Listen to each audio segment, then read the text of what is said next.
All right, we are live. We're live. Broski's in the building. Joy to the world's in the building. Batman's in the building. Dom is in the building. What's up, Dom? Welcome in, man.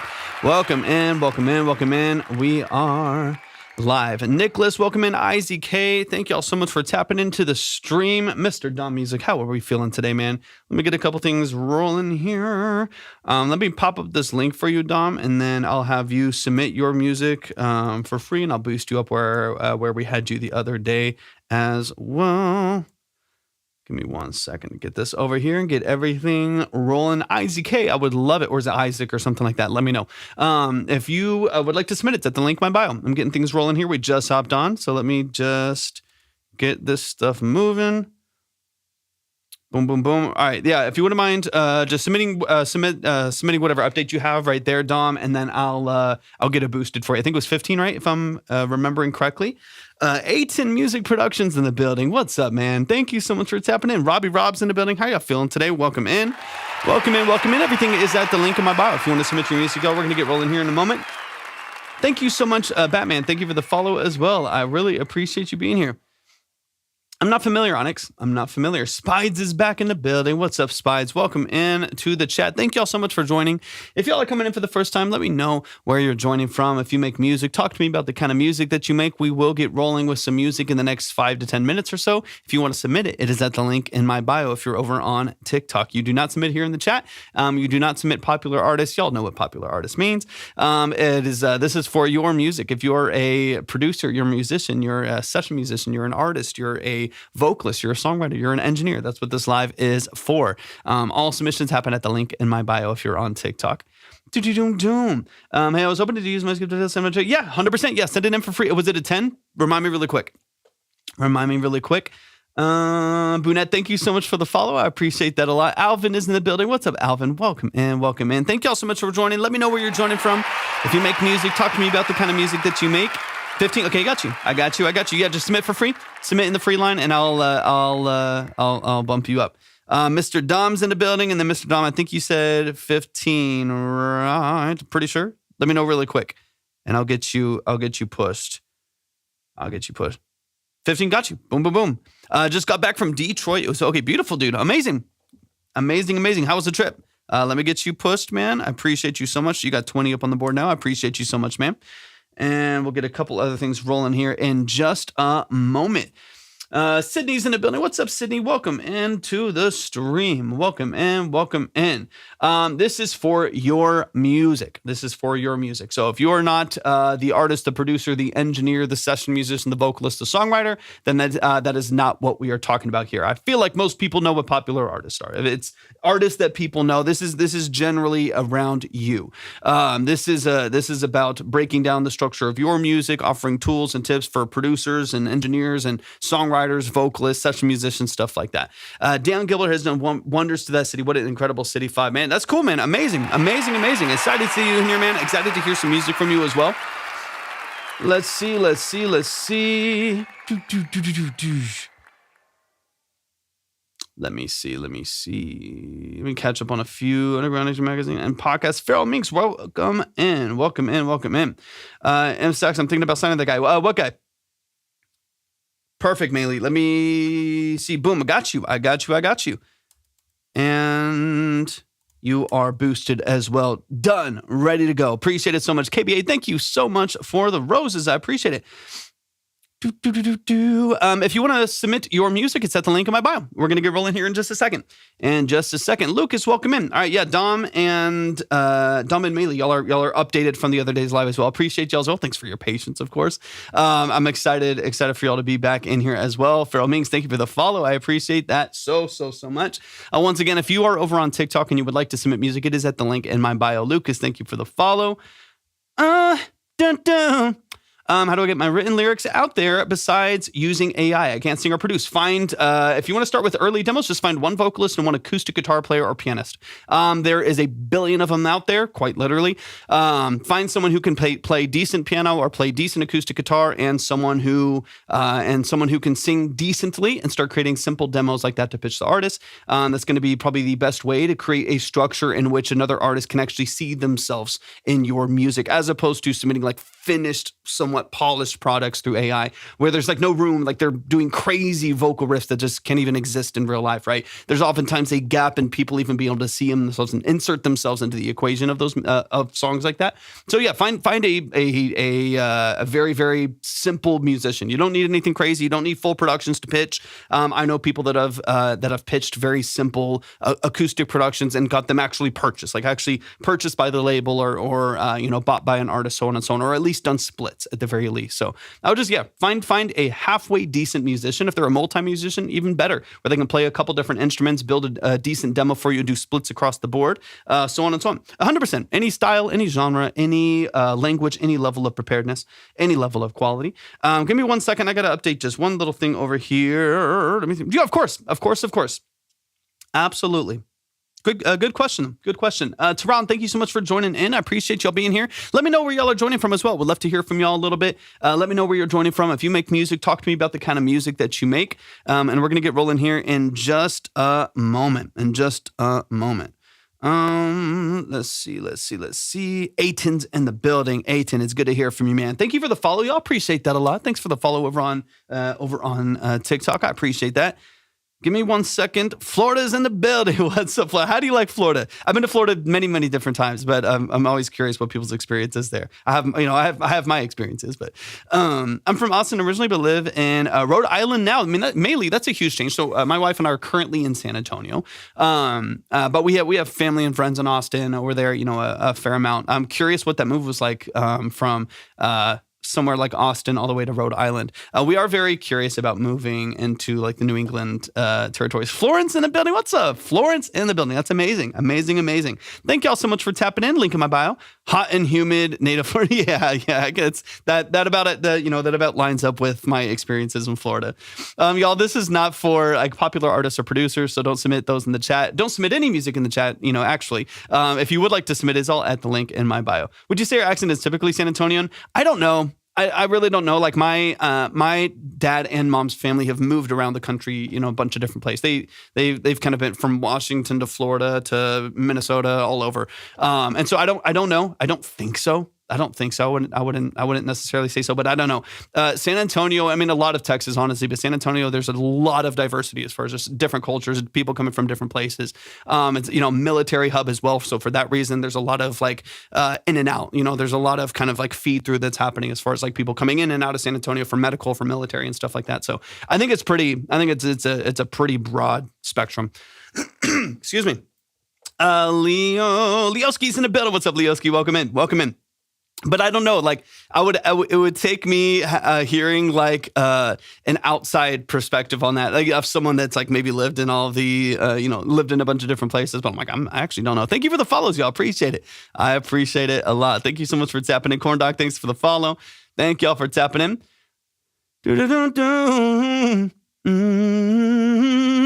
But honestly, I'm missing some stuff. Well, funny enough, I was living in Washington State prior to moving to Rhode Island. Oh, it keeps kicking me down. But honestly, I love writing. Everything is close by. That's what we want. You know what I mean? Like it's a little crazy. It's a little crazy in Texas right now. For what do I need a reel-to-reel machine and new music? I have a reel-to-reel I'm fixing up right now. All right, well, I'm not fixing it up right now. It's sitting on a shelf over there right now. But I really do. You just need to be able to feed audio through it. You need to be able to have an insert and a capture tape. And then of course a way to capture out from there. So yeah, I mean, it can be fun.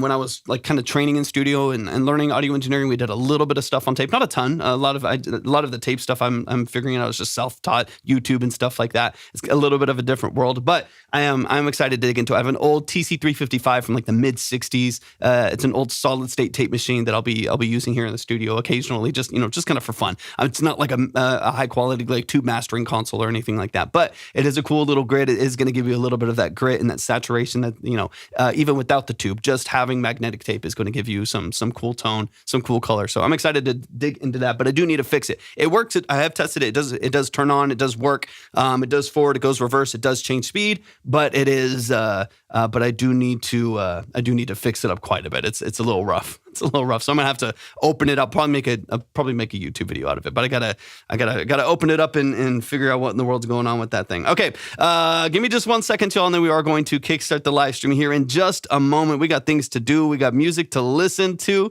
Finally released that song, not perfect mix and master, but my favorite one still. Let's go, Anima. I love to hear that, man. Love to hear it. Shout out to the family.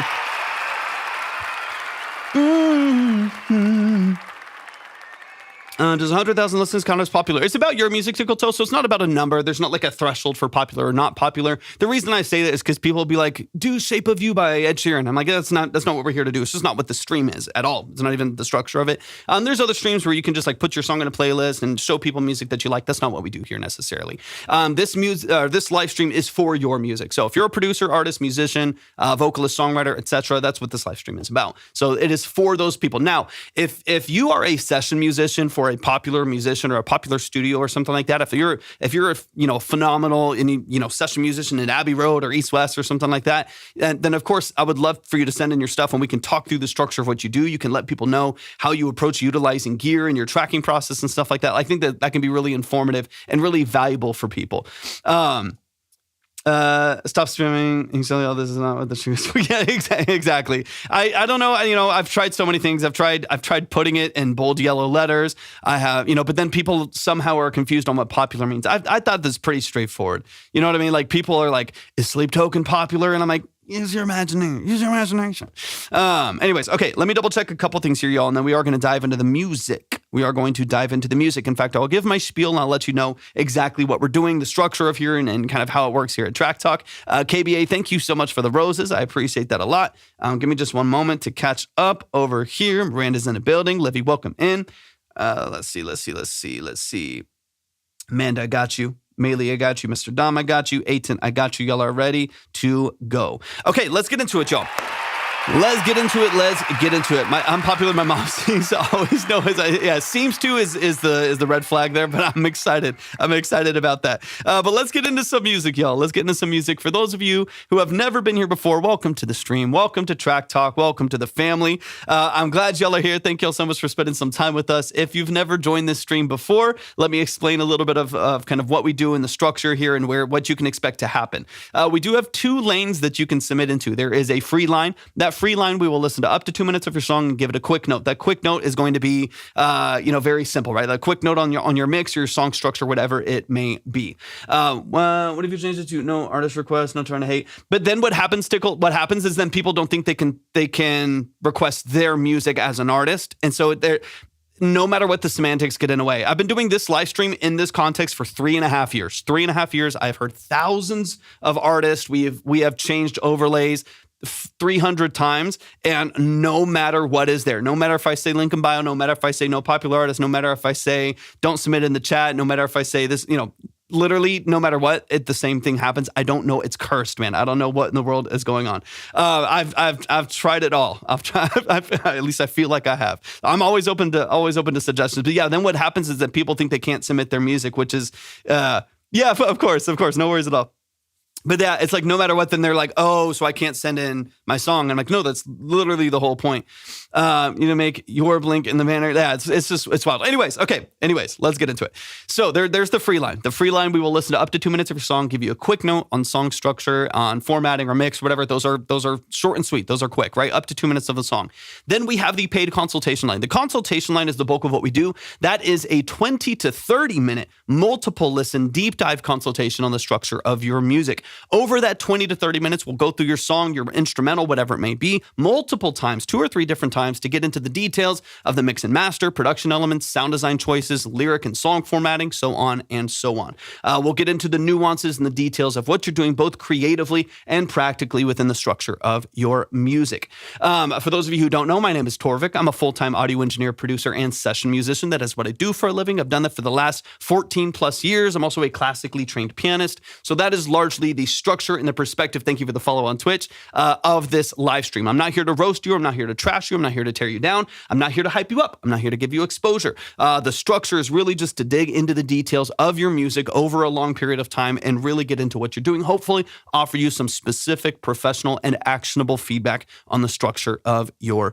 music. Okay, if you would like to submit, we are live on 3 different platforms right now, so bear with me. We're live on 3 different platforms. If you are on TikTok, which the majority of y'all are, if you're on TikTok, you can go to my profile and click on the link in my bio. Make me famous. So yeah, that's what we're here for, Aidan. I guarantee you fame and fortune if you come into this live stream. I'm kidding, obviously, but someone's gonna take that seriously and be like, I didn't get it. Anyways, if you would like to submit your music and you're on TikTok, go to my profile, click on the link. You'll see a tab there that says submit your music, parentheses, see the queue. That's where you'll see the free line. That's where you'll see the paid consultation line. And of course that is also where you will see the queue. So if you want to see the queue, you want to see the line, the order, decide if you want to skip, go faster, stay where you are. All of that happens at that link in my bio. If you are over on Twitch, aka the purple app, you can type _submit and the link will present itself to you. If you are on the red app, aka YouTube, you can go to the description for the live stream and you'll see the link there as well. Thank you so much, Meli. I appreciate that a lot. Ben's in the building. Ben, remind me where you were at. And then you're kidding about my fame. You're breaking my heart. Spies like, that's the only reason I've been here for the last couple of months. I would start by getting capture. If you want to start making music digitally, even just really simply, start by obviously making sure that you have the ability to record a simple or free DAW that, whatever kind of makes sense for you. And then start very, very, very simply. Start understanding, BPM and pacing and the key that you're in, and start dropping stuff in that key and in that BPM, and then use your ears, right? Kind of like what you decide, and like you'll start to develop your taste as far as like, what do I like or what I not like, and what sounds good or doesn't sound good. And of course, the more you develop that taste and develop those skills, then you'll be able to expand on those skills over time. But if you're, in your own words, if you're someone who struggles with complexity when it comes to recording and stuff like that, then don't overcomplicate it. I think people come in, they're like, it's like their first month mixing their own vocals, and they're like, how do I do parallel saturation? I'm like, don't worry about it. don't worry. Learn what an EQ is and what it does and how it affects your signal first, and then roll from there. Yeah, Ben, good to see you in here. And Ben, let me know. Just remind me. I think you submitted the other day, right? Just remind me how much you sent when you submitted, and then of course I'll boost you up for it as well. You'll just resubmit for free, and then we'll get you moving here. Okay, let me get things rolling here. But once again, link in my bio on TikTok. !submit on Twitch, description on YouTube if you want to submit your music. Okay, this is Aiton in the building. We're kicking off the music, y'all. So this is the rough draft of a new lo-fi beat I'm working on. I've been told it's too busy for an artist to really feel free on. I find that hilarious because it's one of my least complex tracks ever. Sounds good. But maybe I need to leave even more space. Of course, then it runs the risk of sounding boring and not appealing to anyone. Tough conundrum. Curious as to your takes. Let's get it. Thank y'all for the follows. I appreciate that so much. Thank you, Tickle Life. I appreciate that. Great name as well. But let's dive in. This is Dawn by Aiton. If you don't know Aiton is an absolute monster of a producer. So let's get into some music. It's that time. Yes, cold agency. Each consultation, not free line, but each consultation is about 20 to 30 minutes ish. Depends on the song.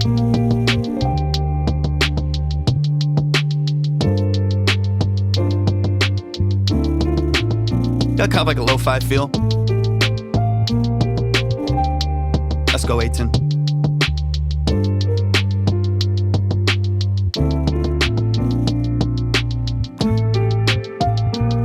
I'll have to check the day. I don't remember what day. If you can let me know the day that you submitted, I can look it up for you.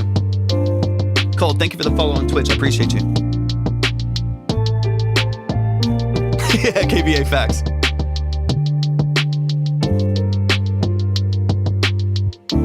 I guess it depends sonically where you want to go. If you're going like chill Frank Ocean, Dijon, or you kind of go in a different direction.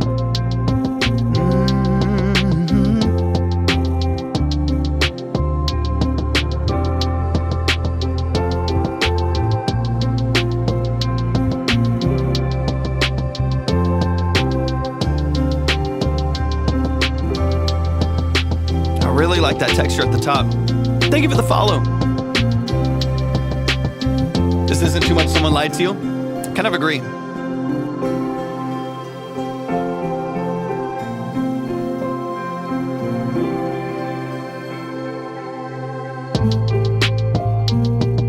I'm curious if it's the 16th notes themselves that are giving, like, that are kind of offering more busyness to the percussion structure. And like some of this is just balancing, right? This is just like, bass 2-3 dB down, maybe every other note on the 16th bring down by, 5-10%, give it a little bit more swing or something. But like, I'm not upset at it. Like, to me, it's not overly complex. It just kind of depends on what artist feels like they can maneuver through this, right? We obviously love some very complex productions. I think it just depends on your ability to navigate it. Thank you for the follow. I appreciate it. Yeah, everyone had whatever. I'm not going to comment too much on that 810 just because everyone has. Not that everyone has. Obviously, there's some credibility to that. Everyone's worked with someone, right? And so I know people that I'm acquainted with people that have Grammys and then still work at Subway. They played a part in a production, and it's like, that doesn't mean they're not talented. It doesn't mean that it is like the end all be all of like taste. Your own music, own it. Yeah, Dom, yeah. Of course, Posty. Yeah, exactly. And you know my perspective on that. I love the vibe. I love the aesthetic. I love the feeling of this. So for me, largely, for one, y'all show some love to 8 and thank y'all for the follows. I appreciate y'all so much. Happy Monday. Thank you for tapping in. I appreciate y'all being here. We're back. I took a couple of days off and still trying to figure out some stuff here in the studio. I've been redoing a bunch of stuff, and it's finally starting to come together. Still waiting on some big pieces, but it's starting to come together in here. But anyways, y'all, please show some love to the family. 810 Music Productions right there in the chat. Show them some love. Show them some support. He's an amazing producer and musician. I've followed his work now for a while, and I've heard a lot of his productions. He's a very intuitive producer, man. So y'all definitely show some love, work with him, etc. But let's get it. Yeah, if you want to submit your music, it's at the link in my bio. Link in my bio. Okay, let's get into it. This is Dawn by 810. So I want to talk a little bit about Ben. Did you check the day? Check the day so I can check it for you. Because again, I get probably anywhere from like 50 to 75 submissions a day, or just every time that we go live. And so knowing exactly which name, which amount, and which day is hard. But if you tell me the day that you submitted, I can go look it up on my sessions. Hopefully.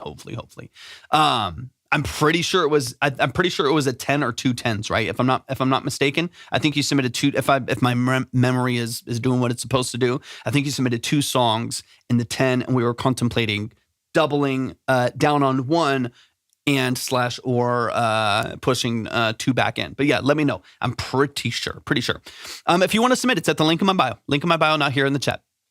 But okay, let's get into it, Dawn. Let's get into it, man. Not Dawn. 810 song is called Dawn. The chorus almost needs to be a little more simpler for a singer. The beat was fire. Trying to leave that space on the chorus. Facts. I agree. Like, where you're going to be pushing more of your song structure when you're doing a little bit more as far as like melodics for the vocal, repetition, stuff like that. Having a little bit more room for that, I think could be valuable. Yeah, the 2 songs in the 10. Okay, so let me know if you want to submit 1 in the free. Obviously, that's up to you. 1 in the free, or try to do 2 in the 10 again. You kind of know how the line goes after coming in a couple times, but let me know if you want to double up on those. I'll have you submit for free, of course, again, and then I'll boost you up at least to that 20 or past that if you're going to do 1. But let's get back into it, man. This is Dawn by 810, and let's get into some of the details here as far as like production structure goes. Let's double up on both of them. Well, I can't double up on both of them. So it would be unless you add to it yourself, which you can. You can add once you submit them, you can always add to them and boost them and stuff if you want to. That's up to you. But what I was saying by double up is that you submitted 2 songs in the 10 and it was taking a while. So if you wanted to, you could add those together and do 1 song in the 20. But it wouldn't be doubling both of them. It would just be adding them together, and then I would boost it past that a little bit more if you want to. Obviously, that's just up to you. That's just taking your credit and putting it wherever you want it, wherever you want it to go in the mix. You don't get heard. Yeah. They will get boosted. So it just depends on where you want it. So if you submit them both again, I'll boost them both to 15 if that's what you want. Just let me know. Just let me know. So it's like either that or you push 1 and we're at like 25 or something like that, right? We get to go quite a bit faster. But that's obviously completely up to you. If you do, then just make sure you submit them both to the free. But let's get into it, man. Let's get into it. We got 18 in the building. Let's run it from the top. Let's dive in. I love the texture on this, though. I love the fuzz.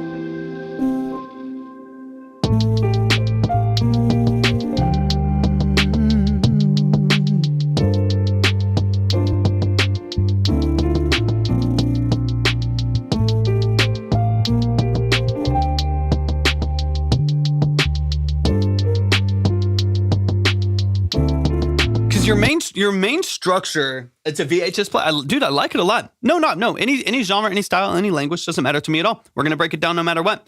When it comes to the structure that you have here, most of what I'm hearing here, I don't feel like is overly complex. There's some balancing things that to me make it feel noisier, but obviously there's plenty of songs out there in the hip hop and R&B space that have 16th notes on a hi-hat. So it's not like the idea itself is making it overly complex. Because again, there's a lot of complex movement and complex music out there that we all love and adore and have for decades, right? So for me, it might even just be partially a balancing issue, right? So it might even just be like the hats, the hats and the bass, they feel really loud. That's where a lot of your movement is coming from. The piano itself is really warm, it's saturated, it's really easy. But a lot of the other elements that you have in here that are kind of, so the piano takes up too much space. To me, that's largely, I mean, that's hard for me to agree with. That's hard for me to agree with knowing what's out there.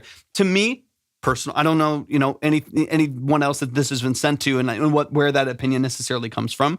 But to me, that would like fly in the face of like every other song that has like more than a couple notes in the piano that we all love. Like, or a song that has like interesting chords on a Rhodes or like a Wurlitzer 200E or something like that. Like, so to me, it's like, I think it's not that those things exist that make it overly complex.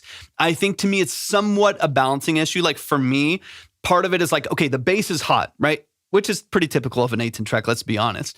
But the bass is hot. And so because the bass is so forward and it has so much energy behind it, it feels in your face, right? The piano's fairly loud. It's a little bit mid-forward too. 1500 hertz, 2000 hertz is a little bit ringy. It's a little bit forward, right? So because it's a little bit forward, it kind of feels in your face. It feels loud, right? You have a couple of the hats in the background. They're pretty prominent, right? They come in with a decent amount of energy. Because of that, that makes it feel more complex. My intuition tells me if you carve like a soft bell curve between like 1,000 hertz and 2,000 hertz on that piano and just soften, maybe even just like in mid-side, right? Like take that out of the middle of the mix a little bit where a vocal would exist and just soften some of that in the mix right there. It's already saturated well, already has some fuzz and some texture on it. What's up, Retrack? Good to see you, man. Thank you for the heart me. I appreciate that. You soften that a little bit on the piano, maybe pull it back a little bit. Take the bass and pull that bass back. Don't inflate subharmonics too much. Pull the bass back by 3-4 dB, take the hats and put them back 4-5 dB and let like kick and snare do most of the work as far as driving it. And you just get this kind of soft, you just get this nice little movement in the hats kind of in the middle of the mix. And then maybe pull some of those hats offset a little bit, like a really, really light kind of sine wave auto pan. M auto pan is a great plugin for that. It's free, but like a really like soft, movement on the shaker, like the hats in the background to kind of get it out of the middle again. I think even just leaving space in the middle of the mix for a vocal to exist and balancing better of creating, like I said, pulling back a little bit on the bass where all of that low end inflation is pushing a lot of energy towards, obviously the bottom end of the mix, snare and piano is really prominent in the mid. If you can carve some of that out, you might clarify this enough for a vocal to live there really easily. It would be a great song for a rapper who's talking about his or her struggles in life. J. Cole Woodmark. Yeah, 100%. 100%. Link in my bio. If you want to submit, if you want to skip, you want to move forward, it's all at the link in my bio. I want to send a demo. Submit it for free, Meli. Submit it for free. And then when it comes time for your skip to be at the top, just let me know. Remind me, because I'll get a bunch of random, stuff happening. Remind me to play the free one, not the one that you skipped. Yeah, easy. Okay, let's get a little bit deeper though. A little bit deeper here. But yeah, I think for me, it's like some of it, not at all. Don't even worry about it.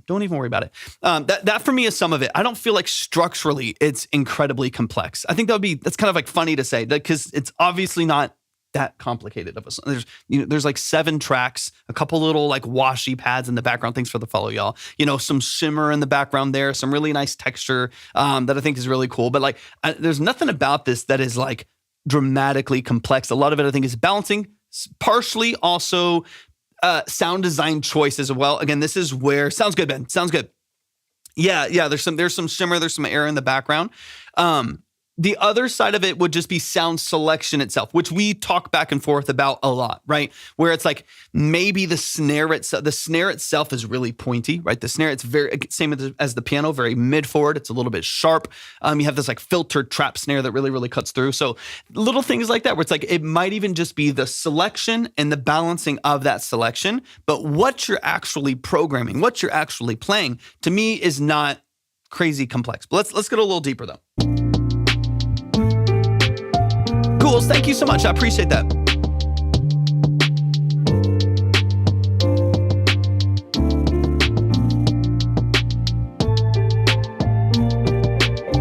Because if this was just like the piano and the ambiance, there's nothing wrong with that. To me, it's largely like the percussion and the bass that's eating this up a little bit more.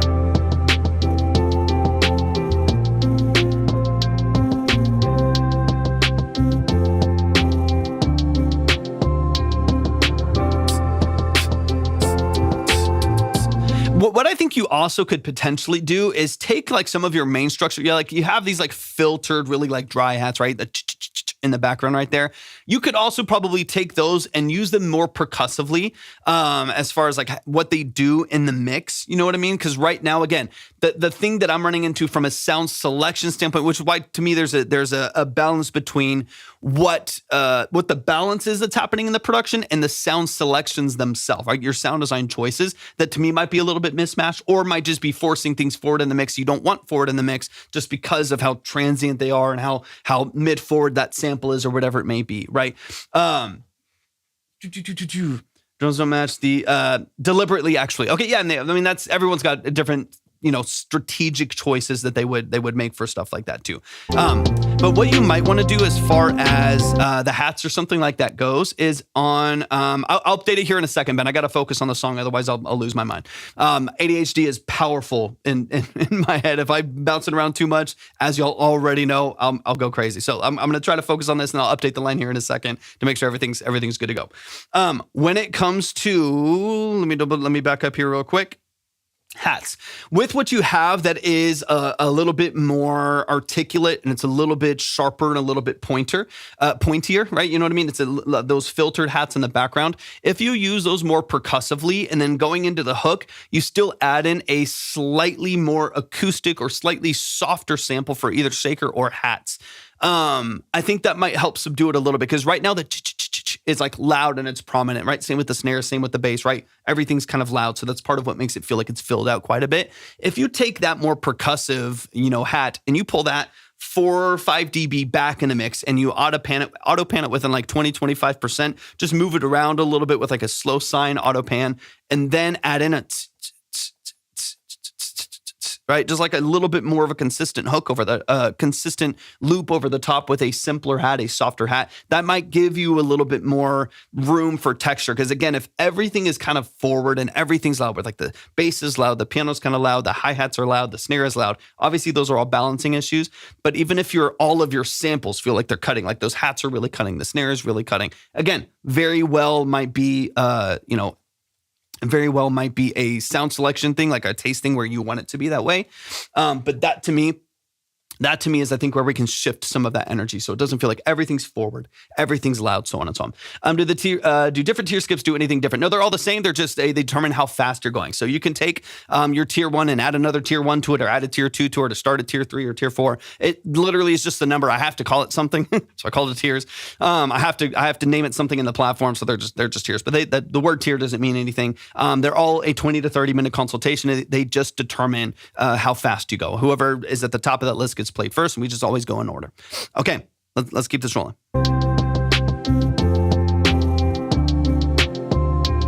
Link in bio. Thank you for the heart me, y'all. Appreciate it. And for the follows.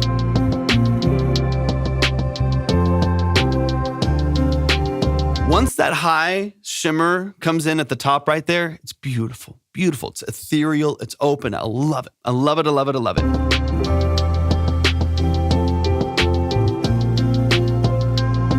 And this is where I'm curious if, thank you so much for the Go Populars. I appreciate the gifts.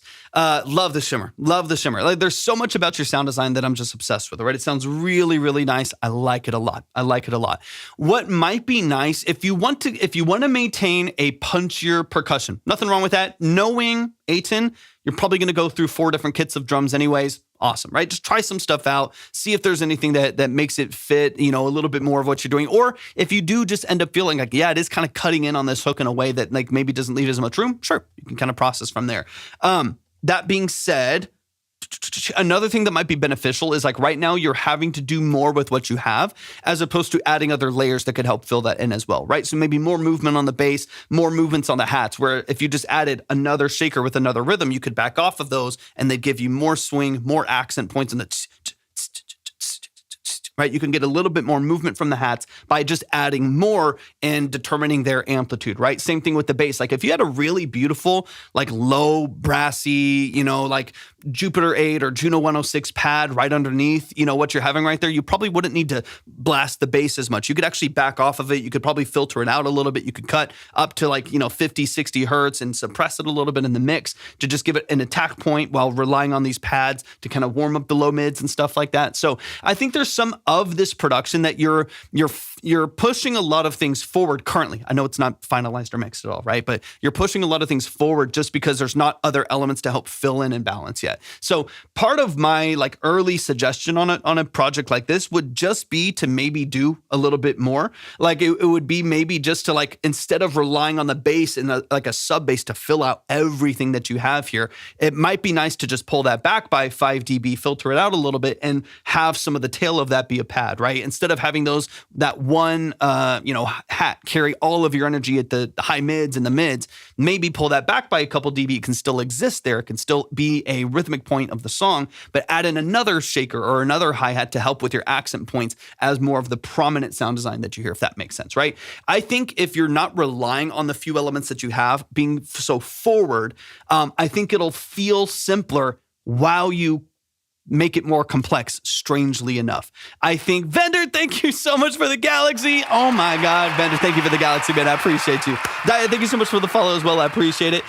Man, that's a lot of love, man. Thank you so much for your generosity. I appreciate that. But here, my gut reaction to bullet point it and to end right here would be, I think what people are perceiving as complexity is just loudness. That's what my brain tells me. You know what I mean? That's what my intuition is like, there's really not a lot of complexity. Complexity, like it's not overly busy. It's not overly noisy, but I do think what people are perceiving as complexity is just loudness of a lot of the elements that you do have there. If I take any song in the world, that even if it's like really chill and really even, and I blast a 16th note hi-hat in the middle of the mix, there's not necessarily adding a ton of complexity, but the loudness of that element in a 16th note is going to make it feel noisy and busy, right? So I think what I'm perceiving here is that we can probably back off of a couple different elements here and actually add in more that will actually soften this mix and make it feel like there's not as many things that are pointed, right? That are really jumping out of the mix here. But y'all show some love, man. Yeah, exactly. 100%, right? Different amplitudes, a different balance, and then potentially sound design choices and layering choices in there. But man, y'all please show some love to the family, man. Show some love to I love like 90% of what I'm hearing. I love like 90% of what I'm hearing. Nomar, are you Norwegian? Torvik sounds a bit Norwegian. Yes, I am. I've never been to Norway. I don't know Norwegian or anything like that, but that is my lineage. I would love to go to Norway. Actually, the last name is named after the fjords, the Torvik fjord area in Norway, which it'd be fun to go. But man, show some love to Aiton. Aiton, you know what I love. You know what I love. Pause. You know that I love what you do. You know that I love what you do. Let's get into it, man. I love what you're doing. Super, super talented. Super talented, man. Thank you for the rose. I appreciate you so much. Thank y'all for the love in the chat as well. Y'all are amazing. Let's keep the amazing music going. That is A10 Music Productions. A10's right here in the chat. Please show them some love and support. We should put it to your own amazing stuff. Also, Vendor, there's more to come. There's more to come. I haven't put out a song in like 2 years. Or longer than that. And before that, it was like another 2 years. Before that, it was like another year. Like, I just rarely put anything out that's not just work, like just working with people. And so hopefully in the very near future, but yeah, it's all out there. It's all out there. If y'all feel like checking it out, I just don't promote it. I don't put a lot of, effort into that side of things just because I haven't had the time to like maintain that. But I appreciate you, Vendor. I appreciate that a lot. Yeah. If y'all want to submit your music, it's at the link in my bio. Everything is at the link in my bio if you are on TikTok. So if you want to submit for the free line or the consultation queue, if you want to see the queue, change the line, skip, anything like that, it is all there as well. Ben, let me get your stuff going here. Vendor, I see yours as well. Thank you so much. Dom, I see you. I'm just double checking everything here really quick. So Meli, you're set. Let's see. Vector, I see you as well. Thank you so much. Lou, I see you. Thank you. I appreciate it. It's happening, Vendor. It's there. It's in the works. It's in the works. And Arrow, I see you as well. Thank you so much for your submission. Okay, Ben, hop in the chat. Let me know what we're doing. Real quick. And then Meli, I see your free, I'm there, so I see your free one too. Benny the Bean. I see at least one. No, I see two. Okay, so we'll go 15 for each of yours. If you want to check who's next, it's all at the queue. It changes all the time, so I click at the top and then go through it. I don't like telling, and this is, I got you, Dom. I got you, man. I appreciate it. I try not to tell people where they are because within 5 seconds, it can move around a lot, right? So keep an eye out on the queue, open it on another tab, keep YouTube open or whatever makes it the easiest for you. And then I'm going top of the list down. If I start calling your name, then you'll know that you're up and you're ready to go. Okay, Benny the Bean, I got you. Boom. Okay, Benny the Bean, both of yours should be up and ready to go. Yep. Got you. And then Benny, of course, got both of those in the 15. It's completely up to you if you want to go faster, if you want to skip those, if you want to move them forward or whatever, but I at least added 5 to each of your other submissions as well. So now both of yours are up 15. Okay, let's get it. We got ghouls in the building. A real story from the heart. Ghouls, remind me really quick. I remember I've heard your song at least once before, Livy. Thanks for the heart me. Remind me really quick what you do in your music. And then let's get into it.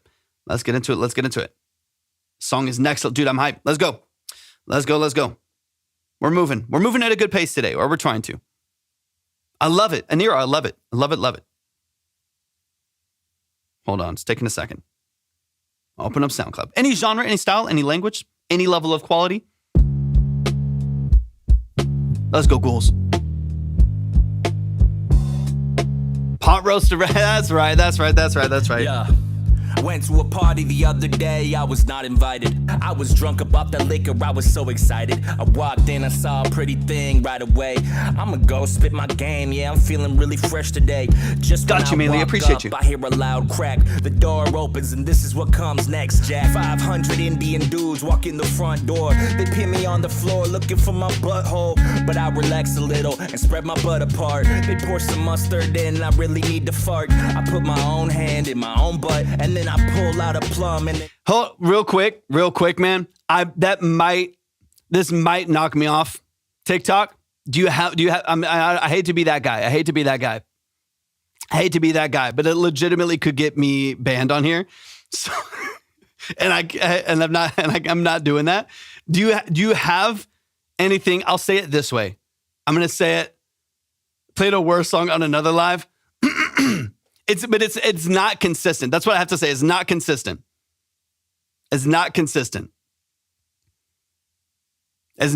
Like some people can do it. Like you'll see some people they can say whatever and it's fine. And then other people, they'll pull their account like that. They'll pull their account like that. They'll get like a, I don't care what you do in your music, but the TikTok overlords do.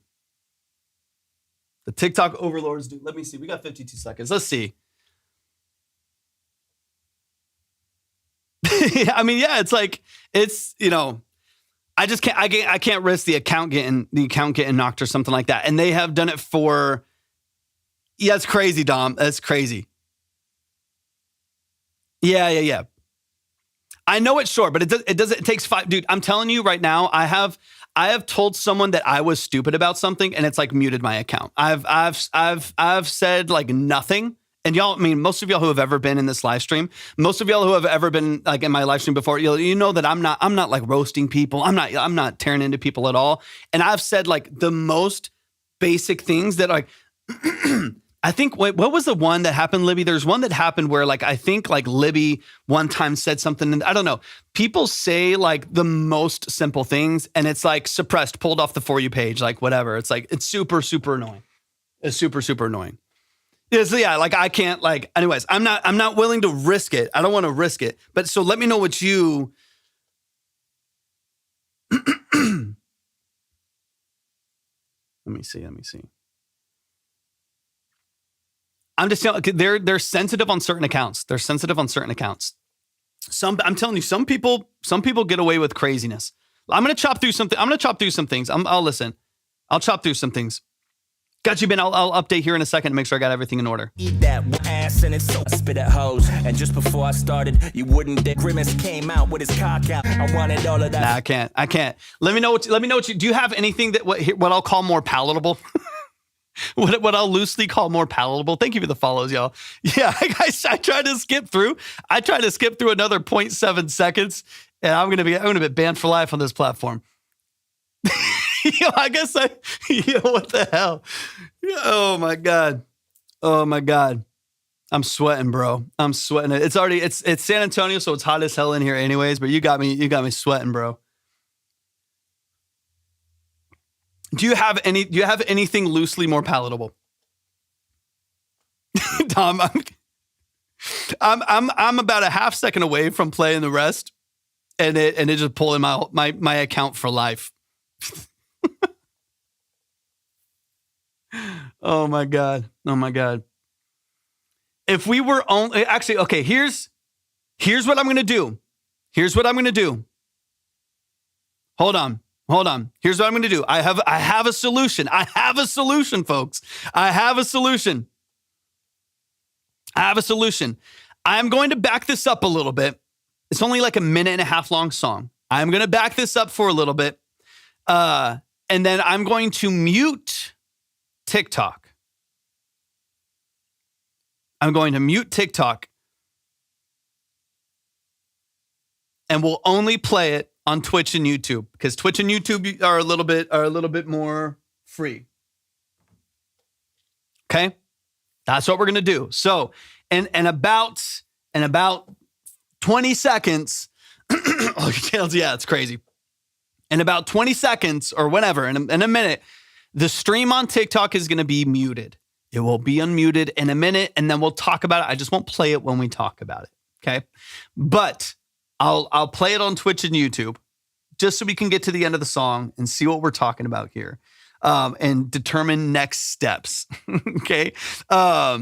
If you want to, I see you. If y'all want to keep hearing it, if you're a crazy person and you want to keep hearing this, then you can, it's all at the link in my bio. You can see the YouTube there. You can see Twitch. It's all right there at the link. So I'm going to give y'all a second.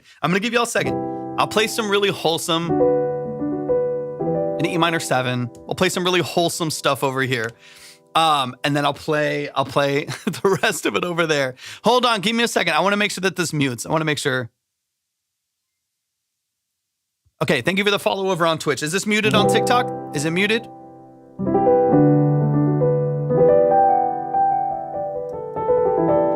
Check. Is it muted?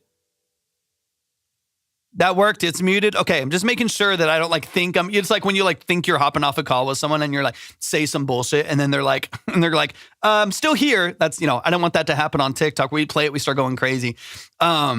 And then it's still coming through. Oh yeah, I know we're back. Okay, thank y'all for the retrack. Thank you for the resub over on Twitch. I appreciate you so much, brother. Thank you so much for that.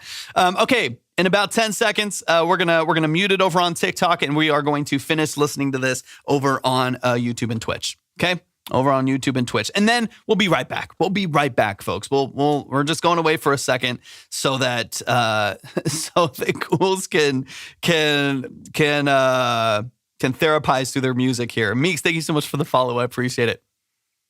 All right. We're muted up, y'all. We're muted up. Hilarious. Okay. Let's back it up.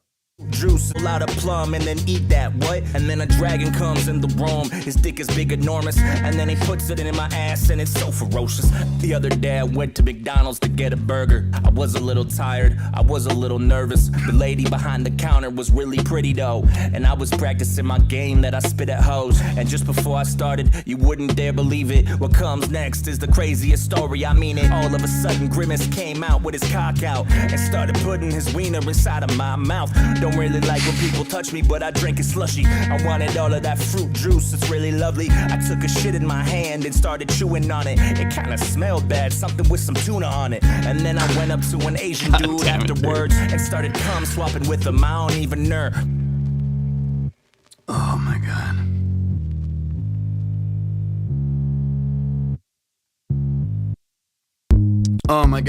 Oh my God. Okay. All right, y'all, we're back. Okay. All right. Let's,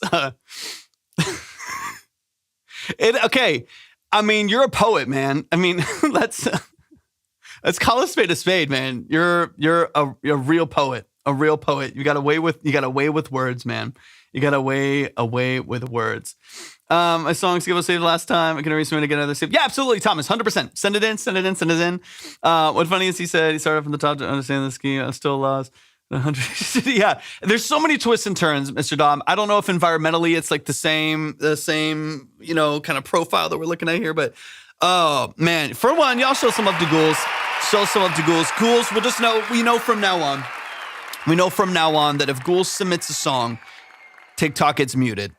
TikTok gets muted for the next 45. Send it as normal and you'll add it as send it as a regular and then I'll bump you up to 10. But yeah, it's a metaphor for communism. I don't know if I got that from it. But let's talk about a couple things. Okay. I know we talked a lot about last time. On your promotion and marketing, right? I know that's a lot of what we were breaking down, right? Promotion and marketing and the alignment of your aesthetic and your visuals with your content. I'm really trying to figure out how you do this. Because you can.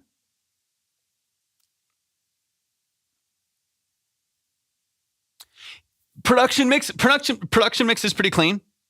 The only thing I was going to say on the vocal side is a little bit of what we mentioned last time, just a hair of it. Vocal being slightly oversuppressed and a little bit dark. Yeah, Tom. God damn it. That's a bigger stretch than the first couple bars of that song.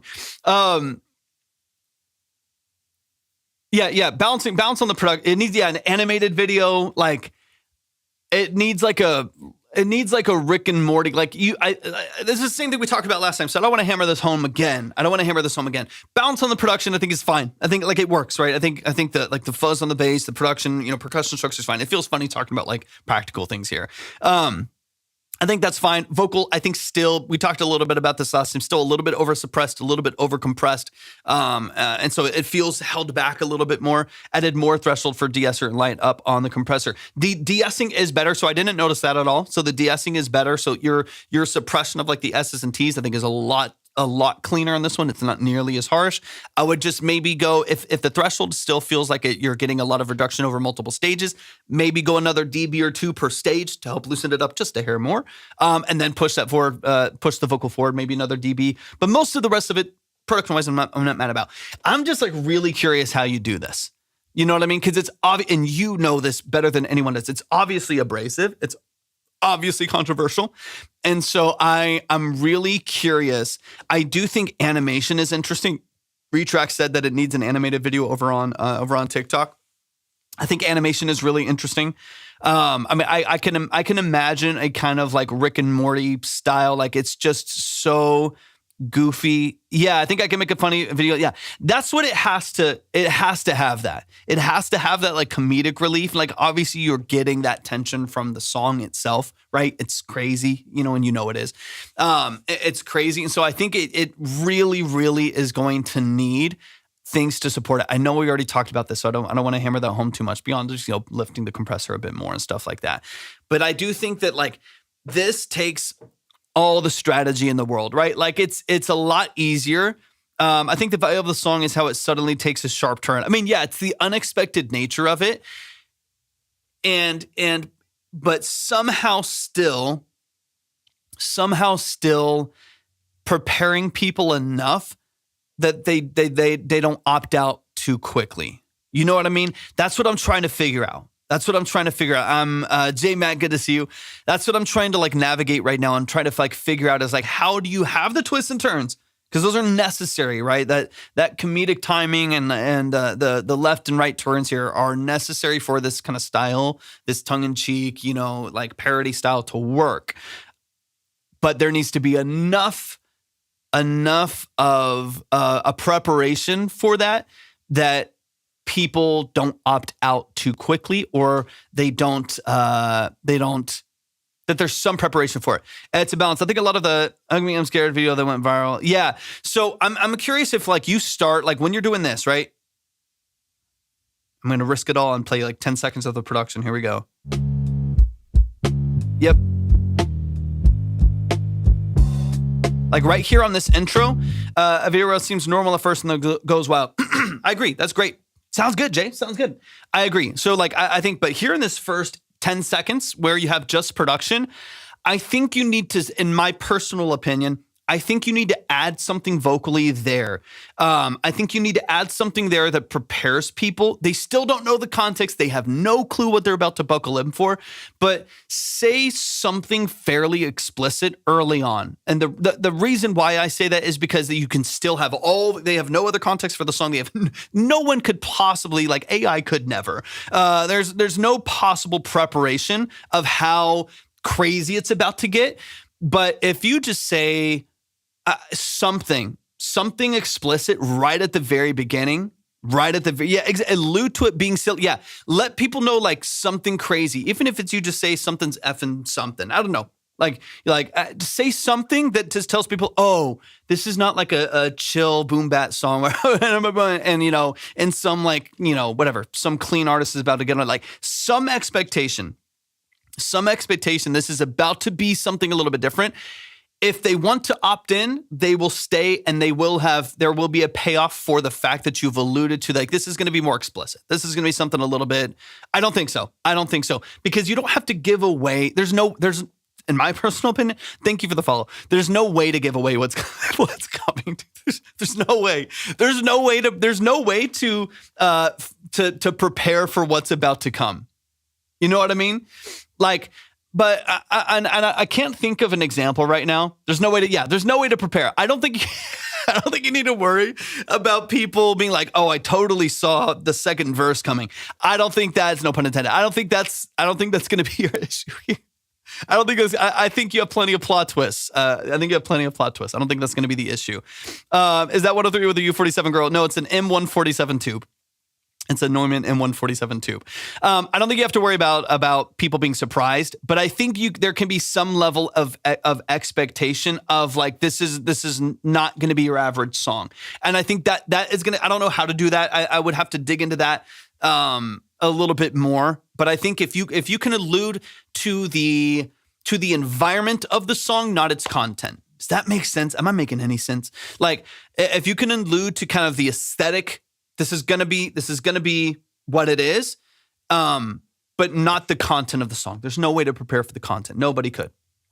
But I do think if you can say something fairly explicit in this first 10 seconds here.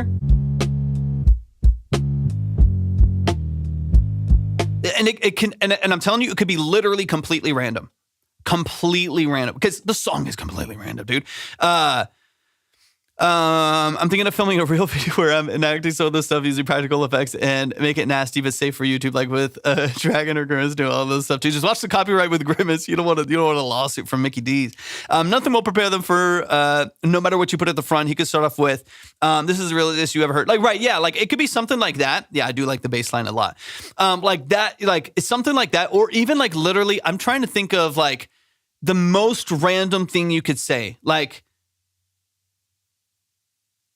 I don't even know. I can't even come up with something. It's like the bass line starts and you're like, I fell out of a tree when I was 3 and broke my ankle and it shot up and hit me in the head and now I woke up in my own nightmare. And it's like, what the fuck? Like, what are you even talking? Like something that's just so random. It has nothing to do with the song. You're not giving away any content, but it's like something so random and so bizarre that people are like, oh, this is about to be weird. There's at least like a grid. You know what I mean? There's at least like a grid of like, oh, what the hell? This is going to be quirky. It's going to be weird. It's going to be something interesting. It's going to be something fairly explicit or whatever. Lean into that however that makes sense for you. But that's what I'm trying to figure out here. Is like I'm really trying to find a method. Yeah, vocalize out of context. Literally, yeah, something. Craft, thank you for the follow or thank you for the roses. I appreciate that a lot.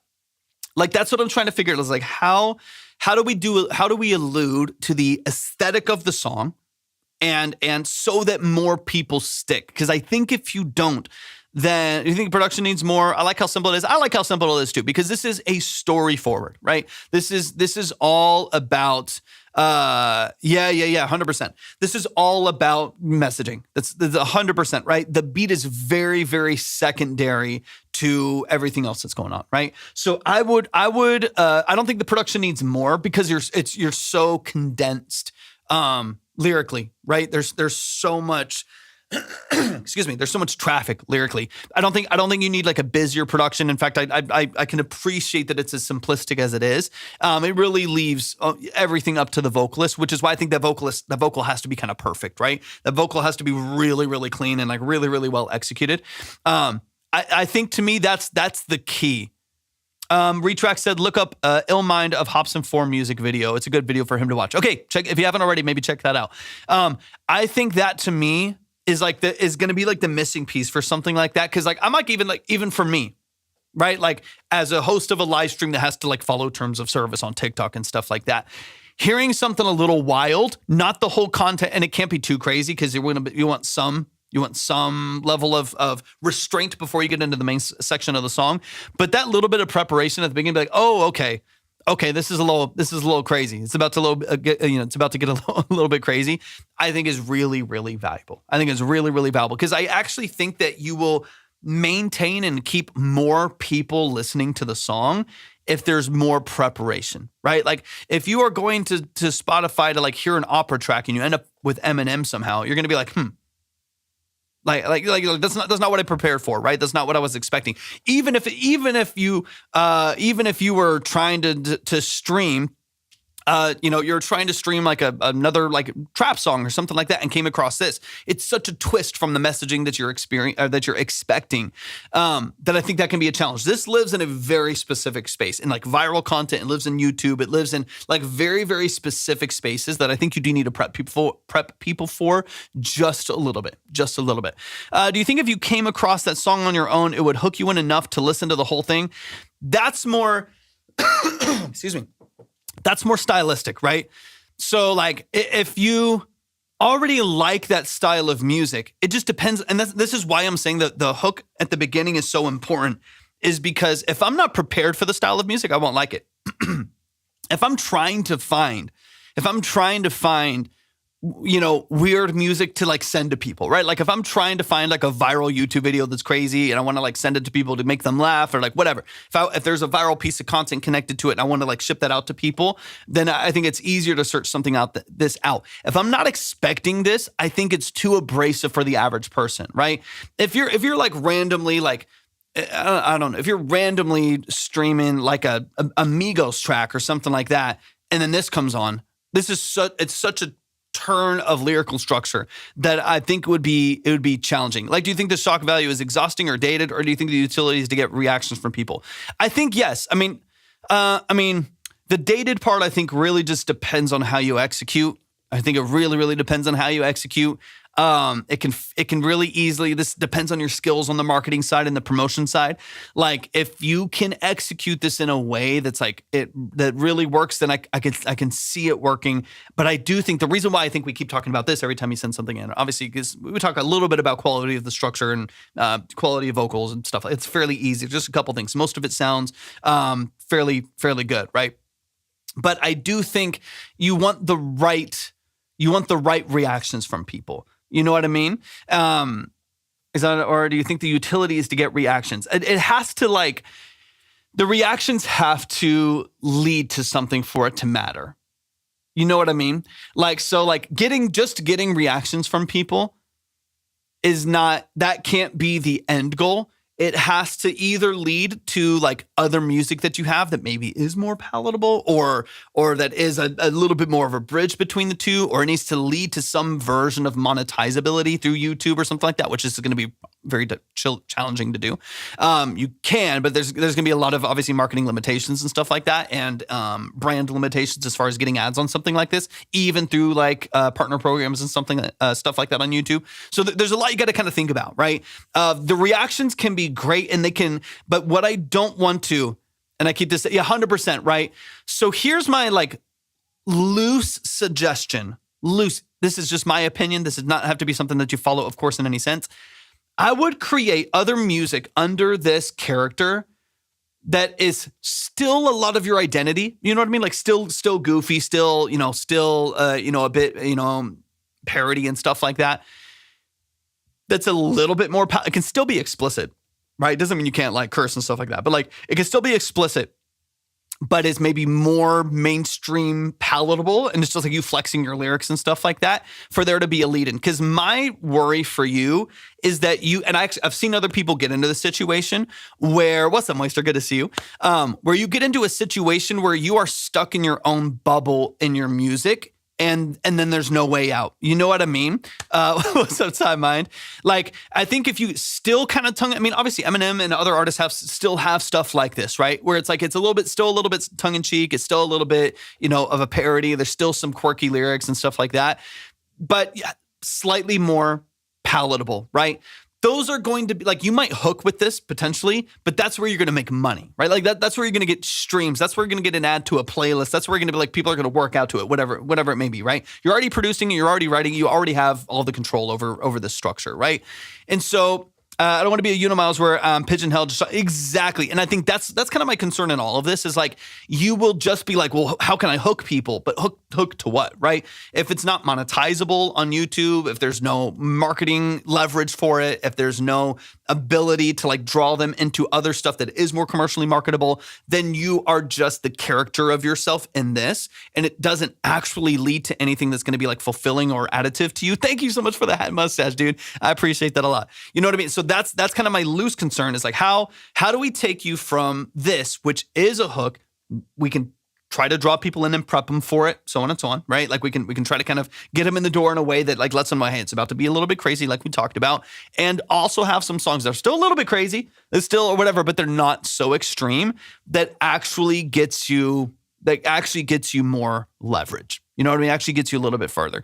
As always, Torvik is great feedback. Man, the production was great. The idea of the storytelling was great. 100%. Man, y'all show some love, man. Show some love to Ghouls.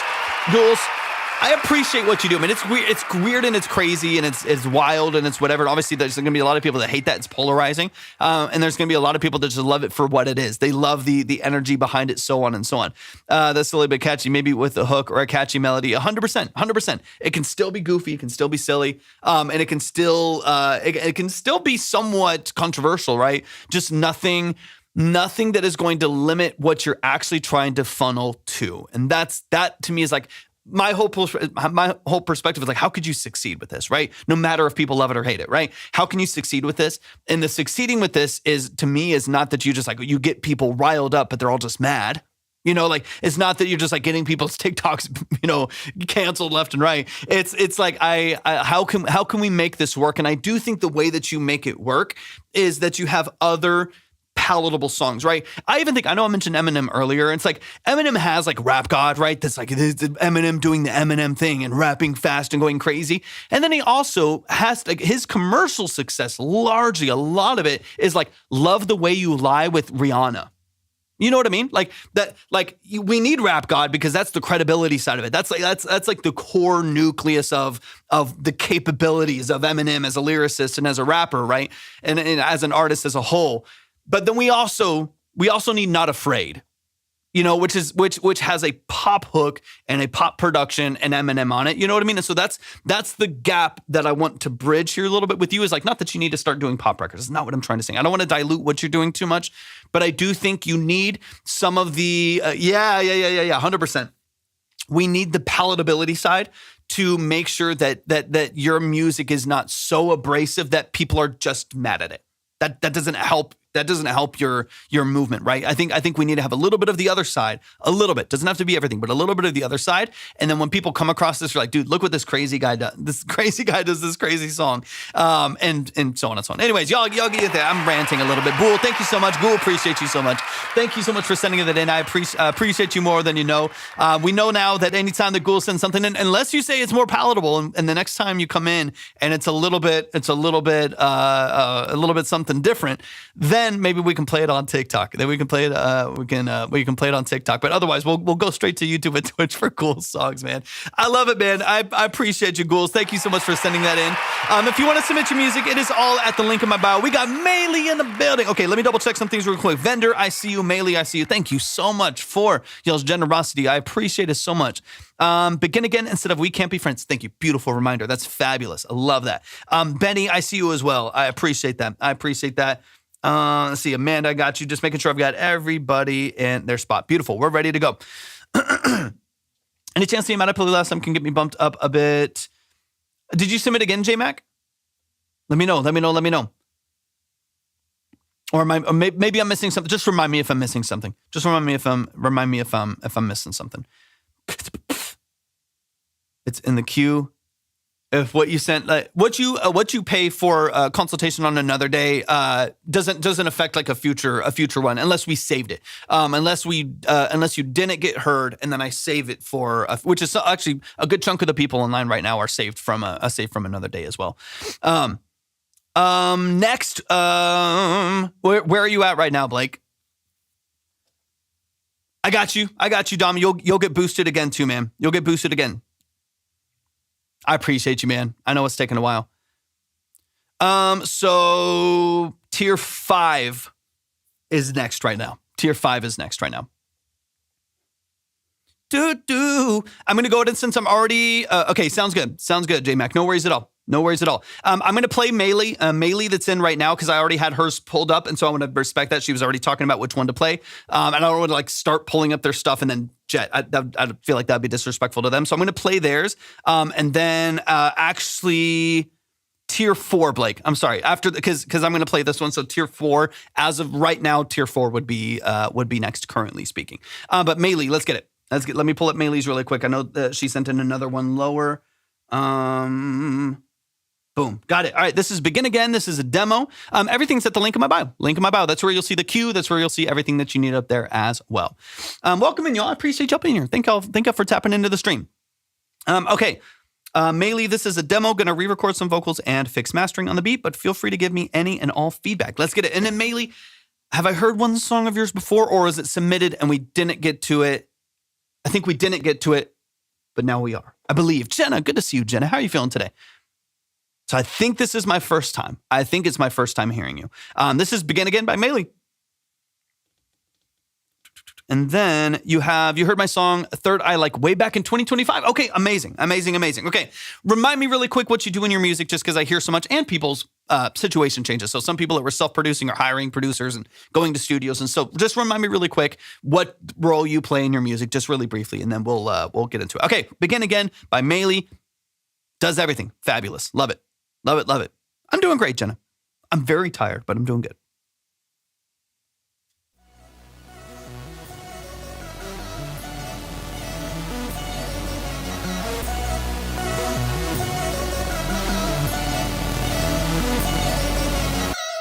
Wanna get real close, wanna be right next to me.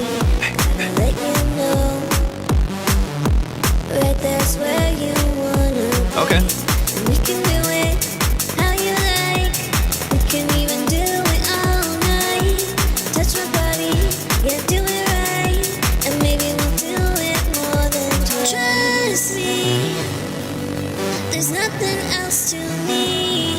What are you recording your vocals on again?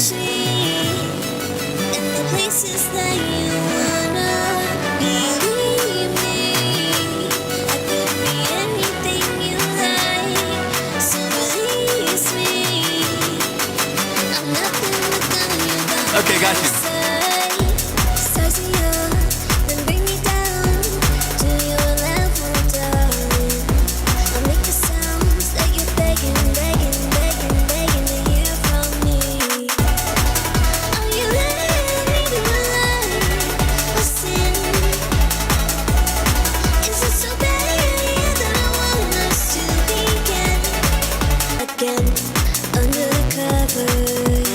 Thank you for the follow, y'all. Think I finally met my match. No one lovers, but you could be the perfect catch. There's nothing else to me. Touch me in the places that you wanna. Believe me, I could be anything you like. So release me. I'm nothing without you by my side. Size me up and I like the production a lot. to your level, darling. Make the sounds that you're begging, begging, begging, begging to hear from me. Oh, you let me alive. Listen. This is for y'all's music, not popular artists.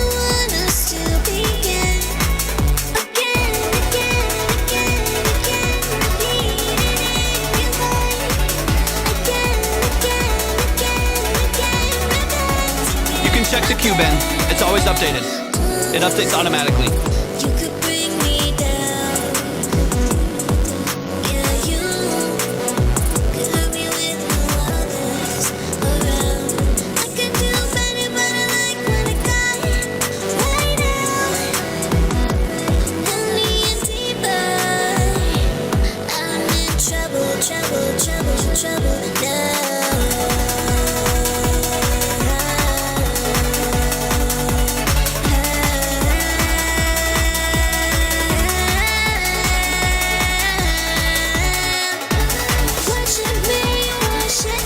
Sounds good, retrack. I appreciate you.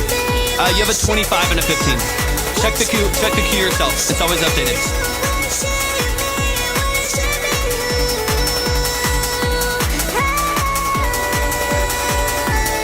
It's changing all the time.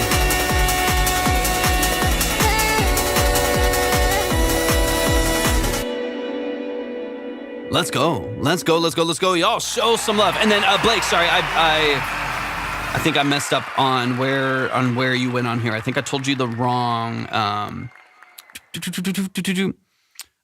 Tier 1 is 10. Tier 1 is 10. I think I told you the wrong order because I thought it went by 10 for a second. So hold on. So I'll have to adjust that in a minute. Yeah. I think I told you the wrong one because it goes up by 5s on there, right? I think I told you the wrong one. Currently. Let me see. Let me just double check for you really quick. Yeah, I think I got confused thinking it was by 10 when I said tier 4. Let me just make sure I get you in the right spot. Yeah, instrumental. Yeah, instrumental's perfectly fine. Okay, so currently it would be okay. So you have 25. Top is 35, so you'd need 50. So you would need to go next. Currently, again, it's changing all the time. It would be another tier 2. It would be another tier 2 added. I got confused thinking it was 10s for a second, but it's going up by 5s. So you have 25. Top is 35. So if you wanted to go 40, it would be another 15, which is a tier 2. Think I did my math. Think I did my math right on that. But let's get into it, man. Let's get into it. Let's dive in from the top. Let's dive in from the top. This is Begin Again by Meli. Let's dive into it. Those were recorded on just earbuds. Fantastic. Let's dive into it. Production is really, really engaging. It's energetic. It's vibrant. It's got a ton of just energy and vibrancy to it. So I want to dive into that a little bit, and I want to dive into vocal processing a bit as well. Even though you're recording on earbuds, it doesn't mean we can't still find some level of balance, control for sibilance, and stuff like that. Also, let me know kind of where you're at or what you kind of imagine for the future as far as getting a setup to record. Now, it doesn't mean there's any pressure necessarily to do that. Thank you for the follows, y'all. Appreciate that a lot. There's no pressure necessarily to spend a bunch of money on gear. We don't have to even necessarily talk about that. But I'm just curious. I'm curious if that's something that you kind of see in your future, or if for the time being, you're probably going to stick with recording with your earbuds, so on and so on. Just so I can kind of see if, like you said, you're going to retrack a couple things anyways, if that's something that you're looking at. But let's run it from the top. This is Begin Again by Meli.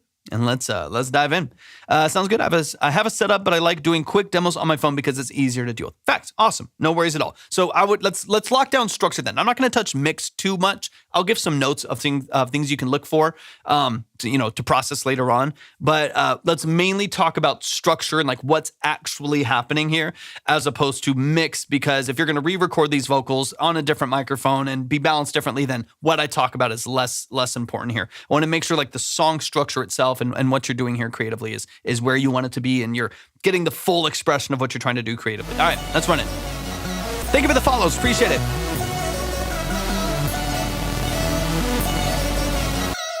Wanna get real close.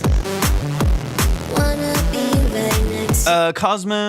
Cosmonal. I don't understand how this works if I donate another tier 1. Yeah, so people are adding to theirs all the time. Matt, thank you so much for the gifts. I appreciate that a lot. Thank you. Is it Moscow? Thank you so much for the corgi. I appreciate the love a lot, man. Thank you for the gifts. Hey, thank y'all for joining on TikTok as well.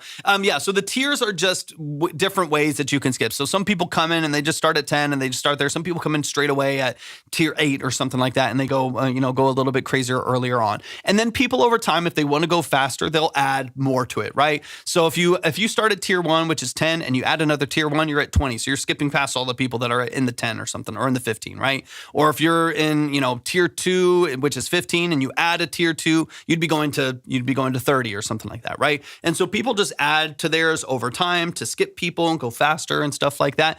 It's only called a tier just because that's what I have to call it something. So that's just what I called it. But yeah, if you add something, you could skip a whole bunch of people. Just as an example, if there's 10 people at tier 1, there's 10 people that have 10 on the board right there, and you send a tier 1 and a tier 2, and you go to 25, you're blasting past all those people. So that's kind of the way that those work. But the numbers are just attributed to how much that tier costs when you're sending it in.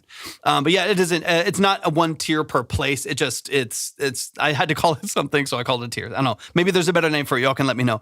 So how much do I need to go next? Are you on the board already, Cosmin? Because Cosmonal? Oh, you're Lou. Okay, let me see.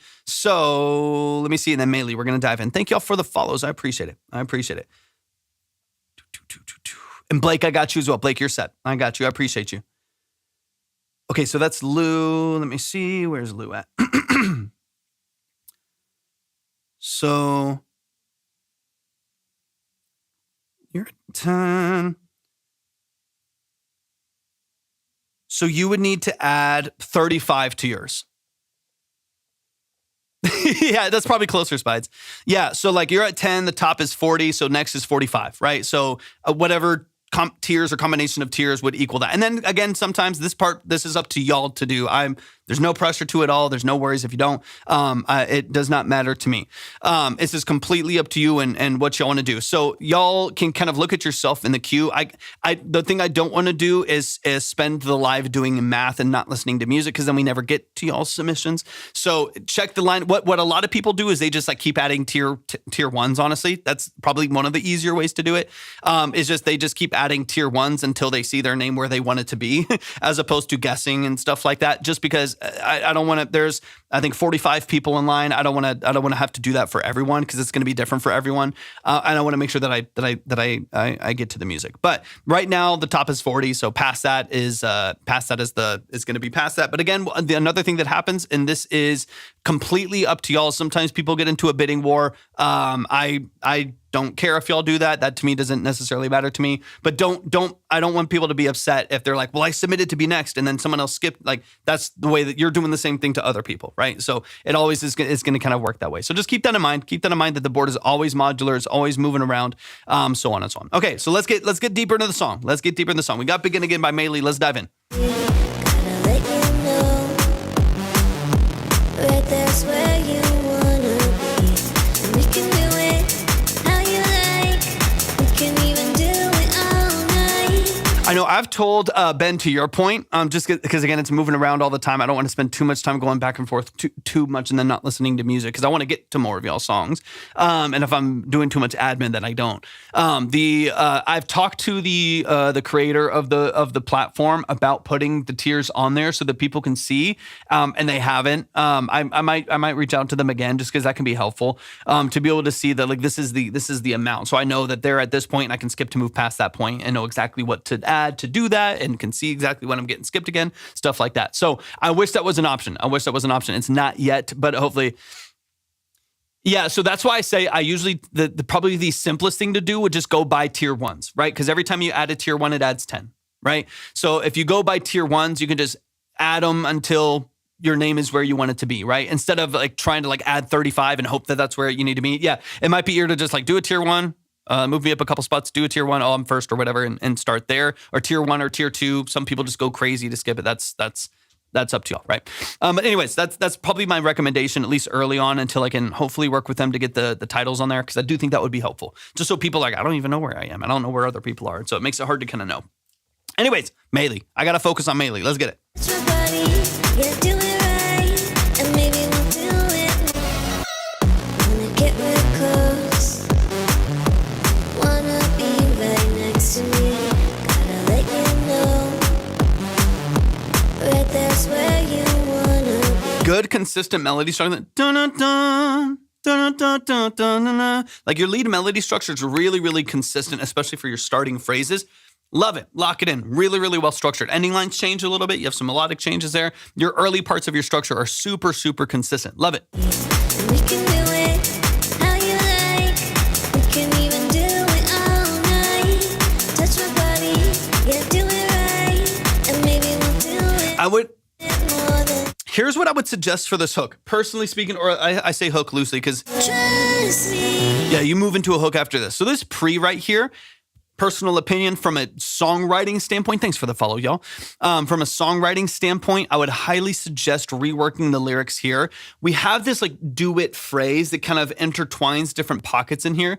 And it can become a bit filler. It can become a bit like it's missing some actual like context and nuance here.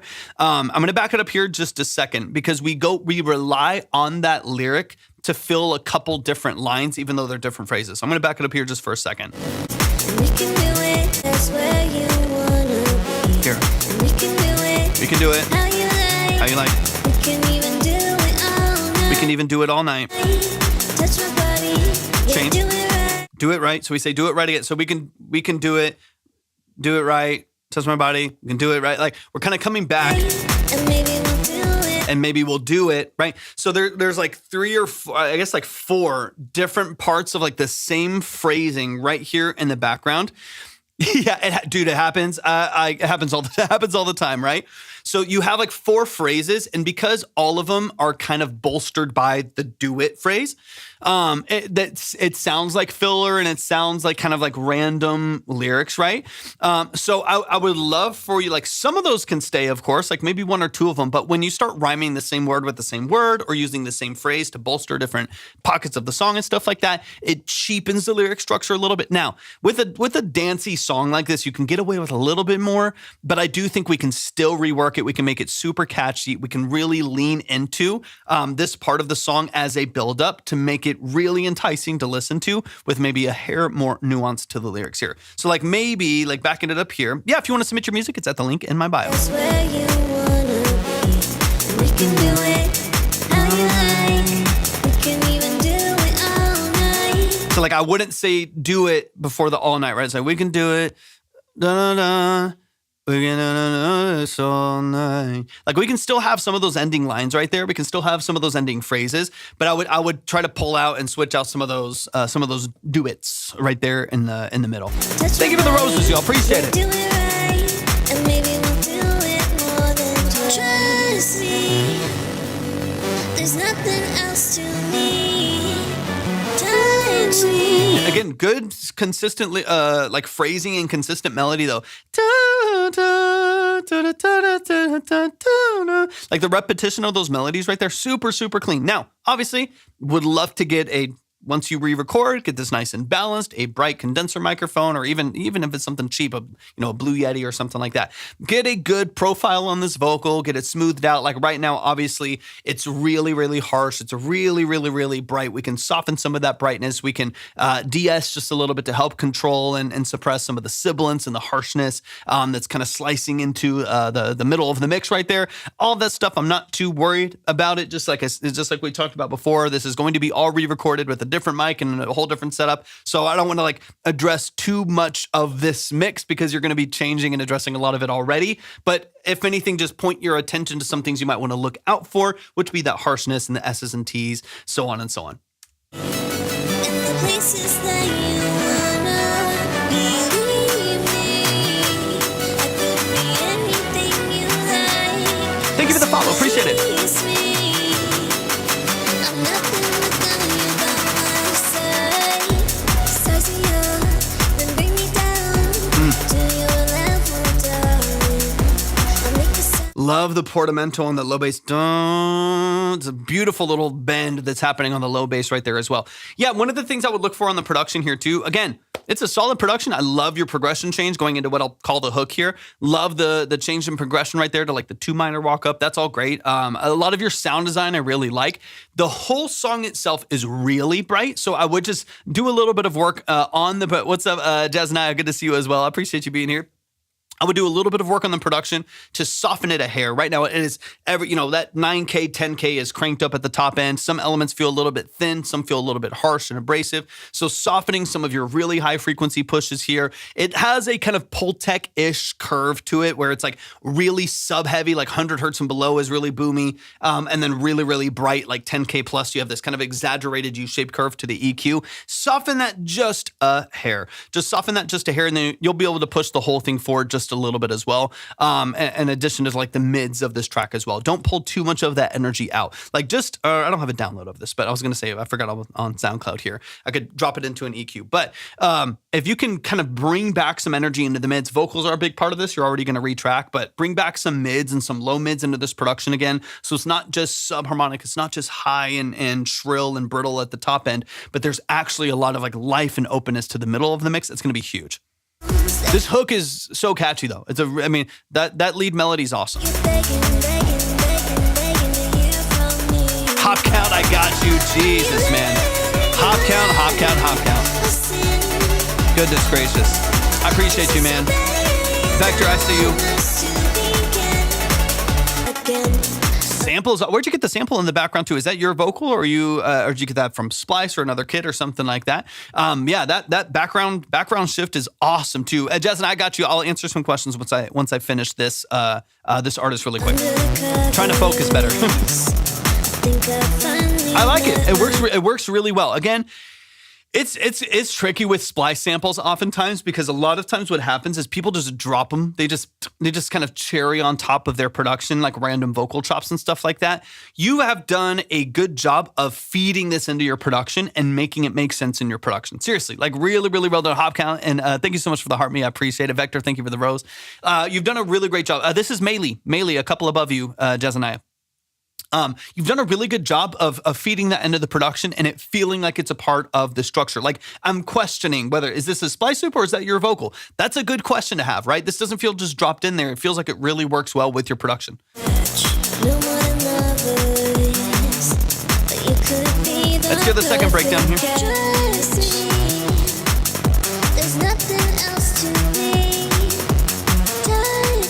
Good consistent melodies. In the places that you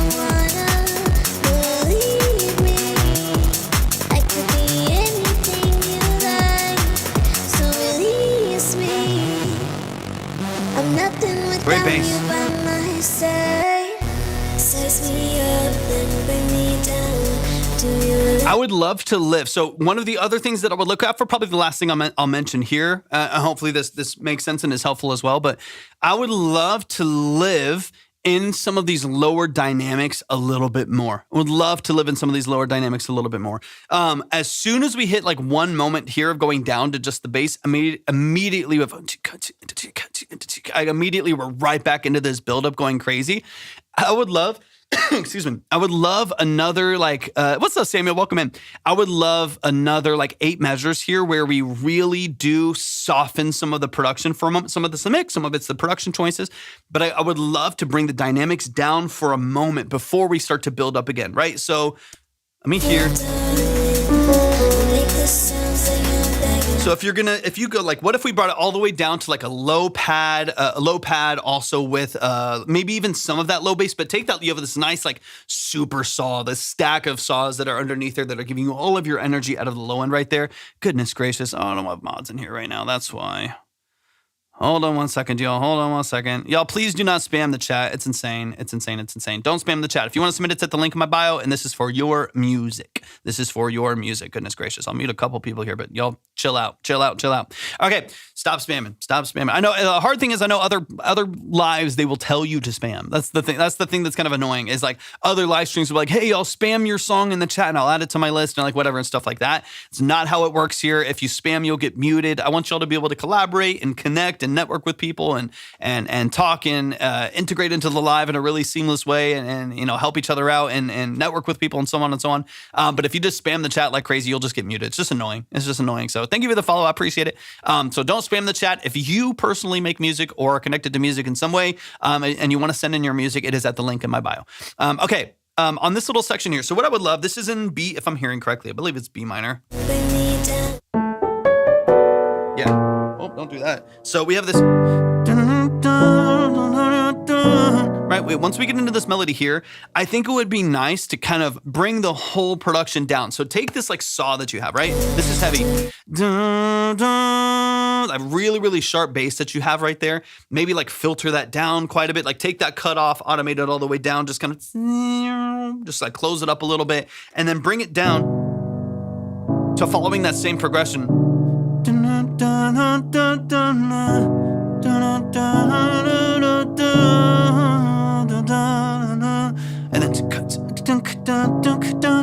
and start to like build up from there. But I think what I'm encountering is like the dynamics always feel loud and bright and forward all the time. So we don't get that. It doesn't matter as much as you go through the song, right? How cool and bright and powerful the production is actually loses impact over the song just because we're so used to it being loud and bright and vibrant and kind of brittle at the top end here. So I would love to have some moments where we really do bring everything down, even just for like 20 seconds, warm it up a little bit, filter down a little bit, bring it down to just that progression, keep it really simple. Keep same, maybe keep a lot of the same vocal texture. It can still be really, vibey. It can still be, super moody and ethereal and reverberated and stuff like that. But if we take this section here,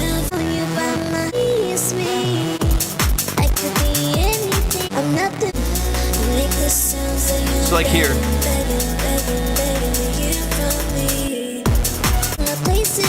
right in here.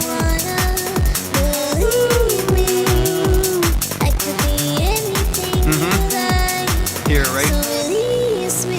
Come back down to.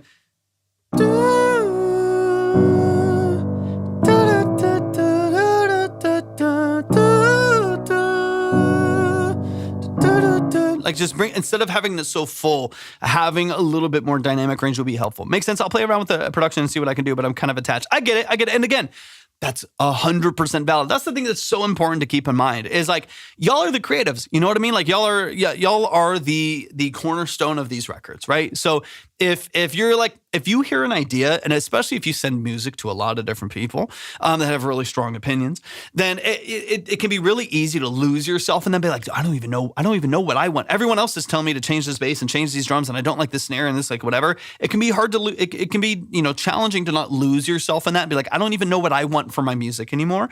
And if you feel strongly about your production structure, feel fucking strongly about your vocal structure. You know what I mean? Like in your production, like keep it sharp and keep it where you want it to be. Now, we can talk about more objective quality stuff, right? Like the harshness in the vocals, the sibilance, the balancing different elements here, bringing in more low mids, like these things that are more objectively going to affect the listener's experience of your music. Even some of that's subjective.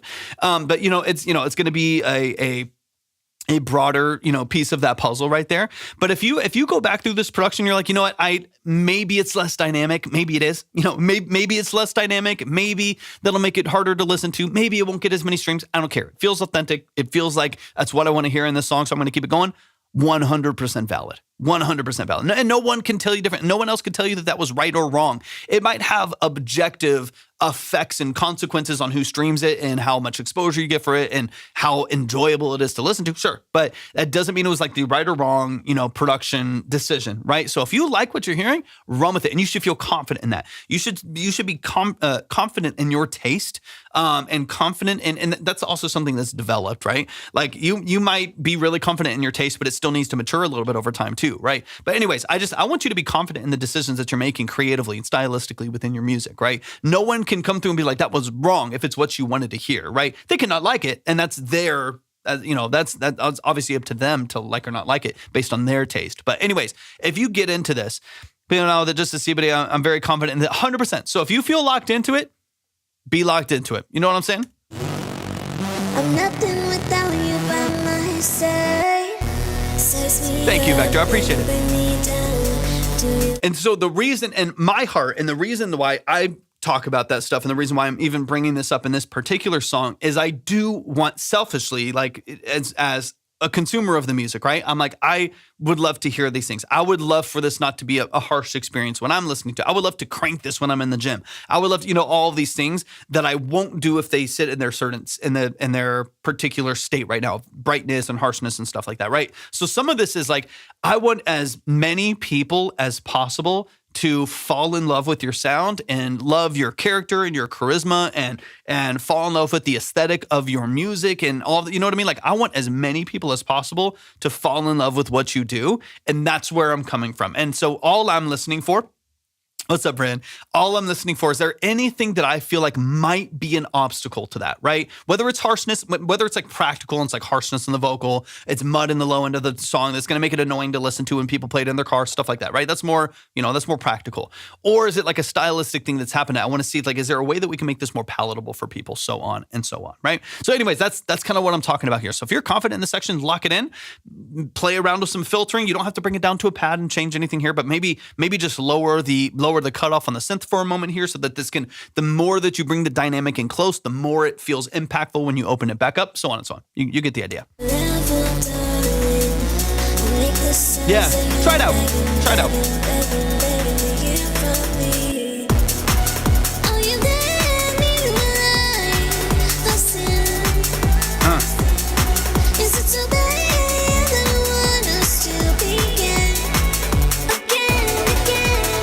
Like these dynamics here, gorgeous, right? These little stair steps here. And so that's why, again, all the stuff that I'm saying, where it's like, I want to bring in dynamics close enough. You don't have to, but like bring in close enough to where when you jump up to here, it matters. Like it's so dynamic. It's super powerful. Because when you go, when you go into that little section right there, dude, it goes crazy. It goes absolutely crazy. I love it. You're a great producer.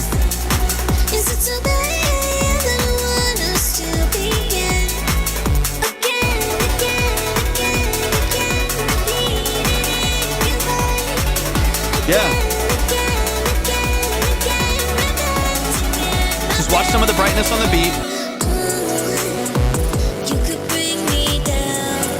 So it's like even here, because again, it's very subjective in some senses, but also what I'm saying is more objective in a sense. But this is a low section of the song here, and it still feels very bright, very loud, very, very forward. And so for the sake of like this being more palatable to listen to long term, right? Like for people wanting to hear it and listen for long periods of time, and it not be fatiguing to listen to, is kind of what I'm looking at now. Is like you have a lower section here, a lower dynamic section here. This is big, right?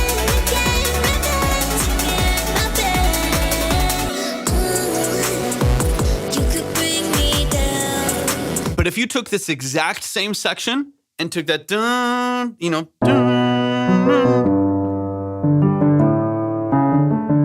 And you took that bass line underneath there and just like lower the cutoff a decent amount, and just kind of put it underwater for a moment. Still heavy, still really fat on the low end, but just like bring some of the energy down. The dynamics will shift so much by literally taking one automation point. One automation point. Take super, super bright, crazy saw bass, drop, just lower the cutoff. Literally just automate the cutoff down 40% for this little section right here.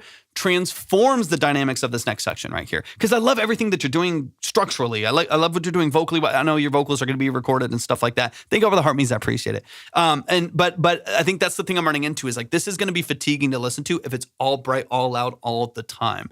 And that's why, big fan of automation. Yeah, automation is king.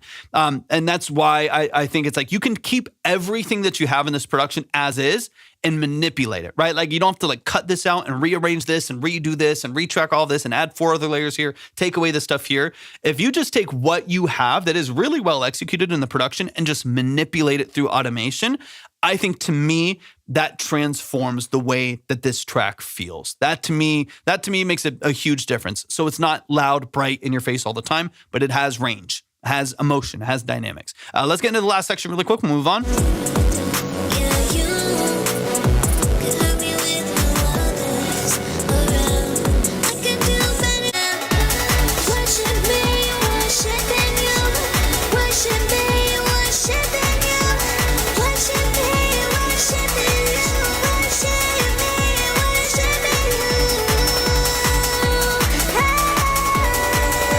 I'm excited for you to re-record though.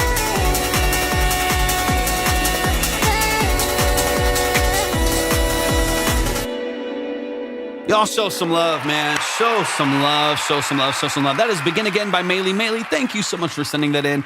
I appreciate that more than you know. Seriously, I think the vibe, the aesthetic, the energy of the song is there. The structure is there. The building blocks of the production and a really, really solid, really powerful song is all there.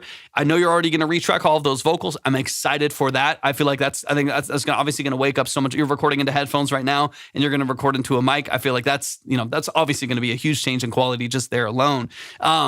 But I also think that some small shifts in automation would just open up the song into a brand new world. So y'all show some love to Meli. Meli, love what you do. Love what you do, love what you do. Let's keep it going. We got Hop Count in the building. I'm going to keep it rolling here. If you want to submit it, set the link in my bio. I'll probably close up the line here pretty soon. Hop Count is a beast of a producer. Let's get into it. I took your advice to change up the second drop in this new one. I wait 8 counts to bring the drums fully back in. Beautiful. Okay, remember this one. I love this. I love this. Let's dive in. This is Break My Heart by Hop Count. I'm going to try to go through these a little bit quicker so I can get to as many of y'all's songs as possible. Some great producers in here, y'all. Great producers. If you're an artist, you're a vocalist, you're a songwriter, and you're looking for producers, there's 47 people in the chat just on TikTok alone. There's a lot of great producers in here. Got you, darling. Got you. Thank you so much. I appreciate it. You said that you never break my heart. Thank you so much. Darian, sorry. Never thought I'd fall so high. And now you're my favorite part. You said that you never break my heart. Never thought you'd fall apart. Never thought I'd fall so high. I got you, Ben. I'll boost you again for both. I'll add 5 more to each.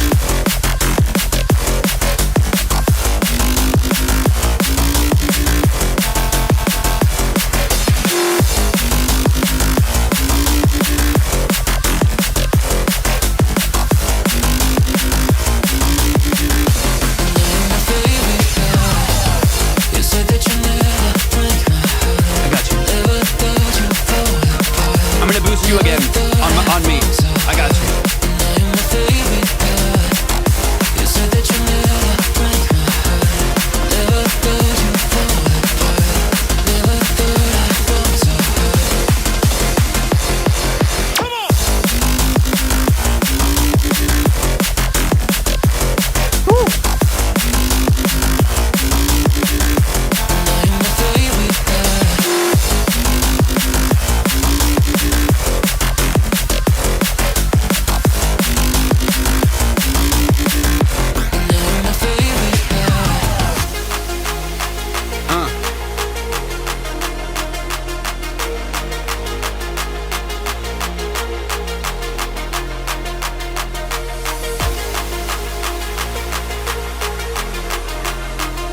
love it.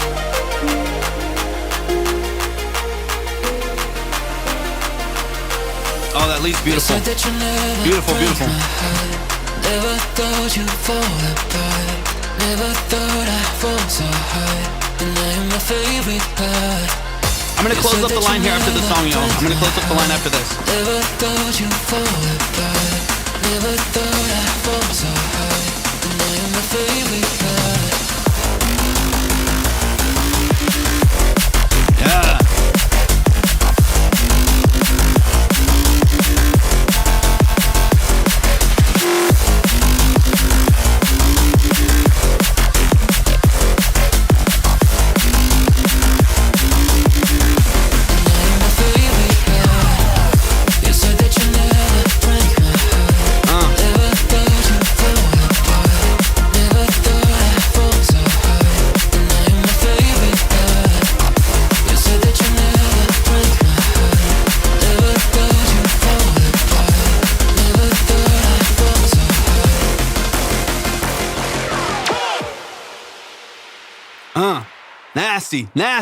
Nasty. Hop count in the building. Break my heart.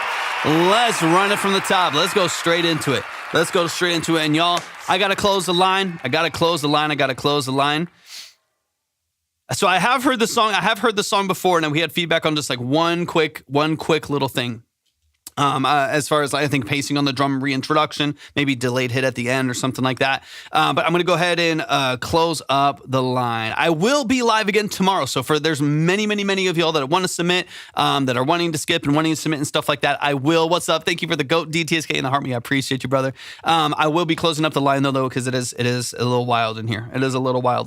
But I will open up the line again tomorrow. So just make sure y'all are following. Make sure, because the line love is always on time. Facts. Okay, give me 1 second, y'all. I will be opening up the line again tomorrow. So if you are submitting, I'm going to try to get through as many of these as I possibly can. I'm just going to close it to new submission. I'm going to be closing it to new submissions. It's helpless. Okay. Closed. Beautiful. Okay, we're still getting to as many of these as I possibly can. I'm going to try to move at a good pace. Closed. Boom. All this will make no difference either. You just got the notification. I've already been on for 2 hours. I'll be on for probably another 2 or so. Another 2 or 3 maybe. All right, let's get into it, man. This is the family. This is Break My Heart by Hop Count. Let's dive into the music, man. This feels polished now, man. This feels super polished. So I've heard of earlier version of this. This feels like it's about ready to go. But y'all, I will be live again tomorrow. So definitely make sure that you're following. Make sure that you are tapped in on either Twitch, YouTube, or TikTok, of course, and we will open up the line again tomorrow. But please read the letters on the screen, y'all. All right. I love y'all, but y'all are brutal out there. God damn. All right, let's go.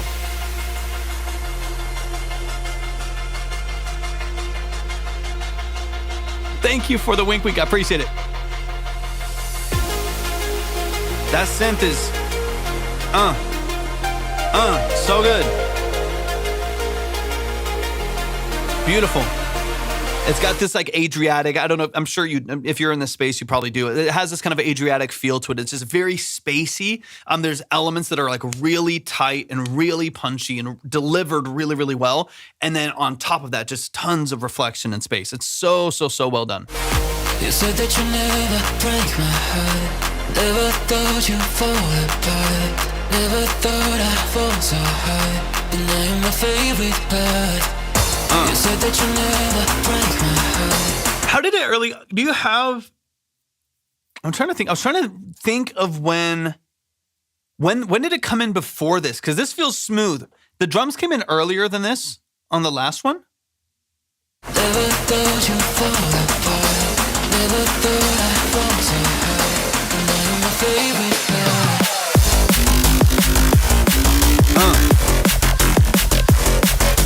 Gorgeous, dude. It's so good. It's so well balanced too. I'm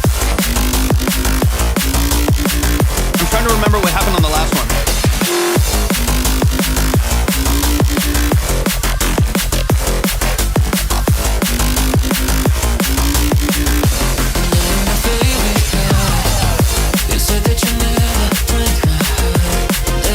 But but I have heard this one, right? Oh, okay. I was just, something about it sounds really familiar. This is a hop count. This is fresh. Something about it sounds familiar, but maybe I haven't heard it. Maybe it just sounds like, maybe it's just so polished. Maybe it's just so polished that it just like feels so seamless already.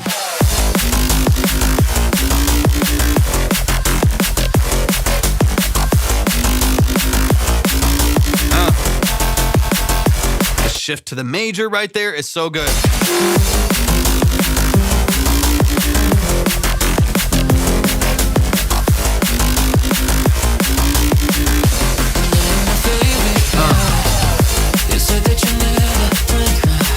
It's so good, man.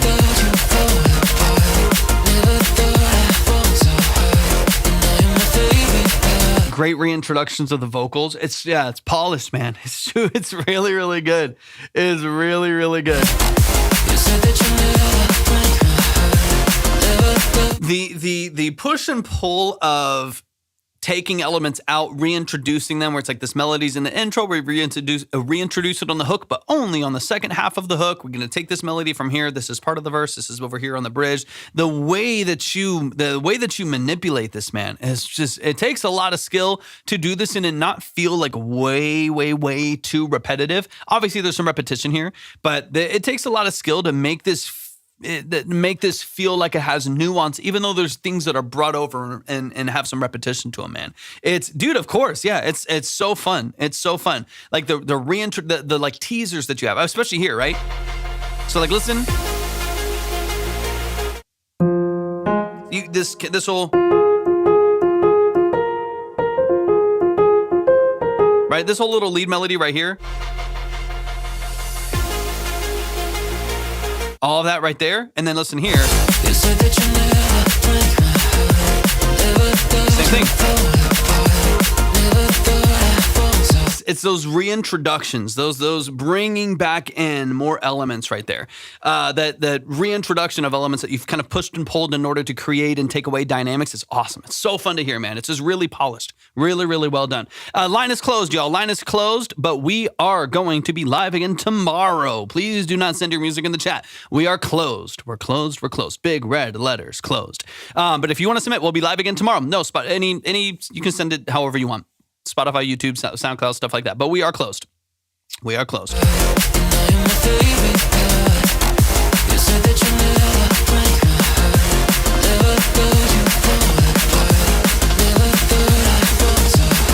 you for the follow.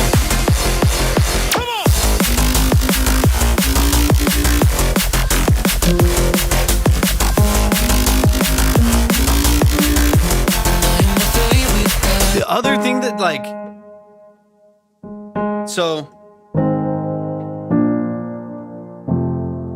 the other thing that you've done really well is like there's a really interesting tension to this whole progression here, and it's the reintroduction of your majors too, which is because again, the feel of the song is very minor, right? I mean, there's a lot of tension to it. It sounds minor, it sounds dark and very heavy, so on and so on.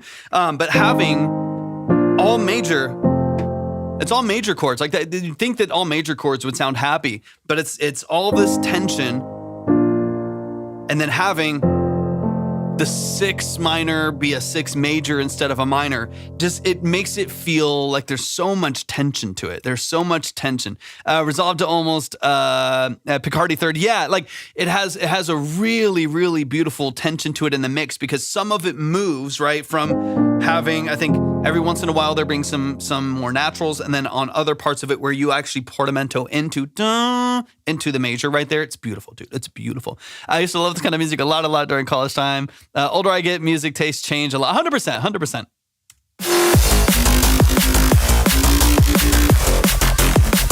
And then using that portamento at the end to give you the major, you're kind of sliding from minor to major on the single right there. So fun.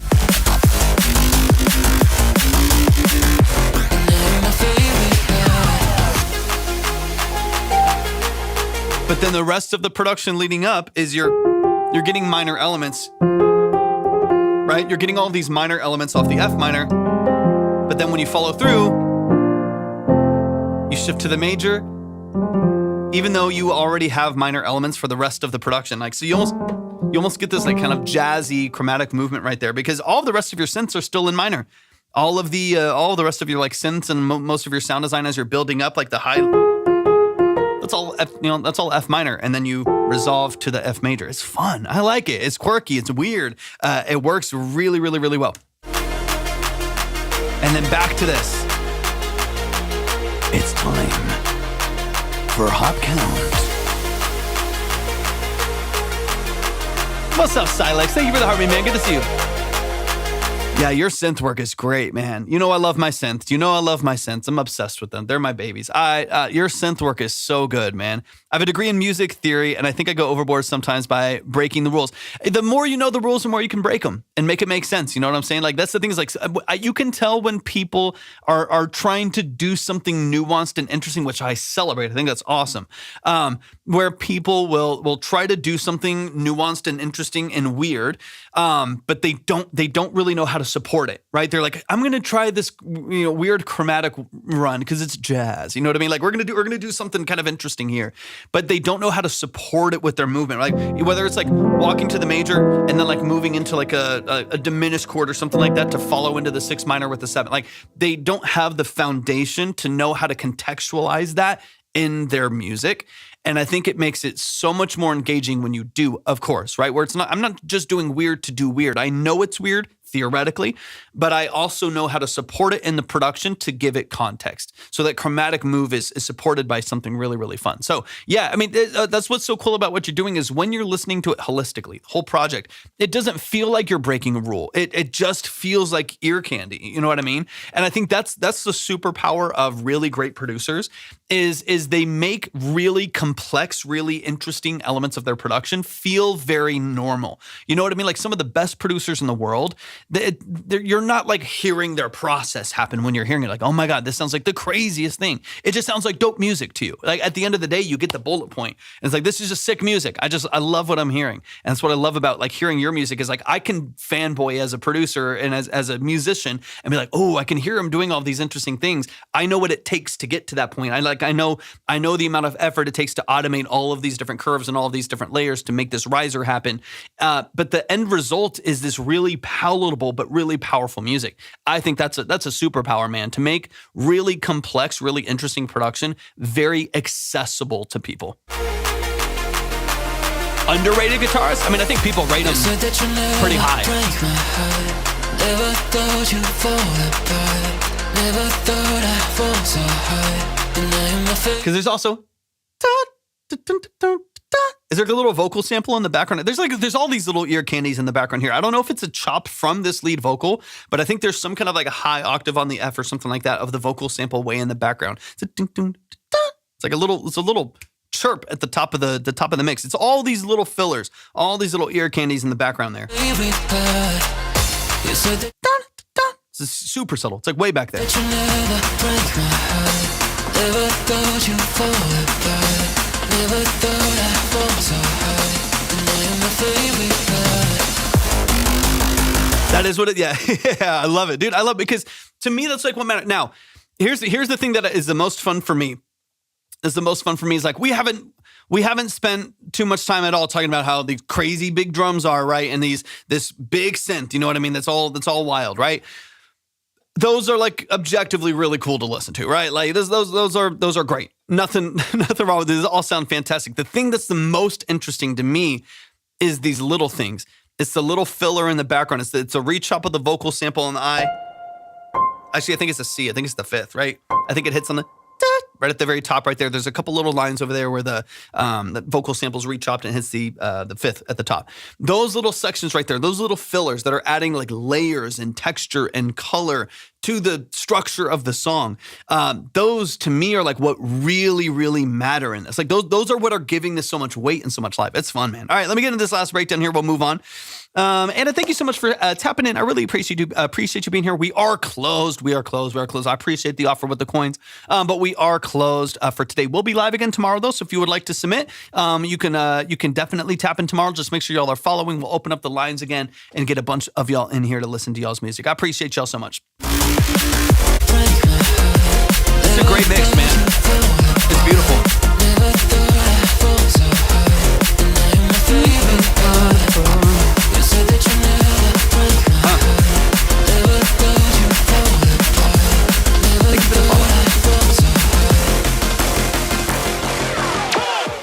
Yeah, it's killer, man. It's so good. It's so good. It's so good. I'm obsessed, man. I'm a fan. I'm a fan of what you do, man. I'm a fan of what you do. So, man, y'all please show some love to Hop Count. Hop Count is in the building right here. Show them some love right here in the chat. Follow them. Go stream their music. Go support what they're doing creatively. Absolute monster of a producer. Let's keep the music going. Let's keep it going. Keep it going. We got Vector in the building, dude. All love from this end, man. All love from this end. So good. We got Vector in the building. Vector, have I heard your music before? Let me know. Let me know. Let me know. Gravity, thank you so much for the heart me. I really appreciate that. Let me know. Let me know. Let me know. This is I Know by Vector. I'm a producer artist from Southeast London, but recently moved to Somerset. I have no songs released, not even a Spotify yet. Thinking of this as my first release. Are you finishing the list? I will get through as many of the consultations as I can on that paid line. If I hold on, let me see.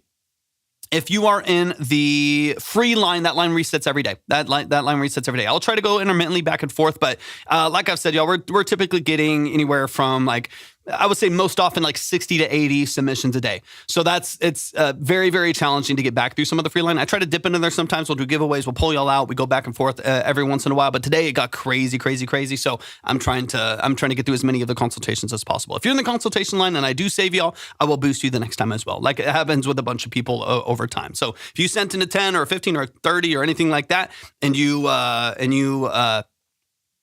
don't get heard this live stream, you'll have more the next time that you come in. I'll make sure I save it for you. I need 30 minutes of your time for a meeting. Yeah, shoot me a message, Boofy. I'll see what's going on. Vector's in the building. Okay, Vector. Yeah, Vector, let me know. Let me double check a few things real quick. All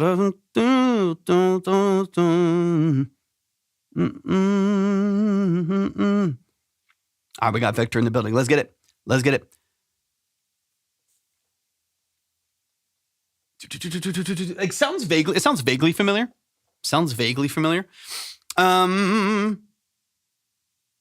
Let's see. Okay. Just want to think of this as my first release. Okay, let's get into it. So Vector, let me know really quick. Talk to me about the role that you play in your music. Talk to me about production. Talk to me about mix, stuff like that. If I've heard your music before, of course, just please remind me.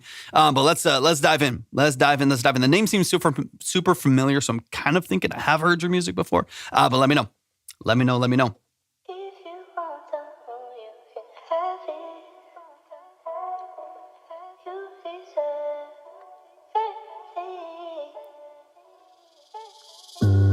everything. To live your dream, you may not live life. Trapped in the seam, you feel the zip tight.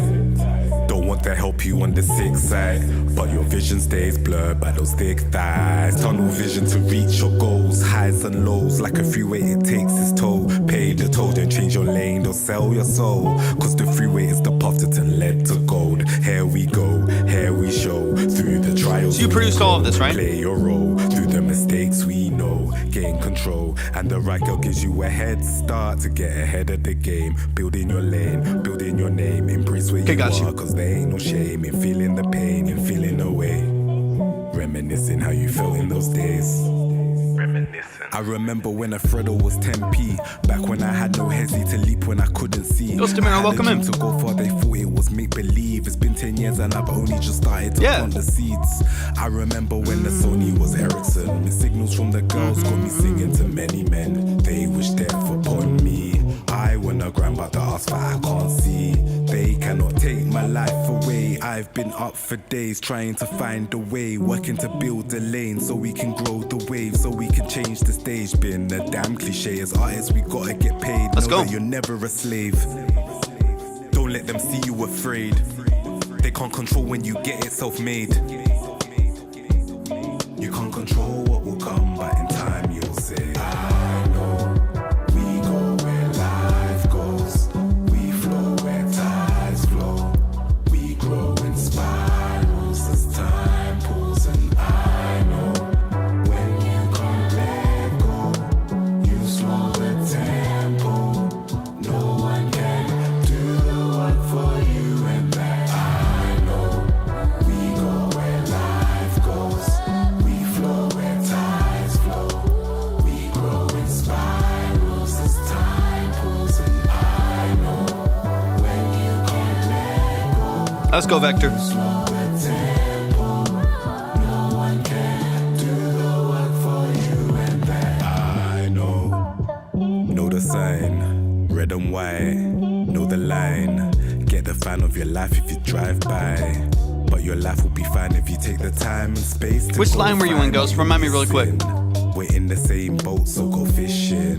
There's no better time to change. Yeah, it takes a while sometimes. Quick win. As a creative being, what we make always grows from a seed. When it sprouts, we don't know where it leads. Zibby, zibby, take a toke of the green. Cause you fly high when you're open to the scene. Take it in, it will reveal what it all means.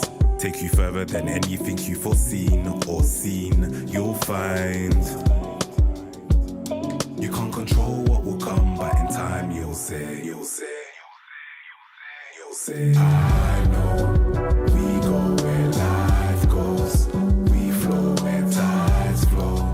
We grow in spirals as time pulls, and I know when you can't let go, you slow the tempo. No one can do the work for you and that. I know we go where life goes. We flow where tides flow. We grow in spirals as time pulls, and I know when you can let go, you slow the tempo. No one can do the work for you and that. Let's go. Let's go. Let's go. Y'all show some love. Show some love. Show some love. That is Vector right here in the chat. I want to pull something up really quick. Let me. Let's see. But y'all show some love, man. Yeah, it's cool. I'm gonna pull up something really quick on Pro Tools through Expand because I want something specific over here. Just really briefly. Boom, boom, boom, boom, boom, boom, boom, boom. Before we get into the main structure, because I want to talk about a particular section of the low end here that I want to get into. So let's see. Well, that's crazy. That's crazy.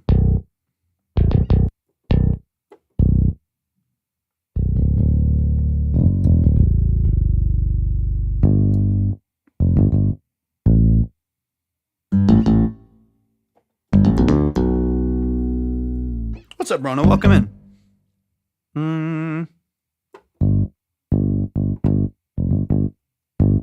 Let's go there. Okay, let's back it up. Let's run it from the top. But y'all show some love to Vector. Vector, let's get into it, man. Let's dive into some of the details here. Vector produced this whole thing. He produced it, mixed it. This is all Vector. So let's dive into it. I want to talk a little bit about vocal mix. I want to talk about a couple production elements here. And again, everything that I'm saying when it comes to like production and mix and stuff like that, these are just my opinions, right? These are just my perspective based on what I'm hearing, and some ways that I think we could maybe polish up or improve on some of the structural things that are here. Thank you for the rose deep. I appreciate it. So let's get into it, man. Let's run it from the top. Let's get into some of the details. This is potentially going to be their first single. So let's dive in, man. Let's dive in. Thank y'all so much for the follows. Appreciate the gifts. Y'all are awesome, and y'all have been amazing. Let's run it.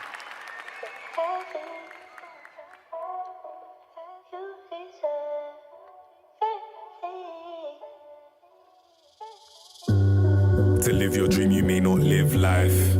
Trapped in the seam, you feel the zip tight. Don't want to help you on the sick side. Welcome in on YouTube. I appreciate you. Blurred by those thick thighs. Tunnel vision to reach your goals. So I would love.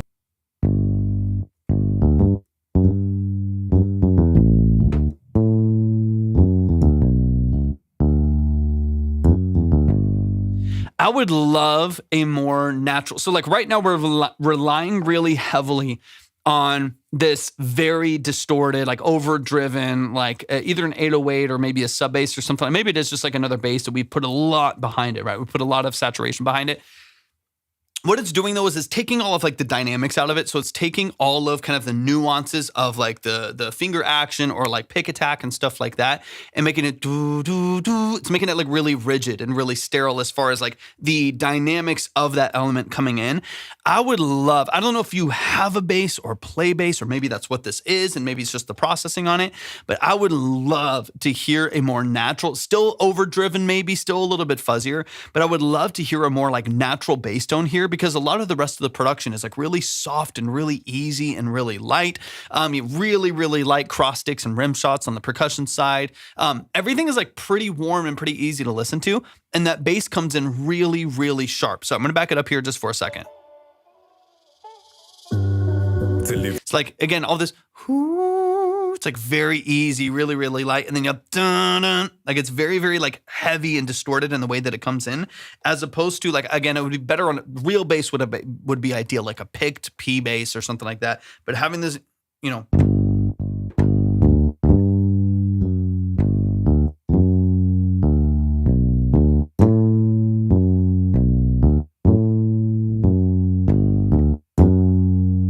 having that like really, really natural tone. Again, this is, I'm doing a free bass on here just to kind of see what it would sound like in here. I think a real bass would be even better. But having just the tone of it, what's up, Drew? Good to see you, man. Having the tone of a more like natural movement right there, I think would really complement what else is happening in the production versus this really distorted, really distinct sound early on. Having them...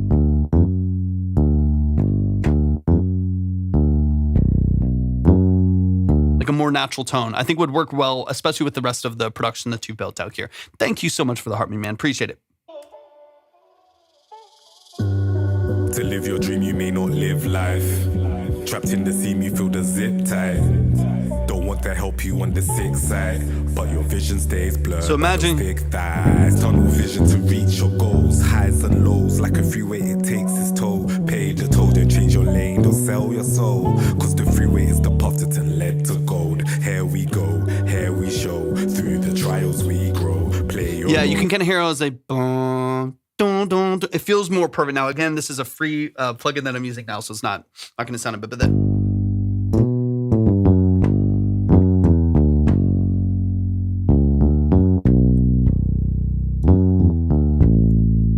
like a more natural movement right there, or even like an upright, like, do I have an upright on here? Let me see. Or like a double bass.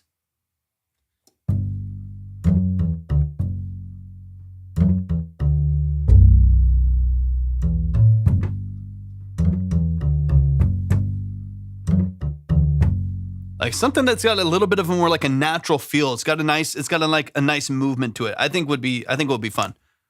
Let me keep it playing. Through the mistakes we know, gain control, and the right. Thanks for the follow. Appreciate it, y'all. Start to get ahead of the game, building your lane, building your name, embrace where you are, cause they. Especially when the only other production elements are the choir in the background. Yeah, fretless bass.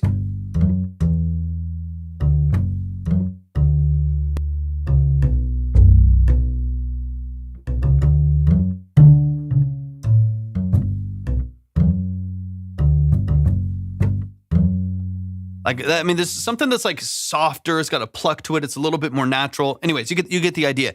It's less like distorted 808 that's like very linear. Dun, dun, dun, dun, dun. It's like perfectly quantized right in the grid. You know what I mean? Something that's like a little like pull it off of the grid. Just play it naturally on the keys instead of locking it in the MIDI. Like the more that you can kind of soften what's happening there and make it feel a little bit more natural, play around with it. It doesn't have to be the right answer. It might very well not be. Might not be your vision for the song, so you can ignore it. But I think that's what I would love to hear more of, is if we can take this whole production. I want to talk about vocals next. If we can take this whole production and make it feel a little bit more transparent and natural, I think people will connect to it more, because it is a fairly simple production and a fairly simple vocal structure. It's you and some in and outs. It's you and some accent vocals.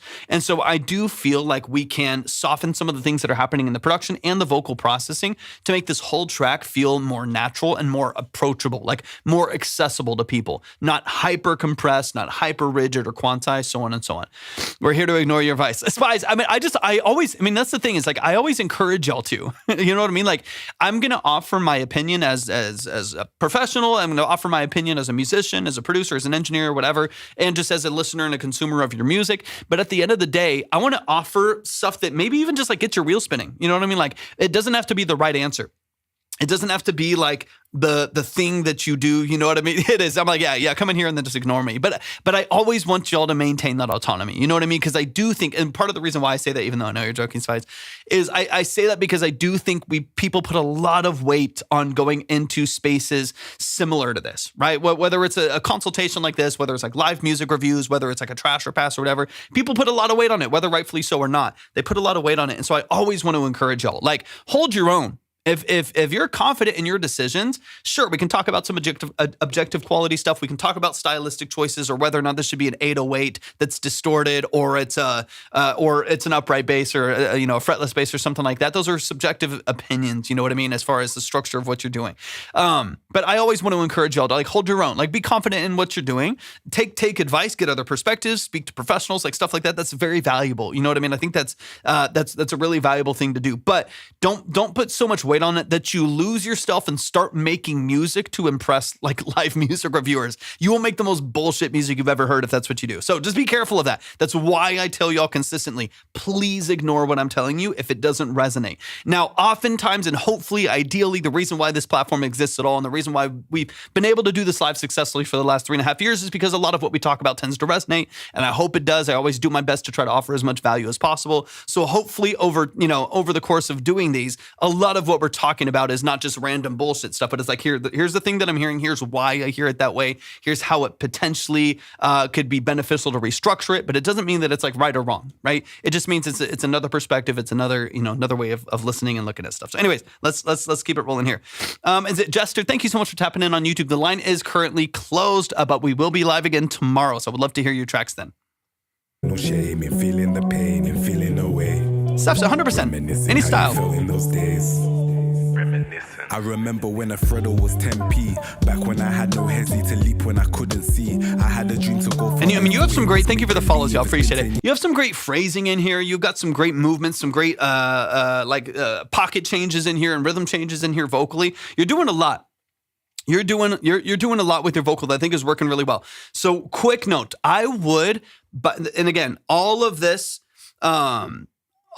is kind of coming from the same perspective. So when I'm talking about all these different details on the song, they're all kind of coming from the same place of really wanting your vocal and your message to shine and not have anything in the background or within your vocal structure that is like disguising your track. You know what I mean? Like that is like disguising what you're doing and kind of distracting from what you're doing, right? So that's why I'm like, I think having a softer, more acoustic, more natural sounding bass would actually settle into the background of the song a little bit easier than like a distorted 808. You know what I mean? So on and so on. The other thing that I think would be beneficial, let me get out of this bass and then we'll go back to my piano. There we go. Beautiful. The other thing that I think would be beneficial would be to rework slightly your background vocals. Again, this could be and has the potential to be a really, really nice, organic, natural, like warm mix on your production. A really simple production structure with really powerful vocal messaging and powerful vocal execution. You have a very, very weighty voice. You have a lot of presence. So I want to maintain that in the mix and I don't want anything to take away from that too much.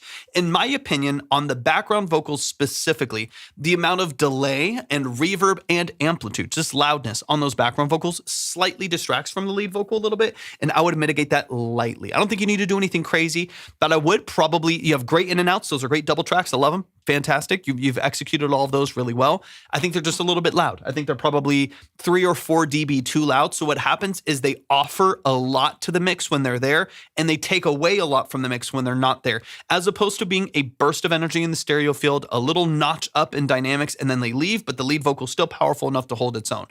If they come in too hot and there's too much energy behind them, then when they don't exist there, the mix will feel a little bit lonely. It'll feel a little bit small. So I would probably just back off of that vocal by the background vocals. Let's say start with like 3 dB, see how that feels, cut the energy a little bit there, 3 dB on the background. And then I would, instead of always having, so I'm going to back it up here for a second, then we'll skip towards the end because most of it's the same design and dynamic.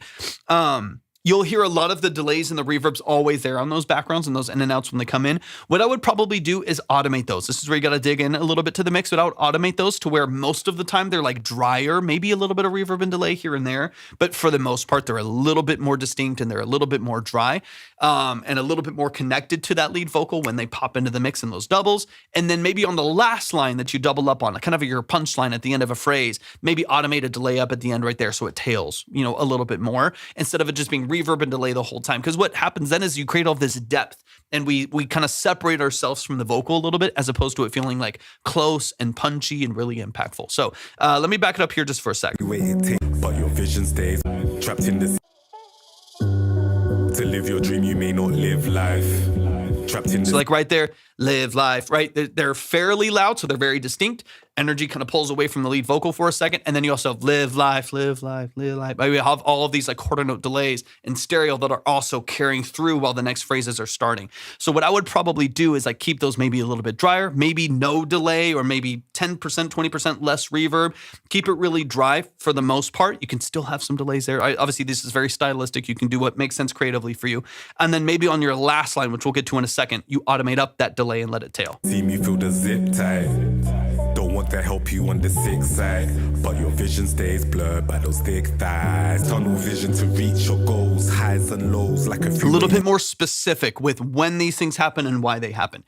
That level of intention and support for the song to me is going to be really important to people feeling what's going on here, right? Like, again, you got a cool voice, man. You've got a good energy, good body to the vocal, an interesting production. Like there's a lot going on here that I think is really, really well done. And so my goal is just to make sure that nothing distracts from that, right? That there's nothing about the production or the beat or the way the bass comes in or anything like that that is actually like pulling energy away from what's happening. Same with the lead vocal, right? That lead vocal is good and it's clean and it's clear and there's nothing that happens in the backgrounds that's like pulling energy away from some of the other structures that you have there. Man, Mike, I got you. Man, Mike, I appreciate you so much, man. Thank you for the love, man. I appreciate it. I appreciate that more than you know. All right, let's get a little deeper here. Thank you so much, man. Appreciate you. They wish death upon me. I wanna grind, but the ask that I can't see. They cannot take my life. It's like very, very forward. That's a little softer and a little bit more cohesive with the rest of the production. You're going to be in a great space, man. Because again, a lot of this is really, really well done. My song is Love by Sam Park. Let me know, Ghost. Let me know if it was in the free line or if it was in the consultation line. Let me know. Life away, I've been up for days trying to find a way, working to build a lane so we can grow the wave. So love the introduction of the piano. Beautiful, beautiful. Artists, we gotta get paid. We go where life goes. We flow where tides flow. We grow inspired. Do you have the ability, like just vocal range-wise and support-wise? Do you have the support to do like enough like vocal range? You're low. I go.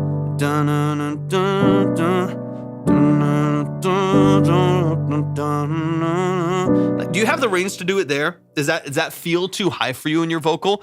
I would love to have one other octave in here because right now what's happening is we have a huge gap between a very, very, I don't even have the low register you have, a very, very low register of your vocal down here. And then the choirs being 2 to 4 octaves above you.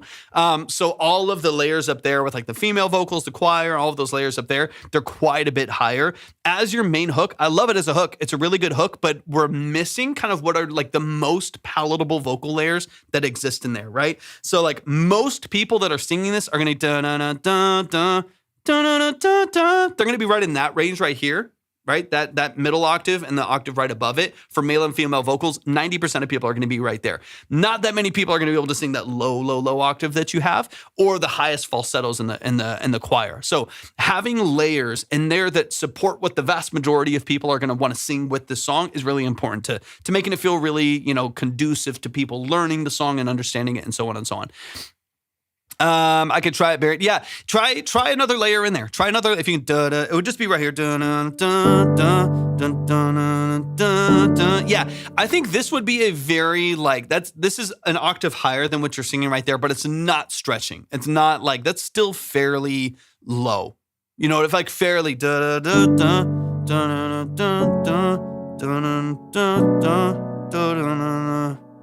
You know what I mean? Like that's still like a very comfortable range. Even if you tuck it in the back a little bit, even if it takes a couple comps to get it in there, I think it's a really, or you get someone else to do it, whatever it may be, right? I think it's a really valuable layer to have because it is the layer that most people will sing with this song, right? That one and the one right above it. So if you can dig into it, you can lock that in a little bit, dude. You're gonna be ready to go. Let me skip into this outro here.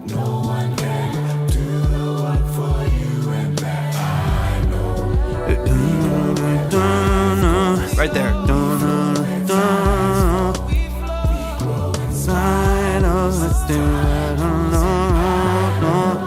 If you can get that octave, that's going to support. Because right now, again, there's a huge gap between those highest falsettos, right, and the highest choir layers, and what you're singing with the low octave right there.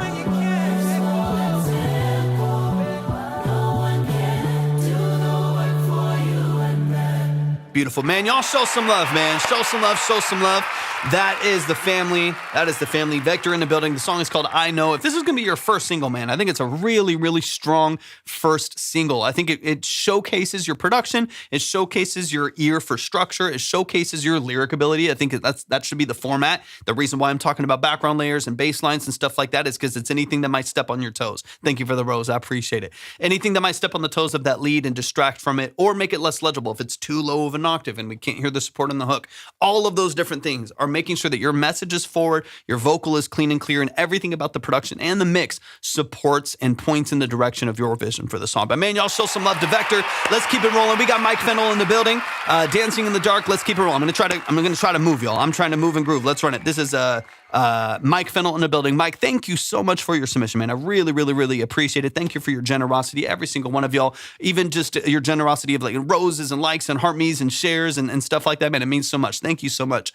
This is Dancing in the Dark by Mike Fennell. I'm a Christian artist trying to get my music out there. Let's go. Mike, talk to me about the role that you play in your music. So talk to me about production. Is this a YouTube beat? Is it a BeatStars lease? Is it your production? Are you working with a producer? Are you hiring session musicians? You go into a studio? Talk to me about the details of your record, mix, production, stuff like that. Let's get into it. Dancing in the Dark, Mike Fennell.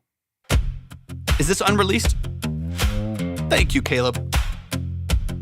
I can hear all the productions generated already, but let me know if there's anything else about what you're doing that's particularly what you're doing. The night is so long. And the vocal too. I'm looking for reasons.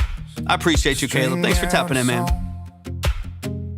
The valley is deep and the path isn't clear, but a whisper of mercy tells me you are. What do you mean? Do you do everything though? This is all. Everything that I'm hearing here is generated. I don't have the answers.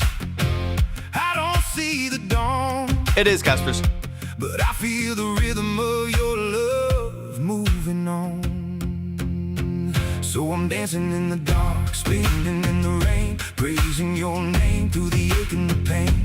The enemy wants me to bow to the night, but my feet keep on moving, 'cause you are my light.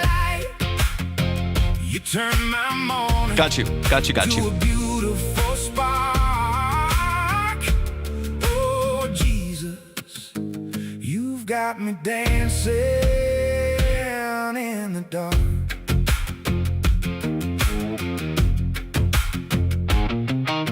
Faith is the evidence of things yet unseen, stepping right out. Yeah, I'm curious. I'm curious what you mean about your process, because I can hear what I hear, and so I want to make sure that that we're on the same page of what you're actually doing, so I know how to dig in. I know how to kind of address what needs to happen. 'Cause the maker of stars is the Lord. Like you're recording your voice and you're running it into Suno or whatever. Yeah, I'm dancing in the dark, spinning in the rain, praising your name through the ache and the pain. The enemy wants me to bow to the night, but my feet keep on moving. Got you. And then the production you're piecing together on there as well and generating from there. Beautiful spark.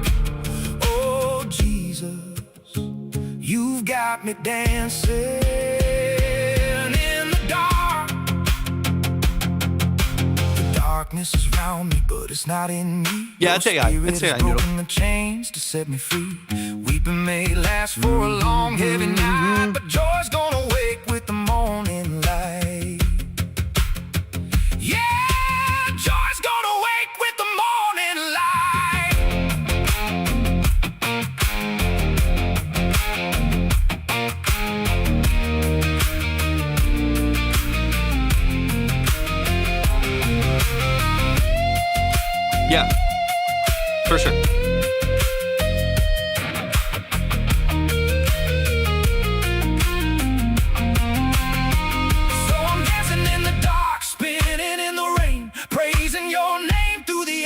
more distinct structure. It's been edited and stuff, for sure. Yeah, you can hear it. But my feet keep on moving, 'cause you are my light. You turn my morning to a beautiful spark. Oh, Jesus, you've got me dancing in the dark. What's up, Ted? Let me know. Let me know what your goal is, man. Let me know, because I want to know how I can help you, right? No matter how you go across. You are my light, Lord, dancing in the dark.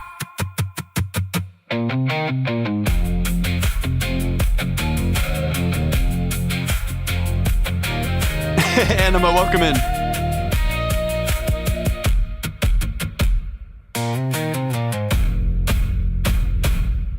All right, let's go. Yo, let's get into it. Let's get into it. Let's get into it. Let's get into it. That is Dancing in the Dark, Mike Fennell. I'm rolling any genre, any style, any level of quality or preparedness. There's no bias as far as kind of the structure of what you do. We are closed, though. We are closed. After that, we all could use some. Let me make money. Okay, but that's why I'm asking. And again, Mike, feel free to you know how people react. You know how people to react. Feel free to read through the lines. You know how people react to stuff like this. I have my opinions on this personally. I want you to tell me, you sent this in, you invested, you got yourself in line. I want to know how I can help you and what you're looking for as far as tools, as far as advice, as far as direction, whether that's improvements in songwriting and structure, whether it's wanting to be better, whether that's working with real musicians, whether that's getting this demoed by bands, whether it's working with collaborative songwriters to improve your structure. Tell me how I can help you, right? Because you heard what we were doing in here. You heard what we were doing. You saw the live. You saw the value that we're breaking down when it came to production and stuff like that. What's up, Sean? Good to see you over on YouTube. I appreciate you tapping in. Let me know how I can, because again, these 20 to 30 minute breakdowns, these long form, consultations that we do, I want to bring you as much value as possible. I want to help you out in the way that would be the most beneficial to you, that would point you in the right direction, that would give you the most opportunity, that would give you the most, movement and credibility in your space. And so I want to make sure that you have what you need to improve on what you're doing, right? And that it's pointed in the right direction. That is pointed in the right direction. So let me know.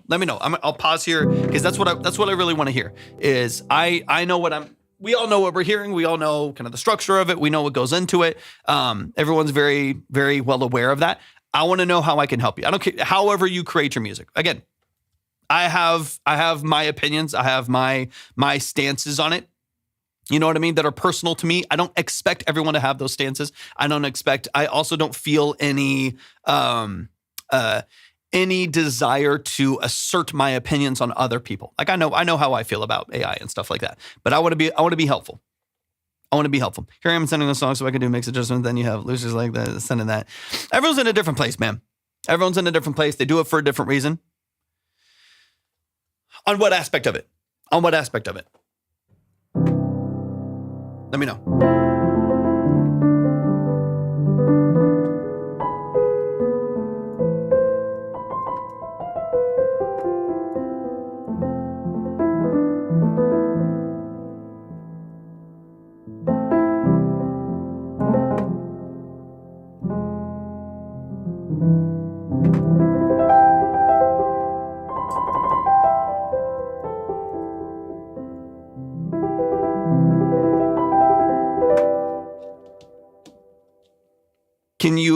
Can I hear your opinion on AI in general?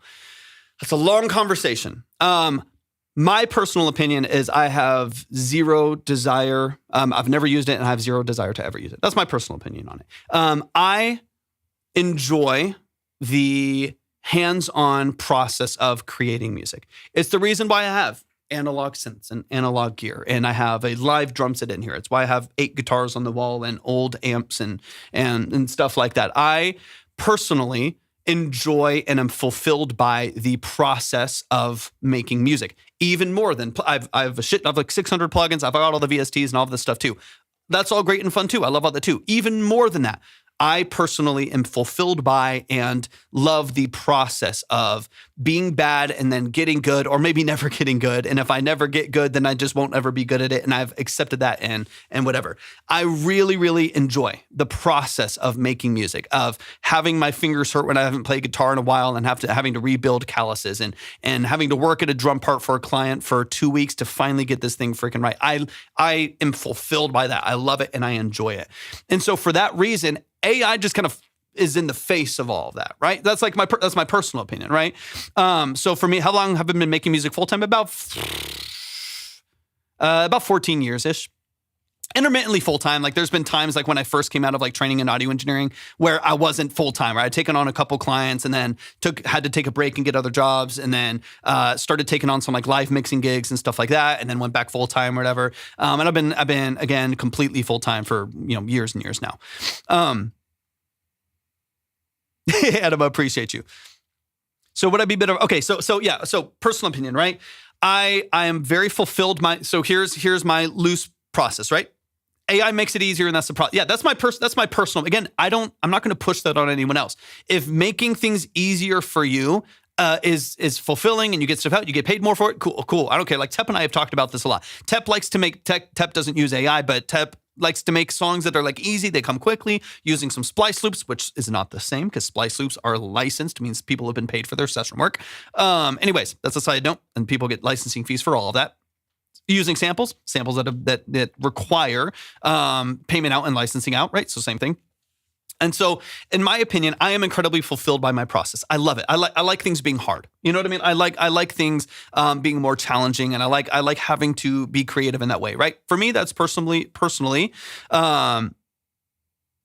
think it's cool to use tools based on stolen music present here? I don't. Wait, Sam, are you talking to me? I don't. The process is the fun part. Yeah. I don't. That's not me. I don't know if I can't tell, obviously, because it wasn't tagged, so I don't know who you're talking about. But I enjoy the process of. You said you're cool with others. I'm talking about sampling. We're talking about sampling. Yeah, splice is not. No. I'm not talking about AI. I was talking about sampling and splice, which is licensed before sampling. I said I don't feel the need to assert my opinion on others. I have my stance, and my personal stance is I've never used it. I'm never going to. Zero desire to. It's not even like could it make it more efficient or whatever. I have no control over what other people do. And me trying to assert that stance on other people is not going to change their mind. So like, yeah, no. So like, yeah, and he asked for my opinion, right? So yeah, like I have. The other thing is like the people. No. Yeah, 100% valid. I steal music on Splice all the time. There's something else I was going to say. Sorry, my ADHD is kicking in. There's something else I was going to say. Damn it. Sorry, the ADHD kicks in sometimes, and I completely lose what I was saying. Here's what I was going to say. Oftentimes, the people that are completely generating, right? Because most people, when people are talking about AI slop, right? Again, ask my opinion. That's what we're here for. When people are talking about like generating a song from scratch, the slop that people talk about, where it's like, I just said, make me a progressive metal track and make it vibey, and boom, and go. When we're talking about like AI slop like that, those people were never going to do it another way. You know what I mean? They were never going to. So that's not even worth having a conversation about. You know what I mean? So like, I think people need to come to terms with that in some sense, right? The people that are doing that and they're just like, dude, just blasting stuff out there. They're making 15 albums a day and bragging about it. Those people were never going to operate in the right sense ever. They were never going to hire a session musician. They were never going to do those will always fall. Yeah, those will always fall through the cracks. Exactly. Yeah, sure. Right. So those will always fall through. Those are never going to do anything. Those will become memes, if anything. You know what I mean? Those are going to be things. So when it comes to utilizing it, because of my fulfillment by the process, right? I love music with all of my heart. I've been playing drums since I was 4 years old. I've been a classically trained pianist since I was 6. I've been playing guitar since I was 8. I taught myself how to use Pro Tools when I was 12. Went and spent 2.5 years in a private mentorship in a studio, tracking bands and learning live sound mixing and studio recording. Before that, I was like, when I was like 11, 12 years old, I was recording and mixing on floppy disks on my old Clavinova. I love the process of this so much. And I know other people do too. So anything that, in my opinion, robs from those other people as well bothers me, right? And that's why, again, like I hold my opinion on it. I don't necessarily think that you have to have the same opinion as me because there's a lot of nuance to it. Magic Love Stealing 100%. I'm in San Antonio, Blake, San Antonio, Texas. I don't think that everybody has to have that opinion, but I know how passionate and fulfilled I am by the thing that I do. And so every time, in my personal opinion, if it's not licensed work, someone says, I don't have a guitarist and I can't play it. So I pop up a guitarist. That is then someone that is not getting that. You know what I mean? They're not able to be fulfilled by that process. They're not getting hired. We're not recirculating that income. We're not supporting the community and the economy of the arts. And that to me, in fact, the opposite of that is then we're just sending that money to tech overlords. So like it's like the people that run Suno, the people that run these things. Again, this is a little bit deep in the weeds right here, but like the people that are running this, they're not musicians. They don't love music.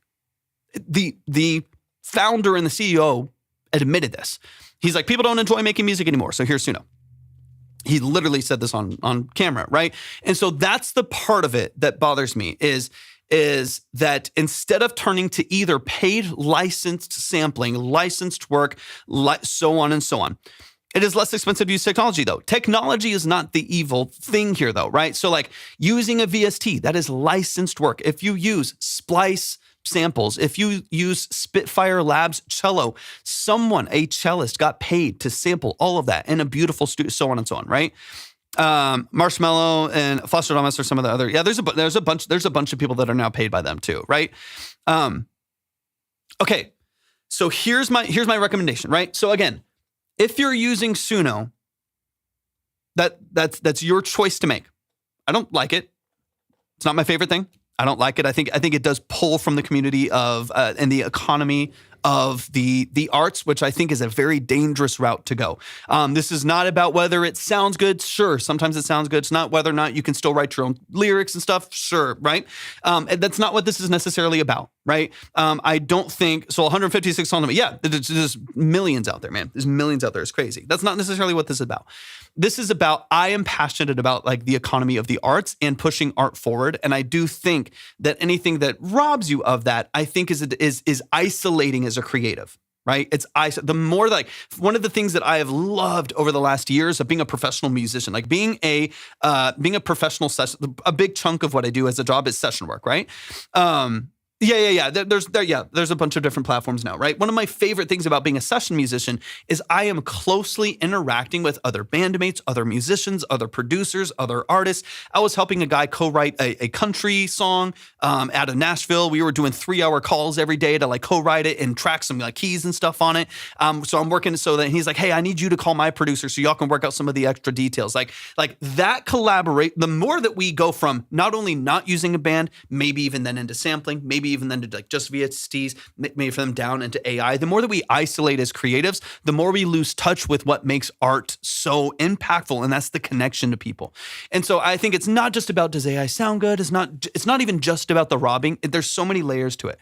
It's about like the isolation of the arts as a whole. So anyways, there's a lot of stuff in that, right?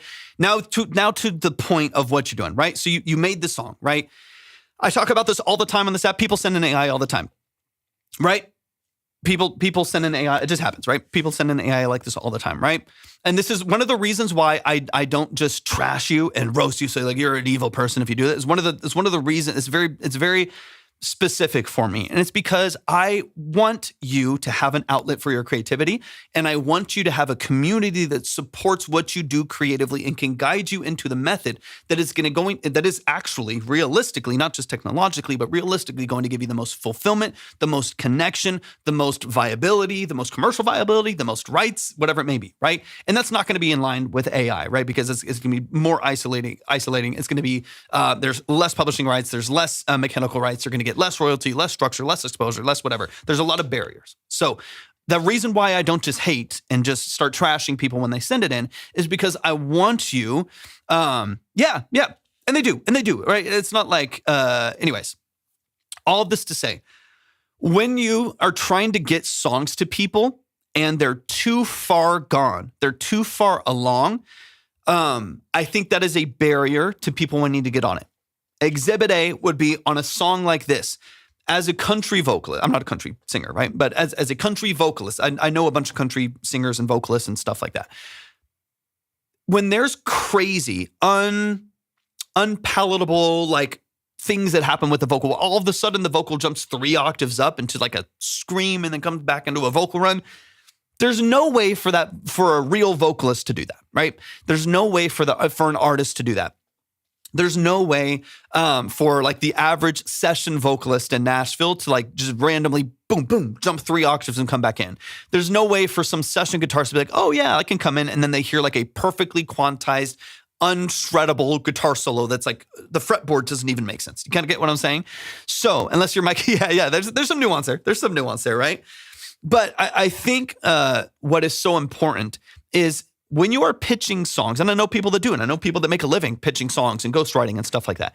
When you're pitching songs, your number one goal is to make sure that there is room for whatever artist you're pitching to or kind of a avatar of an artist that you're pitching to get on that song. If you like send someone a song and it's this ridiculous vocal and it's the craziest guitar solo and it's the most nuts drum introduction and like craziest dynamic, whatever, which is a lot of what AI does, it just kind of goes to the extreme randomly. It might be your lyrics and stuff, but then it just takes that lyric and it jumps it 4 octaves for no reason, right? It just kind of does this crazy. It's like, I want to build up the dynamics going into the last hook, and it takes that and it's like, hey, let's go crazy. It does all this stuff. And so no real vocalists can place themselves in the song, and there's already a barrier, right? What I would do is make the most like palatable, easy to get on structures of your songs. I would start out one musician and one vocalist and build a massive demo library with them. And if there are people that, if you can't afford to pay them all the time, like again, session musician, like I know what I charge for session work and it's not cheap, right? So session work can get very, very expensive if you're demoing a ton. But what I would probably do is find a couple people that you can cycle in and out as far as vocally and instrumentally and work with them consistently and offer splits. Depends on the instrument, but it's going to be like minimum like $200, like minimum. So like if it's a super simple couple tracks or something like that, if it's like full live tracking, I've got to like switch out my drum kit, retune, restructure, remic and stuff like that. It's going to be, a multiple of that. But I would say like a basic guitar or like a basic synth track, a couple layers can be about $200, $250, something like that. And so what I would do is work with a couple people like that and make palatable, pitchable music with them. One acoustic guitar, one piano is enough to get you in the room with a vocal that can easily be scratched and replaced. Understand, do control that output with tunes. Sure. But I think my goal, if you were to do that song, what I would change, I would record it with an acoustic guitar and a vocal, and that's it. I would record it. I would make it simple and repetitive. I'd probably cut like 45 seconds off of it. If you want this to be like a modern pop country song that is palatable, that is punchy, that is sharp, I would record this with an acoustic guitar and one lead vocalist, chop some of the extra fat in the lyrics, get about 40, it's about 4.5 minutes long, 4 minutes and 15 seconds. Get this to about 3 minutes and 20, 3 minutes and 15, or 3 minutes and 30 seconds, something like that. And what do you charge?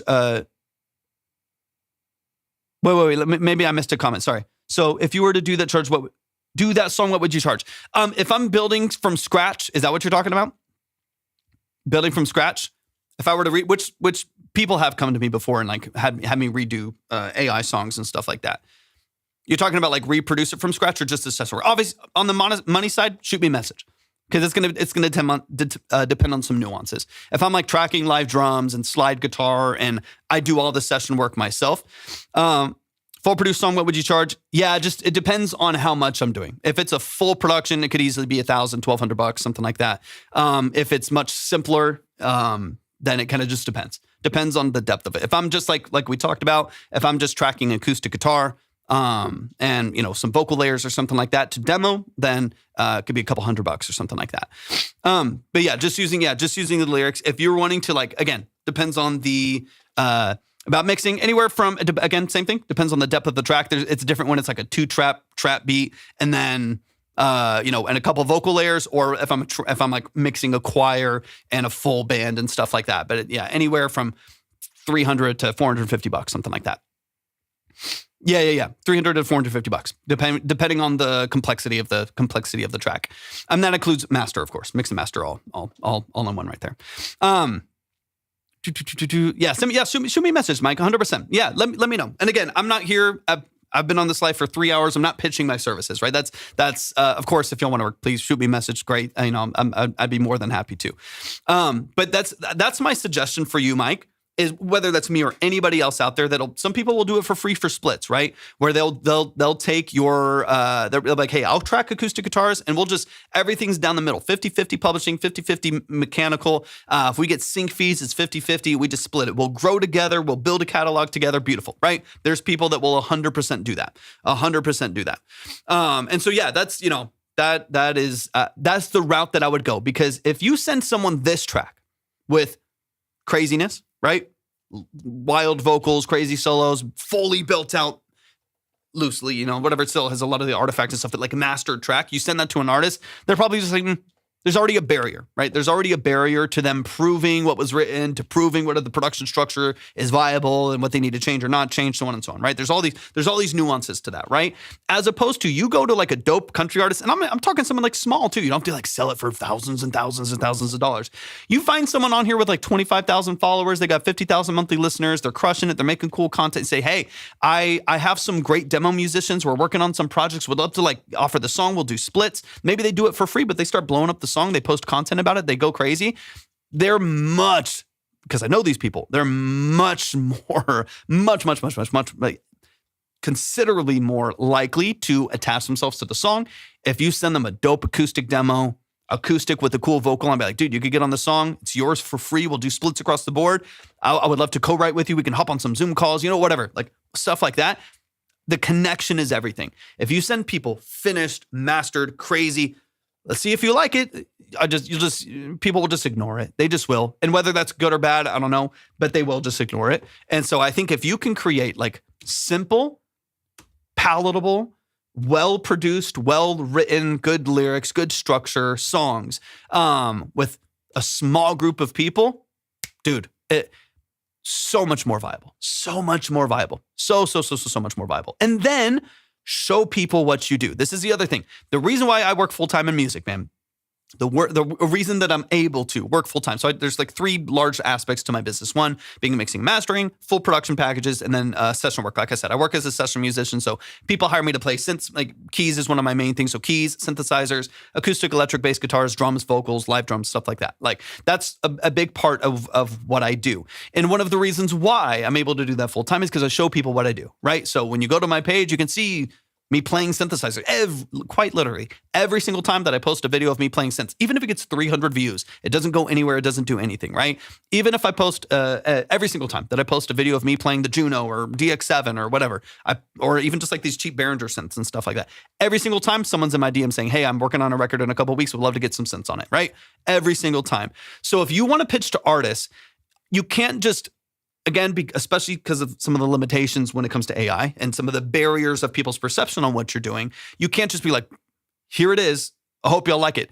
Anyone who you want to like it and you want to buy the song will ignore it. So if you start working with a couple small people and just small, producers or acoustic guitarists and stuff like that, and some simple vocals and stuff like that, then if you just start working with a couple people and show people show people the song that you write. Show them your writing process. Like, this is how I wrote this verse. This is, and then you make content, and like you screen record a call with you and the acoustic guitarist, and you make content of you like, talking to the acoustic guitarist and working out the parts with them. That's so connective. That's so human. It's so connective. Like, that's where people are going to want you to do it for them, and they will pay you for it.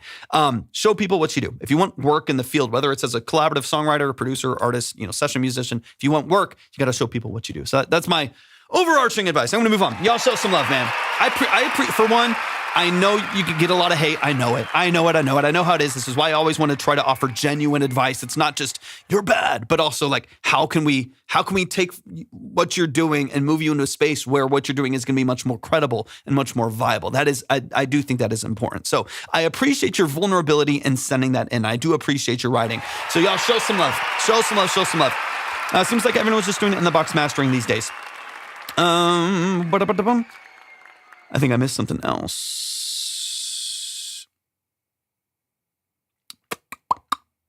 Let me say. In your opinion, is there any reason to use a professional analog mastering studio these days? Seems like everyone is just doing in the box mastering. If they have the sound in the field that you want, cool. I appreciate you, Gravity. So like I do hybrid sometimes. So I do have analog mastering gear. And then I also sometimes, depending on the record, depending on what it needs, depending on the complexity and the scope of the session, sometimes I'm doing that, a lot of the automation of a master and stuff like that all in the box. And then sometimes I'm using like the SPL Big or some drummer stuff or some other like stereo compressors and whatever. And I do it in analog. I like the analog process. Again, for me, a lot of utilizing analog and utilizing stuff hands-on is not I do think in some cases it does sound better, but it's not strictly because it sounds better. I think I sound better when I use this stuff. And that's not the same for anyone else, right? Like for me, I think I make more creative, more interesting, more intentional decisions when I play a Juno or a Moog or whatever it may be than I do when I'm like clicking and dragging automation to like open a cutoff on a filter or like change the decay of something like that. I think I sound better on the Juno than I do on the Juno in the computer, right? So that to me, but that doesn't mean I don't oftentimes use a Juno plugin, right? I have like 3 of them. So like when it comes to like utilizing analog versus, in the box or when it's mastering, whether it's VSTs, it just depends on what serves the song. Do I, in a particular song, do I value recall and automation more than I value the tonal qualities or the tactile approach to the creativity? And that's going to be different song to song. Same with mastering. So sometimes I'm running it outboard and I'm running it through some analog gear, and I do think it sounds phenomenal. I do think it sounds great. And then other times I'm like, this is like a really particular record, and it also depends on the artist that I'm working with. This is a very particular record, and they're very picky about like these different things. I might not go analog on that one for some specific reason, where I'm like, they've already like, I haven't even finished the production or something. I haven't even finished the mix, and they're already like asking for like 3 revisions on random things.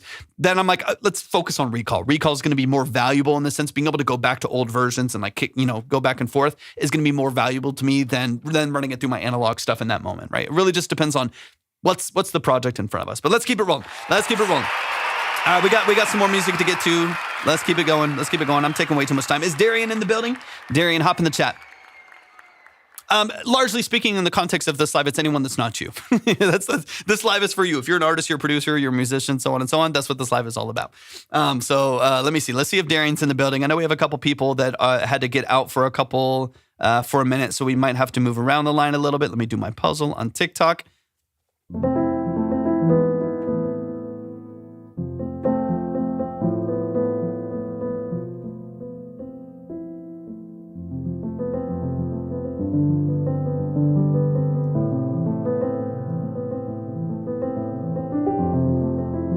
Okay, I don't think they're here.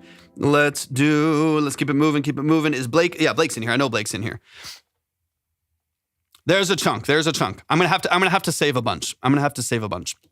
Y'all, we are closed for today. We will be live again tomorrow. Quick reminder. If you are in the consultation line and you get saved, you will never miss out on your chance to get heard. You will never miss out on your submission. Line went crazy today. I'm also taking a long time. I'm ranting a lot. Sorry about that. Hopefully it's valuable. Hopefully it's good information. That's always my goal. It's always my hope at the end of the day. But there is a chance that a good chunk of people, even on the consultation line, will be saved for another live. If that's the case, you'll never miss out. In fact, I will boost you more next time. So as an example, If you sent in 10 today and you do not get heard, come in tomorrow. It could be tomorrow, a week, 2 weeks from now. Doesn't matter to me. But if you don't, you have to eat, work, sleep, anything like that, and do something else, or I get off at the end of the day and you haven't been heard, I will always make sure that I boost you next time. So if you submitted 10 today and you don't get heard, you come in tomorrow, you'll submit for free, and I'll bump you to 15. Every single time that you come in that you're not heard, I'll boop you. I'll boop you. I'll boop you.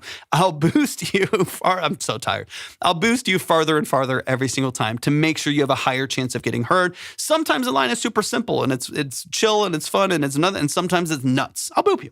Sometimes it's nuts. Sometimes it goes crazy. We get a lot of people that skip really far, and that obviously it's going to make some of these take quite a bit longer. I have to rest my ears. I've got to be practical about it at the same time. So I'll always make sure that I save it. I'll always make sure that you get heard. You'll never have to worry about, did he hear it without me or anything? We go into so much detail that it's only beneficial for talking back and forth. So I'll always make sure that you're here and boost you the next time. Yeah, absolutely. Absolutely. And then, what you're calling consultation. Exactly. Yeah. The tier 1, 2, 3 on the other side, that's what that is. So that's the consultation line. The free line is only up to 2-minute listen on the song and then move on. But yeah, anytime that you come in, I'll just let me know that you submitted the other day. I can pull it up really quickly on the old sessions, or you can just let me know and then I'll boost you past. In fact, half the people on the line today are from a couple days ago where I had to save a bunch because it was getting too late. My ears were ringing and shit, so I gotta protect the moneymakers. All right, so Darian, I don't see. So let's. Blake is in the building. This is 337 version 11. Love that by Wisner. How many deep dive submissions do you receive about weekly? Oh man, it just depends. It could be anywhere from, I don't know, 50 to 100 or something like that. It really just depends. It just depends on the day, depends on the algorithm, depends on so on and so on. I'm amazed you don't lose your voice. Thank you, Matt. I appreciate it. Yeah, it's crazy. It's crazy. Sometimes the lives are short. Sometimes they're short and sweet. They're like 2 hours. We close it quick and we just, knock out a couple. I do these lives intermittently after I'm done with my projects for the day. So it just kind of depends on when I'm able to get on, when I finish my studio work and sessions and stuff for the day. We'll hop on for a couple hours. So today it's weekend, or it's not weekend, it's Monday. I don't know what day it is. But today I was able to go a little bit longer. So hopefully we can get through, a large chunk of music. But then tomorrow should also be a longer one. I'm going to be doing some studio work earlier in the day, finalizing some projects. So hopefully we can still be on for 4 hours or so tomorrow as well. So get through a chunk of y'all's music. Okay, Blake, let's get into it. Blake, give me all the details. I've seen you in the chat, man. I appreciate your support, man. I appreciate so much your input in the chat as well. Talk me through what you're doing. Talk me through. Give me the role that you play in your music. Started doing music reviews. Could I ask questions on reviews instead of feedback on my song? I mean, yeah, to an extent. I mean, I guess it kind of depends. I guess it kind of depends on what would be valuable to you, so on and so on. But yeah, I mean, feel free. I mean, you let me know. You let me know, man. Mixing and produce a song. Yeah, I mean, drop some questions in the chat. I mean, some of the business, I'll keep my business, but I'm always willing to help out with structure and stuff like that, and help support in whatever way I can. Let's get into it, man. Have I heard your music before? Let me know. Mix, sing, produce a song. Okay, beautiful. Let me pull it up on SoundCloud real quick.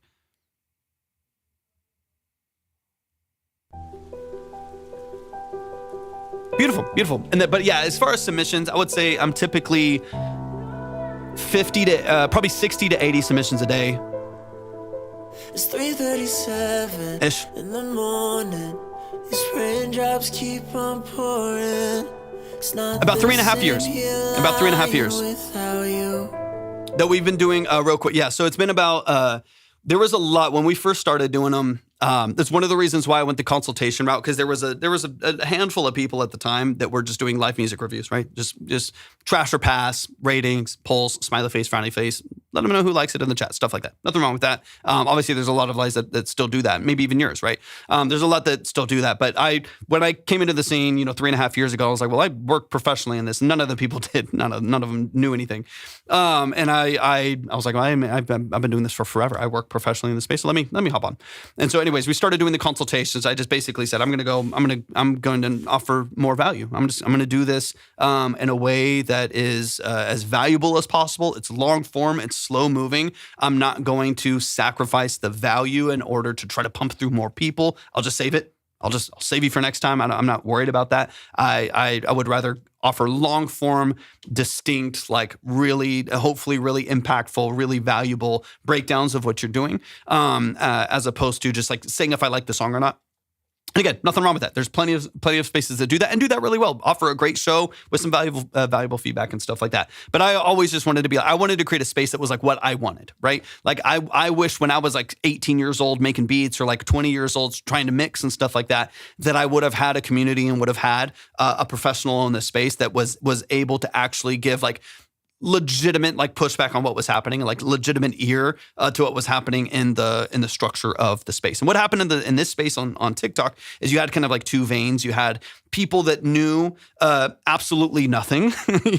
that they knew absolutely they'd never, they've either made just really shitty songs and barely done anything. So there's a lot of people that know absolutely nothing about music that are very loud about their opinions about music. And then you also had a lot of people that were very credible. You have some like major like platinum beat makers. I mean, they have the plaques, they have the Grammys, right? But they're not offering value, right? So their whole pull is like, you send us a bunch of money. And because I have a platinum thing, if I like what you do, then people will be hyped about it and they'll screenshot it and they'll post content about it. Beautiful. Awesome. Right. But that to me was like, I want to bridge that. I never wanted, like, I don't care. I literally don't care about celebrity. I don't care about people's charts. I don't care about people's Grammys and stuff like that. So much of that is very political. I could care less what has happened with stuff like that. So much of that is just about your network. It's about who you know. It's about who you're connected to and your ability to navigate the industry in that way. And so that to me is like, I do not care about your charts. I don't care about your Grammy. I don't care. I know people that are ridiculously talented phenomenally talented musicians that have never even put out a song before. And I know people that are bogus. Like they're terrible and they got charts, right? Like objectively, they're not very good at what they do. And they got connected somehow. They were in the right place at the right time. I know a guy, I'm not going to drop any name, but I knew a guy. I was acquainted with someone who they were at the right place and they were like a runner at a studio in Atlanta somewhere. I don't even remember what it was. But anyways, they're a runner at a studio in Atlanta. They brought, what's up, Jake? Good to see you. They like were bringing coffee to people at the studio. Right place, right time. Tory Lanez show up. Tory Lanez, I guess, in their team basically said, we need a studio with a C800. That's their prerequisite. We need a studio with a C800 and a CL1B. That's what we need. We don't care about anything else. We need these things. That studio had it. This guy was a runner bringing people coffee. Assistant engineer had to go and take care of something else. Tory Lanez show up. They go in. He's a platinum producer now. Or a platinum engineer. You know what I mean? Like that's so to me, that's why I never care, right? Bring value or don't. You know what I mean? Because there's so many stories like that of like people that were in the right room at the right time. Like I said before, I've seen people that are Grammy-winning producers. They still work at Subway. They don't even work in music. They created a sample that was a part of a pack, and that pack got sent to Lil Baby, and that song blew up. They got a Grammy now. Cool. You know what I mean? But it has really has nothing to do with like the how prolific they are as a producer, as a musician. Anyways, all of that aside, bring value or don't. So when it comes to, I know, Wisner, you were talking about, the reviews and the review space and stuff like that. That has always been my ethos. That has always been my kind of the cornerstone of what we do here and what we've done for the last 3.5 years of doing this. It's a weird world. It's a weird world. How many people do you see funneling into your production store from music reviews? I don't have a production store. I just create custom. So a lot of the work that I do in production is session. So people that hire me specifically for that instrument, they hire me to play synthesizers. They hire me for like electric guitar, acoustic, live drums, stuff like that. I do custom productions, but I don't have anything that I sell. I was going to for a while. I had uploaded a couple things like that. I just don't have the energy to market that stuff and get it out there. I make so much more money in building, and it's so much more fun and fulfilling for me building a production with a client, working back and forth and fighting through a record and making it something amazing that's like built for the artist than I ever was like, I guess I'll loop this part again. And that's a production. I don't know. It just, to me, wasn't fulfilling. I didn't have the energy or the capacity to like market that because it's such an incredibly saturated space. So most of the funneling that I see from doing the consultations that we do is in session work and custom production and mixing and mastering and stuff like that. But I don't sell on a store. I think I have one. I think I have one linked. There's like 2 songs on there. I don't know, 2 beats on there for like I don't know. I don't even know. That's how little. That's how I little. Okay, now let me actually listen to your song, and we can, of course, ask more questions if you'd like. But yeah, the funneling largely is into a lot of the session work and production and stuff that I do, mixing and mastering, whatever it may be. But very little that like is outsourced elsewhere. And all of the memories unfolded. Now I can't sleep, I'm broken. Tossing and I'm turning in this room. What are you recording your vocal I on? still feel your ghost with your scent still on my clothes as I'm crying. Admin, welcome in. Thank you for the heart, man. I appreciate it. Cool. Hey, good evening. Hope you're doing amazing. Welcome in. It's killing my ego, knowing that I'm not enough for you. Drowning inside my soul. Now all my nights are cold. Great high mix voice. I'm losing all You said you produced all this, right? I can't escape your hold. Don't let me go, no, no. Don't let me go, no, no. Nice. Very cinematic. I like it.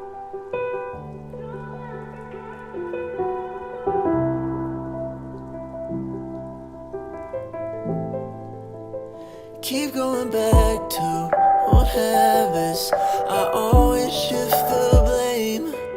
I know I should have listened, but I was stuck in my ways. Don't know what you got till it's gone, and you're forced to just move on.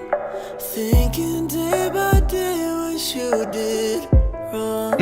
Okay, nice. I can see that. This is a great EDM vocal track. Feel your ghost with your scent still on my clothes. Like Kygo, big build out. Emotional, cinematic, big build up. And this emptiness it grows as it's killing my Yeah. 100%. 100%. knowing that I'm not enough for you. Drowning inside my soul. Now all my nights are cold. I'm losing all. Do you plan on I can't escape doing one that's standalone or only pitching it for a breakdown? Don't let me go, no, no. Killer voice, man. Don't let me go, no, no. Yeah. So you were saying like this is emptier production-wise in order to just kind of give a structure for another DJ or producer to work on it as well, or do you plan on like releasing a standalone version of this that is complete and stands on its own 2 feet, or you just want to get these vocals to someone else? Y'all show some love. Blake Wisner right here in the chat, man. Let's run it. Top line folder list. Beautiful, dude. Beautiful, beautiful, beautiful. Let's get into it, man. Let's dive into some of the details here, but this is Blake Wisner right here. I would potentially like to have an acoustic version. Beautiful, beautiful. Some low cellos in there. Yeah, phenomenal, man. Y'all show some love. I love your voice. Voice is awesome. Voice is awesome. So let's run it from the top, man. And again, if you don't want to dig too much into the song because you kind of already know where you're going with it, let me know. Of course, like you said, if you have any other questions. But yeah, I love what you. I mean, obviously, very very talented vocalist. I like your writing too. The structure is great. It's repetitive. Good balance of repeating those melodies without it being boring and monotonous. Yeah, great vocal range as well. Awesome, man. Really really well done. And yeah, let me know. Let me know how, like I said with any of the other artists. Let me know how I can help you, man. Let me know. Maybe if I upgrade a mic, what do you suggest? What's your budget? What's your environment? You would do really well with a nice bright tube microphone is usually my recommendation. If you're wanting to upgrade past the 440 Pure, which is an awesome, Lewitt makes some of the best microphones for the price. So if you're looking in that range, the Pure tube is awesome for about $1,200. You can find them used for like $800 to $900.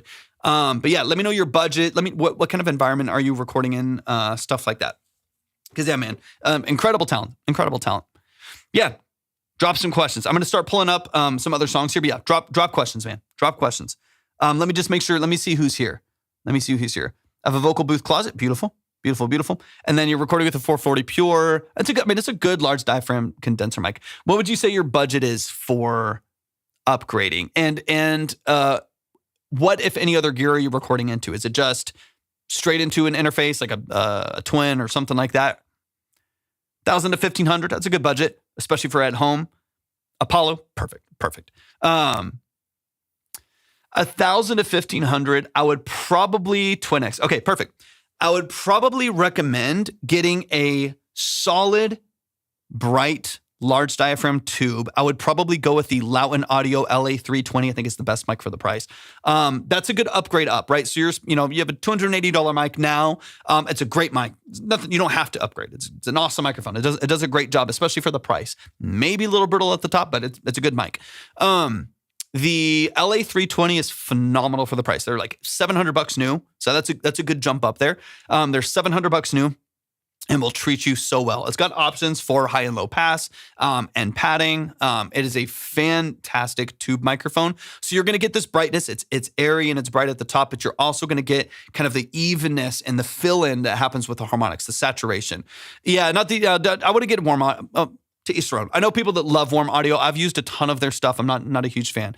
They're great, but the WA87 is just not what an 87 is. They don't really necessarily sound the same. C414 is fantastic. Those are great if it fits your voice. Those are kind of a polarizing microphone. I've used a bunch of 414s.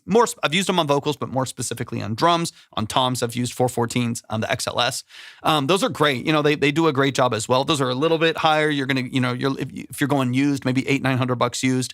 But I would get a tube mic.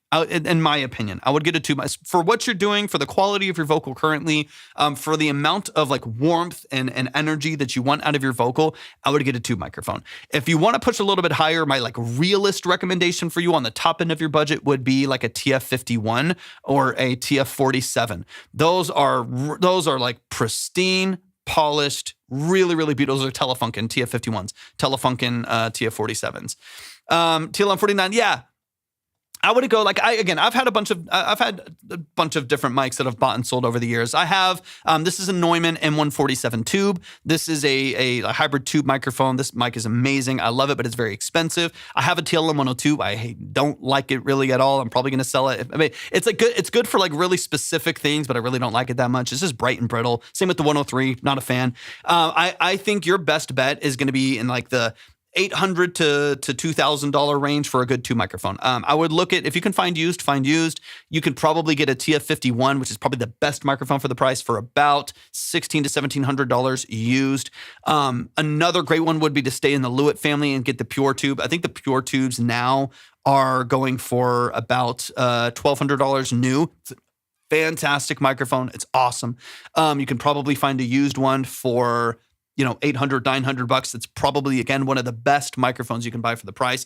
Incredibly versatile. It's powerful. You have a bunch of flexibility with a microphone like that I think is going to treat you really, really well. Especially if you want to track an acoustic guitar in the room, you want to track, a drum room, you want to track vocals of any style. Those are fantastic. So for me, like, I think based on your budget, I would get I would either get like a Lauten LA320 for about $700. A V2. I would probably get a V2. I think they're a little bit higher quality. For about $700 new, or a Pure Tube for about $1,000 new, $1,200 new, something like that. Again, find use for, find open. I get 90% of the studio was like used, barter, traded for, or open box, right? So like find some open box stuff. Sometimes you'll find a $1,200 mic for like $980, just because they knock 15% off or something like that for open box. So check open box on Guitar Center and Sweetwater and stuff like that. Honestly, they're usually the same with the same warranties. Hey, Gravity, appreciate you so much. Thanks for tapping in today. Looking for versatility too, because I track, either one of those options will be fantastic. Either one, like, neither one of those are gonna treat you poorly at all. Either one of those would be awesome. And then, to be honest with you, I would probably get you a decent preamp with it. If you can go, like, let's say you get an LA320. If you can get a decent preamp with a good transformer in it, that alone will improve your quality so much, because you have control pre-tuning. So like that's one of the things that I love. So like I run the M147 tube into a 1073, a Neve 1073, and then I'm going to be switching out. So I had some other compressors. I'm going to be switching out to some other compressors hopefully soon. But even just that, before I hit tuning, there's harmonic control, there's harmonic content, there's saturation, there's EQ curves.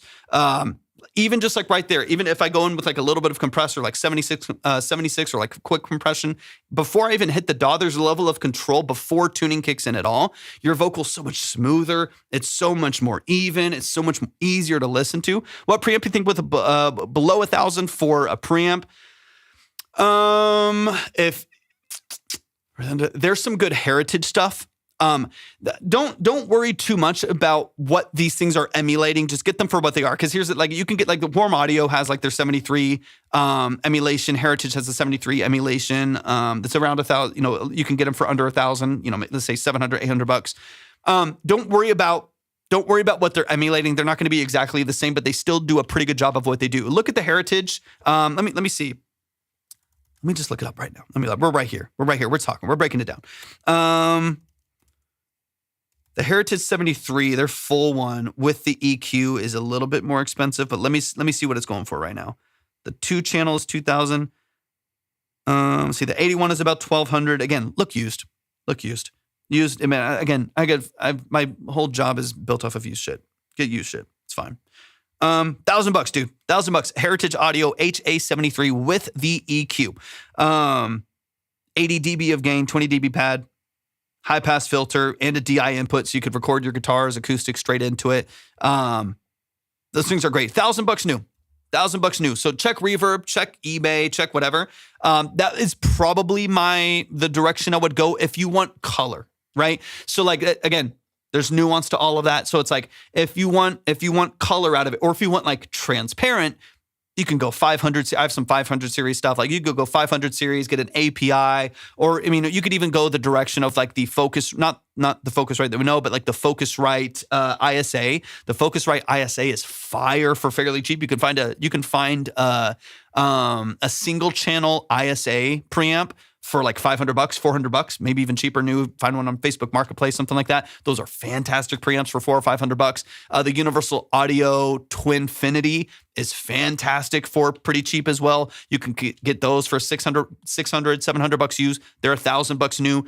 The Twinfinity might be a good option for you because you want to track acoustic too. The Twinfinity will allow you to blend between tube and solid state. So if you want like really, really clean for recording an acoustic, or really, really clean for like a solid state vocal or something like that, or like tracking a drum or anything, or if you want to like blend in some tube and push the gain and get some breakup, get some color out of it, you can bias towards color. Honestly, that might be one of the best options for you with like a smaller interface, not a super expansive studio, but a lot of versatility. Right. So even if you get a solid state microphone that's not a tube microphone, you can push it into a tube preamp and get some breakup. Right. So like I have a tube microphone, but I'm pushing it into a transformer preamp. So I'm getting a lot of color. Like it's a lot of saturation, a lot of punch. So I think for me, I would probably go either with the Heritage if you want the EQ, or if you just want a solid preamp on standalone without an EQ, which you don't really need, not necessary. But if you want a solid one, then the Twinfinity is pretty fantastic. I've worked with a client a couple different times that we tracked through one of those. They sound great. And if you want to blend more color, cleaner, more transparent, you have a lot more control. I have the Volt one, dude. I love the Volt. I have a second studio set up in another room. I'm building out a second kind of a B room here in our random home. And this like rental, I've just gone too crazy. But I'm gonna have a B studio in another room, kind of like a writing room, but it's gonna have a whole studio set up with monitors and interface and everything over there. Another rack of synths and whatever in a separate room. And in that space, in that room, I have a Volt 4. So in my mobile studio setup, I have a Volt 4 that I use for everything. It's great, dude. It's an awesome little, San Antonio, Texas. But man, y'all show some love, man. Show some love. Blake Wister in the building. Yeah, dude. Any questions? Let me know, man. I love talking about this stuff. It's fun. But y'all show some love. Of course, go follow Blake. Go show them some love and support. You're talented, man. And that's sidebar. Super, super talented, man. You're very, very talented vocalist and writer. So I'm excited for you, man. Okay, Darian and Macian, is Vendor in the building? Is Vendor in the chat? I see Vendor in the names, actually. But yeah, Blake, anytime, man. I appreciate you. I appreciate the questions, too. It's always fun talking about gear and talking, hopefully help out in any way. Again, I have bought and sold and traded so many things. Like I'm a one-man army here, and I do everything myself. And so it's not like I have a locker of 40 microphones to choose. So I have bought and sold and gotten stuff and gotten rid of stuff and traded things and gotten cheap stuff and gotten expensive expensive stuff. Like I've done it all just in that sense. And so if y'all have any questions, man, I'm not the end all be all. I'm nothing special in that sense, but I do have a lot of experience with it. So if y'all ever have questions, of course, let me know. Let me see if Vendor is awake. Is Vendor awake? I see Vendor in the list, but we'll see if they're here. Something more different than before? Maybe. Made this today, and the chorus is the thing I like. Okay, beautiful. Yeah, Pro Tools. I've used them all, and I've had them all, and I still have FL Studio, but I haven't used it in like 4 years. Yeah, Pro Tools. I've used Pro Tools for, man, like 20 years, literally 20 years.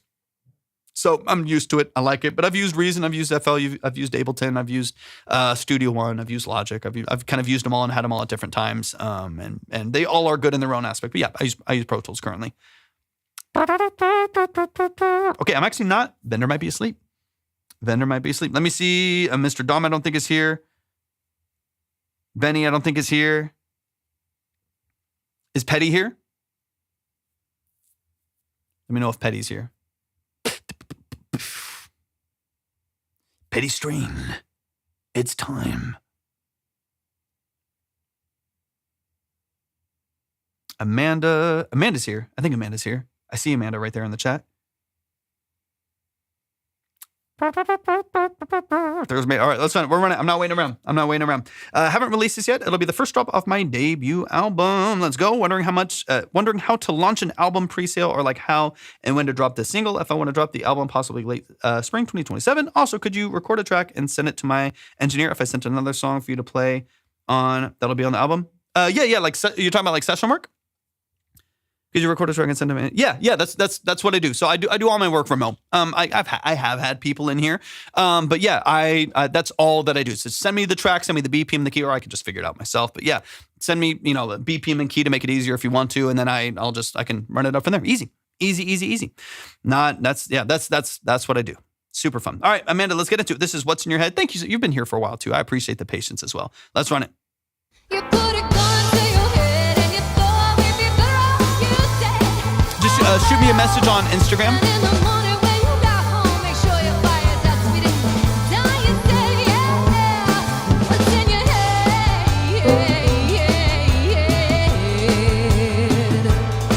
What's in your head?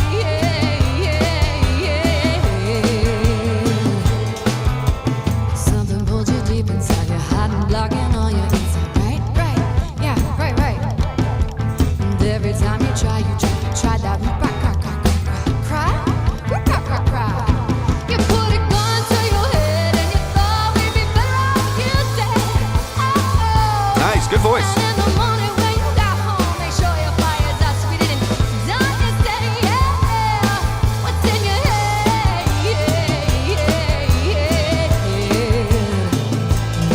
What's in your head?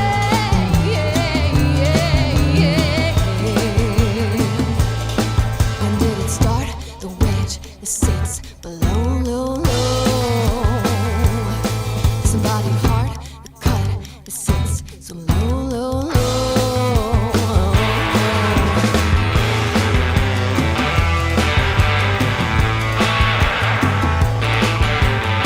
Let's go.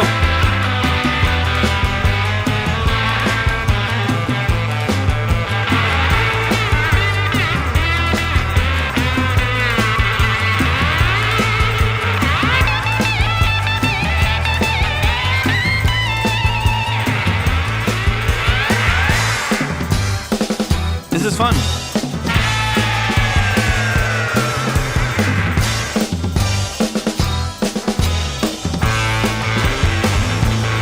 You put a gun to your head and you thought we'd be better off, you said. Oh. And in the morning when you got home, make sure your fire's out so we didn't die. You said, yeah, what's in your head? This is good for Saint. What's in your head?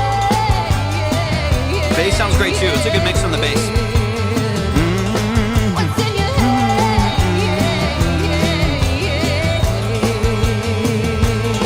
What's in your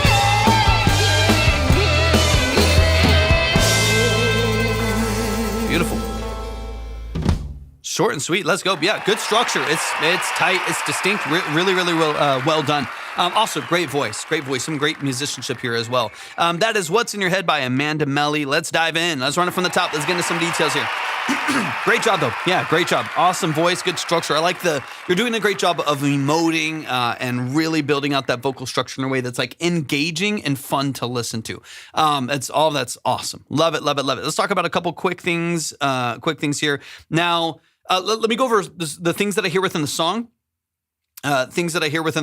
Maybe that could be adjusted as far as like maybe mix and balance and stuff like that. If you're already kind of in that space. And then of course, one of the questions that you had was like releasing, right? And how to put this out there and stuff like that. So we'll talk about that a bit as well. But y'all, please show some love and support to Amanda Meli Music right here in the chat. Show them some love and support. Go follow the page. If you have, I guess you don't have music out. This will be your first, I think you said debut, right? So you don't have music out, but when they do, definitely go show it some love and support. Let's get into this first track. Let's run it from the top.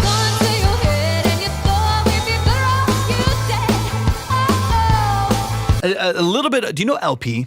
Do you know LP, the group LP? If you don't, you'd probably enjoy some of their music. They have some cool music that has some edge of like 60s rock and roll. Lost on You. Yeah, Lost on You is great. They have some really, really cool stuff, but like that, some like 60s edge, slap delay, spring reverbs and stuff like that is very, very in line with some of the stuff that I'm hearing here. Even like the faster vibratos at the top register of your vocal, those faster like low larynx vibratos, you do that really, really well. And some of that reminds me of that as well, especially at the top end of your vocal range there. But it sounds awesome.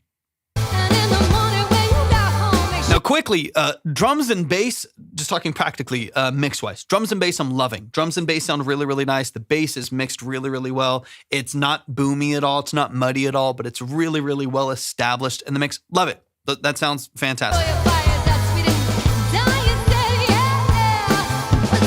Double tracks of the acoustics are also really, really nice as well.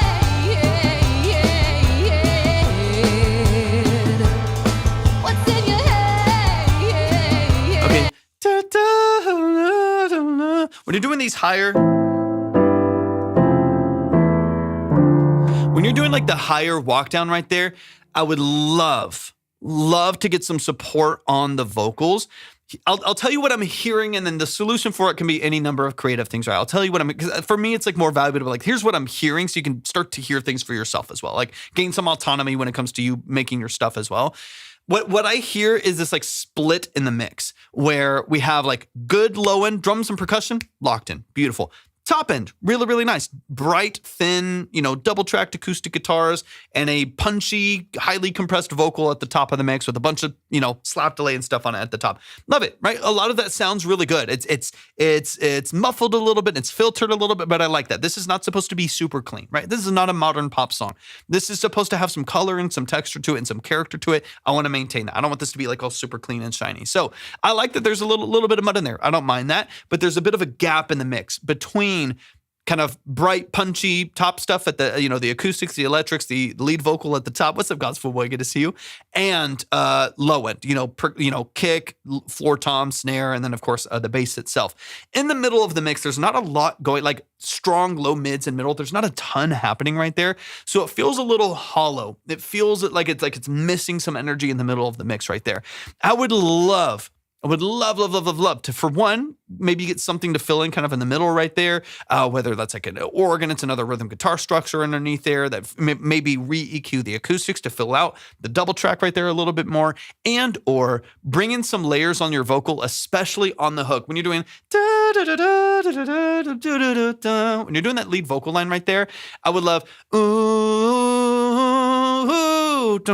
whatever, like something like a stack of vocals, some harmonies that are like filtered in the background, or like nice and wide double tracked vocals right there. Like get it some punch, get it some drive, open up the whole mix right there. Get in some layers right there to support the middle of the mix a little bit better, because right now it feels a little bit hollow kind of in the middle. And again, everything that I'm hearing, I like the way that it sounds. You got a great voice. It's good writing. It's interesting. It's got some edge to it, which I really like as well. And that's where I'm like, can we just make this feel a little bit more vibrant, a little bit more full, and kind of fill in that middle block right there? Fill in that middle block right there. So like when you're doing these, let me back up here. The 10 bit the other day, am I able to still in the next stream? Yeah, 100%. God, hello. God's fool boy. Anytime. We had people submit from a couple days ago. We had people come in today to fill in and boost them. So yeah, the 10 that you got, it'll be 15 the next time you come in. Just let me know. I'll be live again tomorrow if it helps. I'll be live again tomorrow, and then hopefully most of the days this week, maybe not Friday, but most of the days this week I should be live as well, man. Appreciate you tapping back in. Okay, let's go back here. Something pulled you deep inside. Okay, so What's in your head?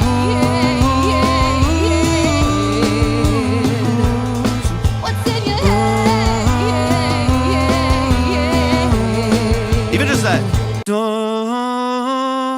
It's a, what is it? In your head? What's in your head? Yeah, what's in your head? So if you did. Now you say yeah.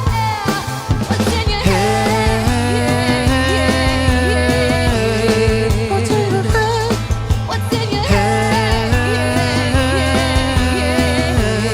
Just that. And you stack, put one on the left side, put one on the right side, put a third note harmony on the left side, third note harmony on the right side, fifth harmony on the left side, first harmony on the right side. Stack them all up, make them nice and wide, make them vibrant, put a bunch of reverb on it, and then you have this like wall of energy that kicks in, and then empty it all out. You go back into the verse, you dry it up to the slap delay, and it's drums and bass, and we know what I mean? So it's just like, it's more life, it's more energy, it's fuller. That in tandem with a more full mix on some of the production that we're hearing, gold, right? Little things like that. It's a small detail, although you got to track like 8 vocals, but small detail, lot of impact in the mix, And feel free to take these ideas and run with it.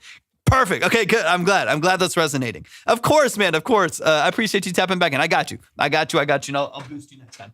All right, let's get into the next section here. The only other thing in the mix here, and then we can talk about like releasing, so on and so on. Edward, I'm in San Antonio, Texas. I do everything remotely though, so people just send me theirs. I've built out my production studio here to handle everything remotely. So whether you're hiring me for mix, you're hiring me for production, you're hiring me for like session work, tracking synths, tracking guitars, drums, whatever, or vocals, demo stuff.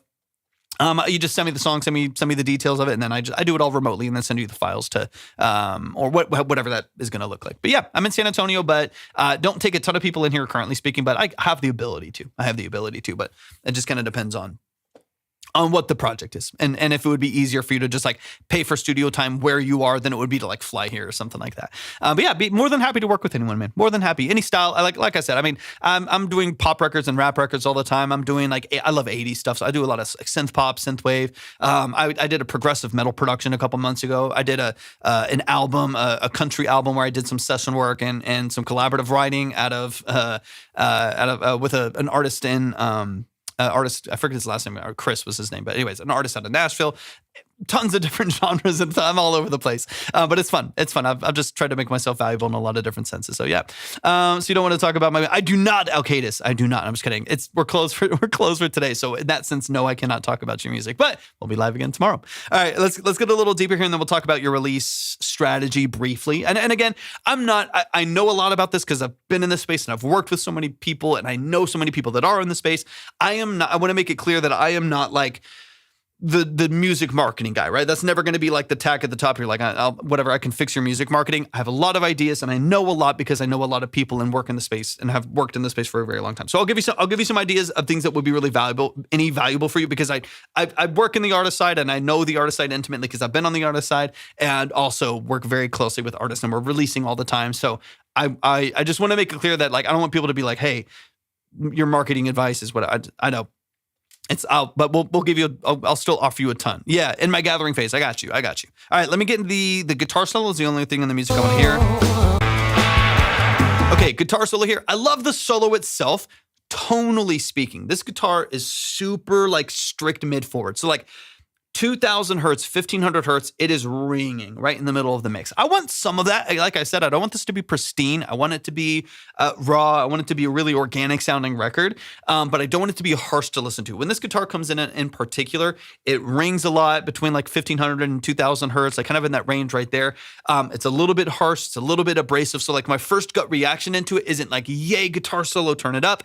It's kind of like, it hurts a little bit, like maybe even turn it down a little bit. So I would dig back into the mix mechanics of this guitar solo and some of the processing of it. I like what's happening in the solo. I like some of the delays and some of the stuff that's happening here, but tonally, I would lean in just a little bit more to balance out those mids and maybe shift some of the energy. It sounds a little thinned out and filtered down, maybe intentionally, perfectly valid, but it just feels a little bit thin and then really, really forward in the mid. So it's harsh, it's ringing a bit, and I would love to mitigate some of that. So around 2000 hertz ish, right? 1500, 2000 hertz is where some of that ringing is happening. Just, mitigating some of that harshness in the EQ is going to be really, impactful. And then maybe even, I would love to bring back a little bit more weight in it. Like I said, it's a little bit thin. And like I said, I think a lot of elements are thinning out the middle, right? Where we have drums down here, vocal up here, like we already talked about. I want to fill in that middle more. And this is, again, thinning out and brightening. So it's already kind of getting pulled out of the mids. I would love to reintroduce more of that. So 600 to 800 hertz, a little bit more fullness, a little bit more body behind the guitar. It doesn't have to be thick sounding. It's not what it's trying to do, but I would love a little bit more energy out of that guitar and it not just be thin and forward in the middle. So a small rebalancing in the EQ of that guitar, I think would be really powerful in this particular mix. Okay, now let's talk about, I think as far as the song, that's about it. Now, as far as releasing, haven't released it. I'm reading the note. Haven't released this yet. It'll be my first drop off my debut album. Okay. So, and also quick reminder, just in case it's helpful for y'all, every single one of these live streams are saved to YouTube. So we're live on YouTube and Twitch right now as well. The VODs of this are saved to a playlist on YouTube called Track Talk Livestream. So if you ever don't want to take notes or screen record or anything like that, every single one of these are saved over there. So you can literally just go to the most recent one that's on there, go back and screen record and take more notes or anything like that. Just so y'all know, just in case it's helpful to anyone, all of these VODs are saved so that you don't always have to worry about like, am I getting everything? It's all there. It's all there. Just in case that takes a little bit of a load off. As far as release now, I would highly suggest you're building up an album for late spring 2027. So you got some time. You got 8 months, right? 8 months-ish. To get this record out there, if that's your timeline. Of course, to get it produced and get it worked out and mixed and everything with the engineer that you're working with. I would highly suggest, once the album is done, structuring a waterfall release. And so what that means is you have a complete album. I'm going to make this up, but let's say you have 12 songs, right? And with those 12 songs, you are going to release one of those 12 songs like every 2 weeks until they're all out, right? And they'll be out in 3 months or whatever it'll be, right?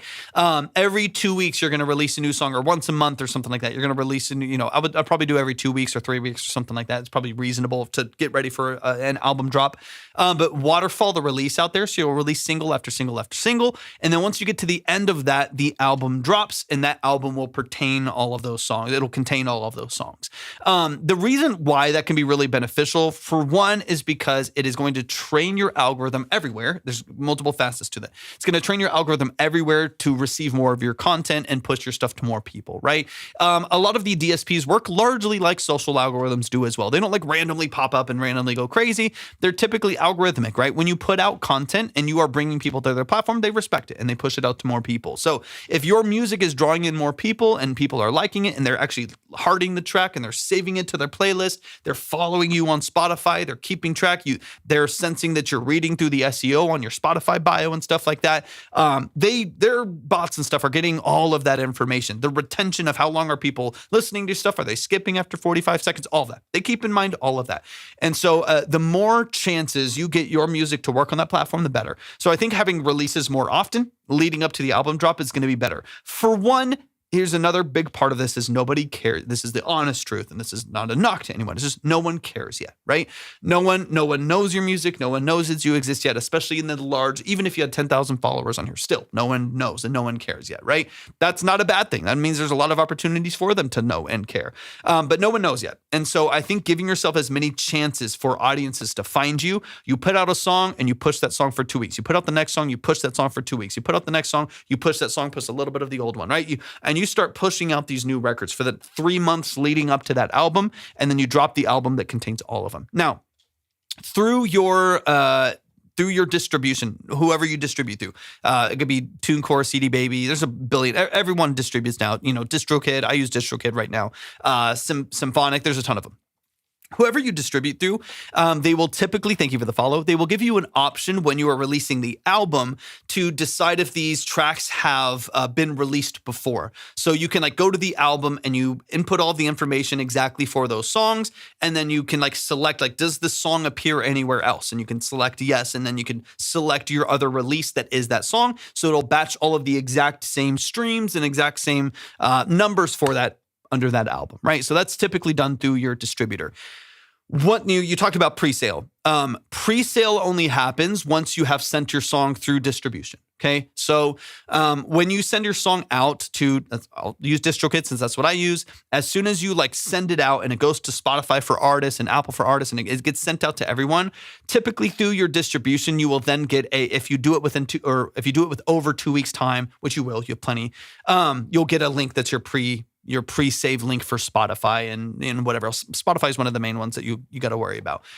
So from there, you can then link that pre-save link to your social media links and, Linktree and stuff like that. You only get that when the song's out, right? Because you can't link to something to pre-save something that there's no metadata for. There's no ISRC codes for the streaming link and stuff like that. So the song has to be out, right? So you can't really submit the pre-save link for the album, not the singles, but the album, until the album of all of the songs has been sent to distribution. If that makes sense. And let me know, of course, if you have any questions as well. What's up, Rin? Welcome in.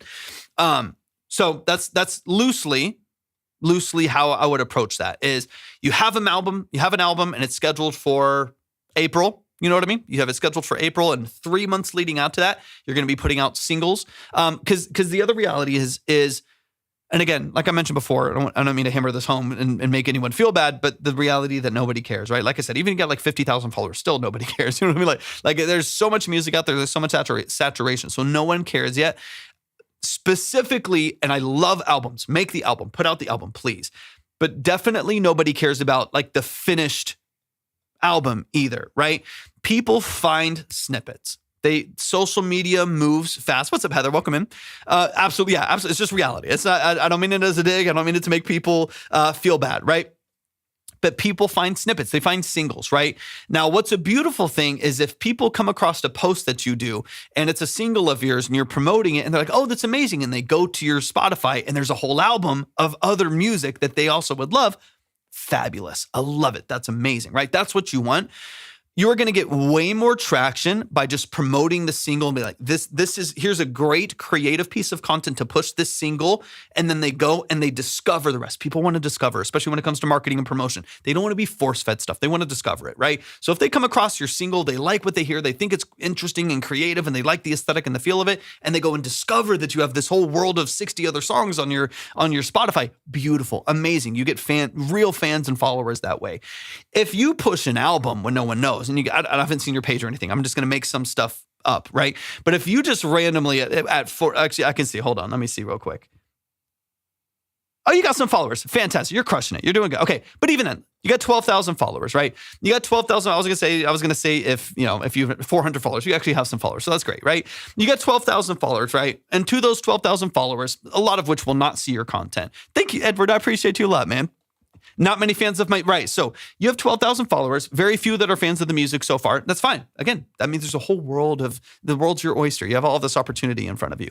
And then you say, new album coming out. You know what I mean? Like, it's like when you go to your, like, and I know I'm all over the place, but you go to your analytics when you like are posting stuff on social media, you'll see that like 80 to 92% of the people that come across your content are off the For You page. They're not followers of you, right? They're not people that are already like fans of what you're doing, right? The fans of what you're doing will be fine with whatever you post. They want to support what you're doing, right? But like 90% of people have no idea who you are. They've never seen your stuff before. They're brand new, or they've seen it, but they just swiped through. You know what I mean? I got 12 followers on Spotify. Let's go, Edward. That's 12. That's a packed living room. You know what I mean? That's amazing. Bennett, thank you for the follow. I appreciate it. There's nothing wrong with that. The world is in front of you now as far as promoting your stuff, right? So if to those 12,000 people, you're just, or whoever happens to show up on your For You page, and you're just like, I've got a new album coming out. And I'm so excited. I just see this over and over. It like kind of pains me. I see it over and over and over again of like, I have this album coming out. I'm so excited. It's my best work. And it's to the void. You know what I mean? Because no one even knows to be excited about like a single line of your song, much less a whole song, much less 12 of them. And so like, I think if you're just like, I'm promoting an album, I got a new thing coming out, it's going to be so good. You will really, really lock yourself into like the bubble of the few followers that do care, which is great. You know, you'll be locked yourself in there. I would promote to the masses, promote your singles, promote one project at a time, still push your album when your album's coming out. You want to keep your core fans, right? You want to keep your core fans, you know, riled up and ready for your release and stuff like that. Whether that's 10 people or 1,000 people, you want those people to be excited that you're putting out your first album. That's awesome. Like, still post that, but not, don't do that and put effort in promoting the album at the expense of not promoting the single. Because again, the single will lead to the album regardless whenever it comes out. The album is most likely not going to lead to the single. So waterfall release every 2 or 3 weeks leading up to the album. Once the album is in platforms, you can pre-save. You can pre-save single by single as you go too. But that's what, and there's plenty of, if you want to look at like, honestly, to get even more in depth on how exactly that works, like technically speaking, doing a waterfall release, watch some videos on YouTube on how to do a waterfall release for an album and as an independent artist. Look that up and you'll be able to find that for different distribution channels and stuff like that. That way you can get into the technicalities of like the process of doing it, because that can be nuanced. That can be dependent on the distributor and how they format that. I just know my experience. But that would be my recommendation as far as like getting it out and getting the most movement for it. And then every single song that you're putting out, the song doesn't matter if there's no billboard for it. So if you do not have the capacity to make some level of content for it, then there's really kind of no point in putting it out there.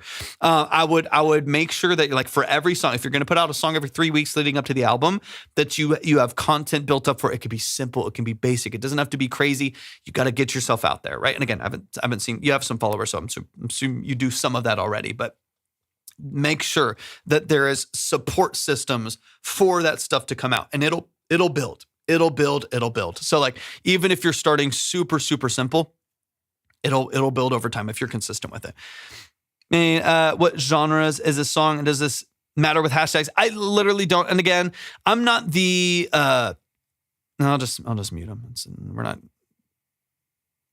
those people aren't going to be submitting anyways. May I ask what genres is the song? I mean, it's got a rock and roll edge to it. Yeah, it has like a 60s rock edge. So when it comes to genres, I'm the wrong person to ask specifically about genres, because I personally like don't care about genres. And then I just think that you are forced to put genres on stuff in order to like distribute it and stuff like that. But I mean, it's a rock undertone. It's electric guitars. It's live drums. It's a high vocal. You know what I mean? It's rock. It's like classic rock in a sense, or it's got some edge in that. So I think you can look in that vein and you can try to find it like alternative rock, maybe, if you're going to go kind of that LP route or whatever. It's got some alternative functions to it. So I just like, people come in and like, hey, is this progressive new age metal? And I'm like, dude, you lost me. I don't know. It's got guitars as rock. I don't know. Like, so I've never been the one that like really cares about it, but I know you kind of have to like to distribute and market and stuff like that. As far as hashtags go, I don't put a lot of weight on that. I think it is, I wish I cared enough to promote my music. Going on music reviews is my best effort. Here's the thing. Here's what let me finish this thought there. And then Edward, I got you really quick. You want to have maybe like 1 or 2 broad hashtags and then a couple that are specific, because you want the right people to find your stuff. So the hashtags don't matter. If you have a good piece of content, people will find it, because a couple people will see it and they'll stay a certain amount of time. The more your retention is high, the more that people will push your stuff out there, right? Like TikTok and Instagram and Reels and YouTube Shorts and stuff like that. The retention is high, boom, stuff goes crazy. So you just, no matter what the hashtags are, there's videos out there with like 2 billion views that have like no hashtags. They're just the thing, right?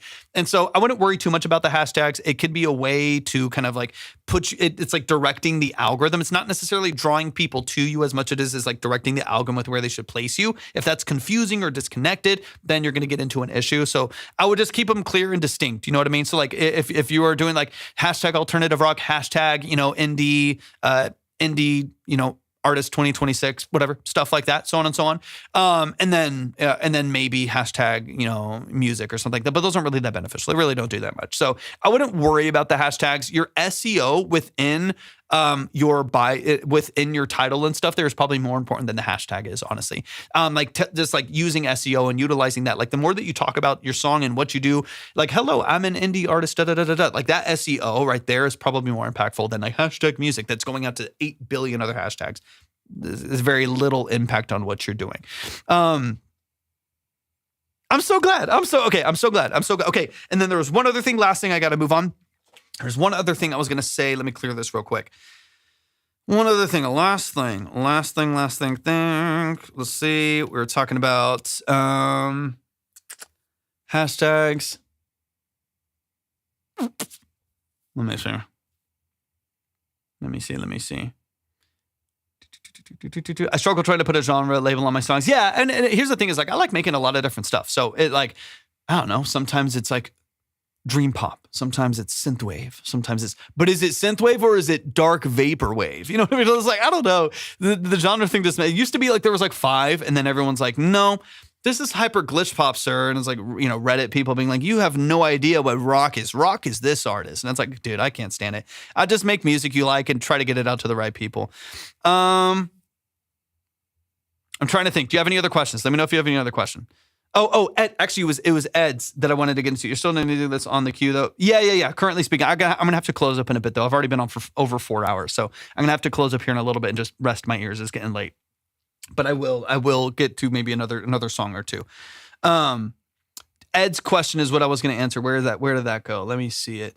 I wish I could know. Okay, Edward, here's the thing that I would caution you of, okay, is when you go into music reviews, right? And again, I know I'm peripheral to that world, so I take it with a grain of salt. It's the same with submitting to playlists, right? It's the reason why I don't encourage people to submit to playlists, especially paid. But even free ones, it's kind of pointless. The reason you can get into a loop of all of the same stuff happening. So every single the people that are there, you know, there was 55 people in the live earlier. There's 12 now because we closed up, right? The 12 people that are in this live, 99% of the 12 people, let's say, but even before, 99% of the 50 people that were in the live earlier and of the 70 submissions that we got today, 99% of those people are also just you. Those people are just other musicians and artists and producers and people selfishly, in a good way, but selfishly wanting their stuff heard, their stuff corrected, getting advice on their record, wanting to improve their quality and showcase it to the person that they feel like is some figure of authority or whatever. I don't know. You know what I mean? So like that, when it comes to submitting to stuff like this, you can very oftentimes submit in a loop where your music is going out to some people, but it's not going out to the right people. It's not going out to the people. They will be a fan maybe of your skill set, of your production, of like the way that you approach engineering, if you're really good at what you do, like your songwriting structure, stuff like that, right? But they're not real fans of your music for what you're doing oftentimes. Even the amazing people that have come through, people are like, dude, I'll follow you. That's so generous and that's awesome. But it's like it's very little that like the people that come in here become like real, true, deep fans because people are coming in here for the same reason. It's the same thing that happens with submitting to playlists, right? When you're submitting to playlists, like people will be like, yeah, you can submit to this playlist for free. It has 10,000 followers on Spotify, right? You can submit to this playlist for free and they curate it and stuff like that. When that's happening, every single time they'll require you to follow the playlist in order to get into it. What does that mean? You're in a playlist loop where in order to get into the playlist, you have to follow the playlist. So then all of the followers of the playlist that they're touting are people trying to get into the playlist, right? So there's no real return on that. You get a couple streams for the week that you're in there. There's no real return. There's no real fans because everybody in the playlist that follows the playlist is just people like you. They're not fans of the music. They're not peripheral consumers of what you're doing artistically. And so that's why there's nothing that beats getting yourself out of this role. Now, obviously, the reason why I do this live stream is so that technically speaking, we can support y'all better, right? Not just do I like or dislike your song? Is it hype or is it not? Is it trash? Is it gas? Whatever. The reason why I do what I do here is, of course, obviously to really get into the details of like technically what you're doing in your music and how we can improve it. And of course, answer some other questions, so on and so on. So there's some value in that. But as far as getting your music out through through the live review process, it's incredibly limiting because everyone else there is doing the same thing. They're not there to become a fan of you, right? They're not there to like just, sometimes they are, of course, there's nuance, but they're oftentimes not there to like find and support music. They're there to get heard, right? And to get help, so on and so on. So anyways, don't use live reviews and stuff like what we do here and other stuff like that. Don't use it as your sore mechanism for exposure. You'll gain very few, very passive listeners to what you're doing. And so anyways, loose recommendation there. Loose recommendation there. I just know that I've been doing this live stream for 3.5 years. And so I don't want people to get stuck in a loop. And this is not where you're going to find like core fans. I'm a fan of music in general. So of course, when we're talking through this stuff, I get passionate about it. I love talking about it, but just don't use it. It can be a buffer, right? Or it can be a stepping stone. It can be a catalyst for finding some fans of what you do, of course, through other musicians and other artists and stuff like that. But don't let it be a substitute for promoting in other ways. Got to get yourself out there. But y'all show some love, man. Amanda, I appreciate you so much. What's in your head? Amanda Meli. Of course, Amanda, like you said, if you are running a session work, shoot me a message. I'll do my best I'll be live again tomorrow too. I got some work in the morning, but I'll do my best to respond as soon as I have the capacity to. Instagram is probably the easiest way to get a hold of me, just like quickly, just because it's easier for me to organize over there. When I get off the live stream here, there's like 200 notifications. And so from the live stream and stuff. And so it's just harder to organize sometimes responses and stuff like that, especially if it goes to requests. So Instagram is probably the easiest way to get a hold. But man, y'all please show some love. Show some love. That is Amanda Meli. What's in your head? Let's see who we still have in here. Let me know if your info, yes, please. Okay. Now on it. Okay, perfect. Got you. I got you. I appreciate you so much. I appreciate you. Everybody make sure that you follow Sponging. So I was trying to read through the lines, but I couldn't find a substitute word. So I was like, you know what? I'll brush past it. It's late. I'm tired. It's fine. I appreciate you so much. Is Lou in the building? Lou, let me know if you're here. Lou, let me know if you're here. I'm probably gonna have to close after this track, y'all. I gotta rest my ears. It's been almost 4.5 hours, so I gotta rest my ears in a minute. Quick reminder: if I save it, you'll, of course, if you don't get heard, you'll be saved and boosted. Let me see. I'll see who's still in here. Let's see. That is a hot take. Okay, I don't see Lou. Is Aniro in here? Oh, that's you. Okay, wait, I see you. Yeah, I was like, wait, I'm not seeing Edward in here. I was holding. Okay, let's run it. Really quick, Aniro, Attic, or Matt. Is Attic or Matt here?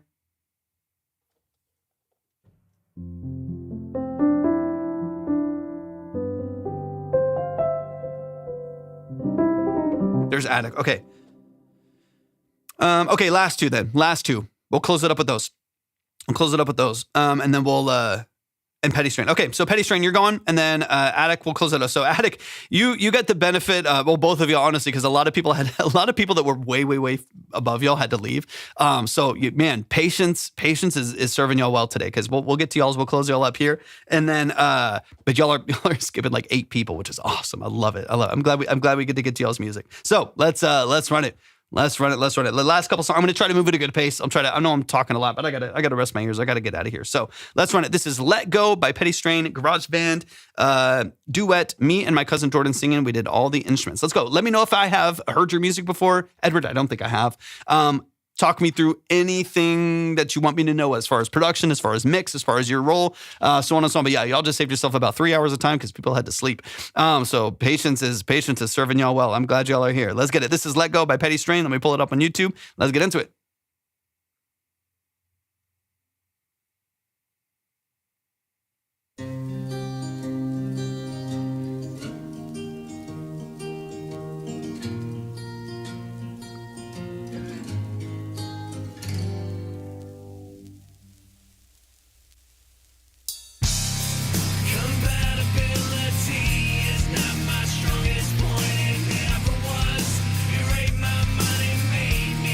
Think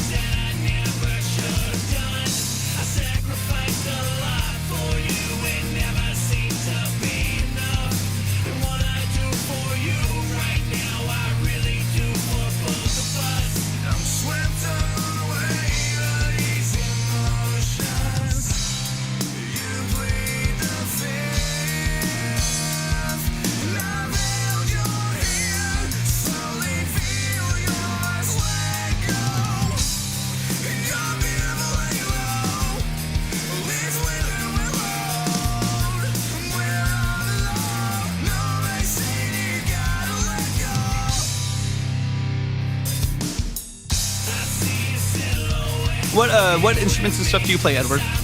What are you in the group?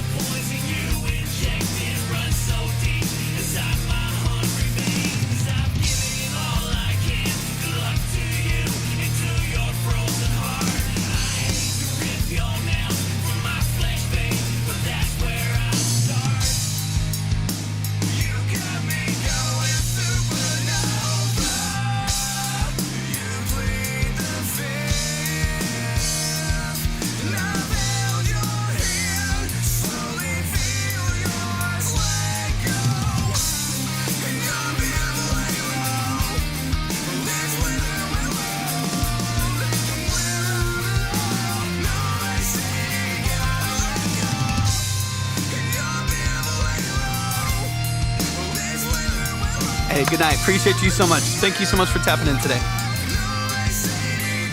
We're closed for today. Just make sure y'all following. We'll open up the line tomorrow. I should do vocals and writing lyrics. Jordan drums and guitar and vocals and bass. Okay, nice.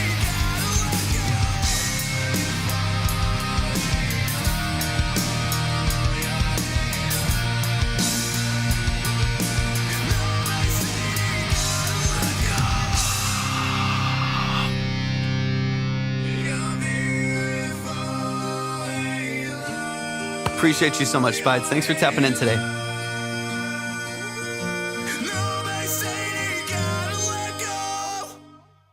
Let's go. Y'all show some love. Show some love. Show some love. All right, let's get into it. We're gonna get straight into it. They're our last two songs, y'all. Last two songs. We'll close it up here. But y'all, that is "Let Go" by Petty Strain. 3 Days Grace, 100%, Kayla, 100%. Y'all show some love. Make sure that y'all are following Edward right here in the chat as well. And of course, I believe the song is distributed. Yeah, DistroKid. So it is distributed. It is out. It is live on all platforms. So please go stream it, go like it, go add it to your playlist. Go show it some love and support. Go follow over on DSPs, of course. Follow here as well. One of the first things that I would do, or if you haven't already, you can let me know. Make sure y'all get a band page, man. Make sure y'all get a band page, even if you barely post there, even if it's simple, even if it's like random screenshots of stuff or just pictures from performances and stuff like that. If you don't already have a band page, that to me is like a non-negotiable. You got to have one. You got to direct people to stuff, right? As opposed to oftentimes what happens is like people are trying to pursue it. They're trying to grow it, get exposure for it. We do on Facebook, get it on TikTok. You got to be on TikTok, got to be on Instagram, so on and so on. YouTube as well. It's a non-negotiable. It's a non-negotiable. You can do nothing on there, and you can do really basic stuff on there. But we need a way to funnel people to what you're doing. Because all the people in here, they're like, "Hey, oh, this is so cool. I'm so." Oh, you do have one on TikTok? Okay. I would, when you don't obviously have to do this. Obviously, you're in this current moment. You're here as Edward, but I would recommend going in as that page. Because people want to follow. They're like, oh, I love that sound. Would love to support in any way, right? I would love to support. Would love to follow y'all. Would love to work with y'all, whatever it may be. Having direct access, pages right there. Follow. Click on it. Click on the icon. Follow. Message directly right there from that icon. Like all of that stuff is so valuable to you. So I would, if you're ever putting your music out there, you're ever going into live streams and stuff, I would recommend at the very least, like switching back and forth and coming in as that page, just because it's going to be the direct line of people finding Edward as a vocalist and stuff like that, or them finding the band and supporting y'all, streaming your stuff, finding your links, finding your pre-saves, whatever it may be, right? That's such a direct line to supporting y'all that is a missing piece sometimes. So anyways, if you do have a page, lock in, make sure all that's set up, make sure that's really, really good as well. Let's get into it, man. Honestly, I like all of the things that are happening in your production. Petty Strain's in the building. There's Petty Strain. So everybody go support Petty Strain. I see it.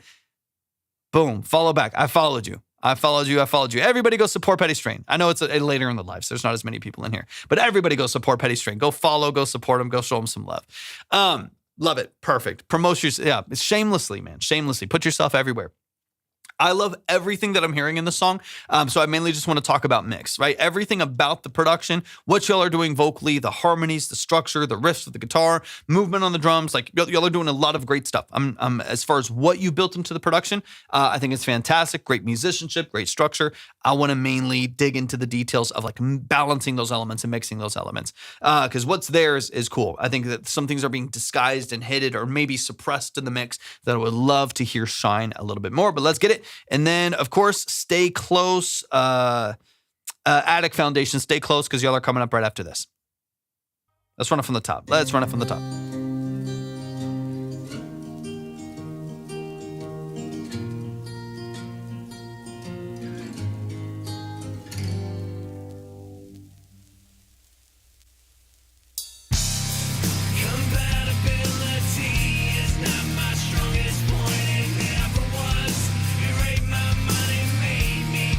Okay, so for me, let's talk about balance. As far as like balance and EQ and stuff like that, those are kind of the two things that I want to dig into the most. One of the biggest things that I notice right here is, we talked about this with another artist, but a big U-shaped curve. So it's really bright, not necessarily even harsh, sometimes a little bit harsh, like overheads, or a little bit ringy, a little bit sharp, a little pingy, depending on like the cymbals that are being hit and stuff like that. But a little bit harsh, a little bit over brightened, and really thick in the low end. We have a very loud bass, and then kind of suppressed and thinned out guitars. So as opposed to the bias being like support from the bass and the drums, where that bass is there to like fill in where there's some gaps on the far low end, attack with the kick drum and stuff like that. Right now, the bass is like the instrument of bass is like the prominent thing that we hear in the mix right now. And then the guitars are like really bright and really thin in order to leave room for the bass. I would flip that script and bias the other direction. I would probably come back in the mix for, maybe re-EQ it a little bit, but like come back in the mix on the bass and fill out a little bit more on the guitars. Reintroduce some more low mids, more energy, more vibrancy, more warmth into the mix, because right now it's bright and thin. And so it makes those guitars, which to me are like the wall of sound, right? That's what you want, those double-tracked electrics. That's where I want to get a lot of the energy of this track, right? That's the distortion that we want to feel. That's the energy that you want to portray in the song. I want those to take a more prominent role, in my opinion, as opposed to them taking a backseat to the bass and the percussion. So again, on the bass, maybe the bass comes back in the mix 3-4 dB. Those guitars, maybe they come forward by 3-4 dB. And or we fill in those low mids a little bit more. So it's not all just bright. It's not just shiny at the top end or, really resonant in the top end, but it's like warm and full and really present on those double tracked rhythm guitars. Because again, that's your wall of sound. That's where so much of the energy of this track is going to come from. Thanks for the follow. And I want to make sure that, especially in a heavier rock song like this, you need that wall of sound. We need that energy. Let's go a little bit further because we'll talk vocal structure here in a second. But this is just like the biases, right? Like in this case, we just bias towards bass. Bass is really heavy, kind of takes over the mix a little bit, and suppressing vocals, suppressing guitars, rearranging this a little bit is going to help a lot. Oops.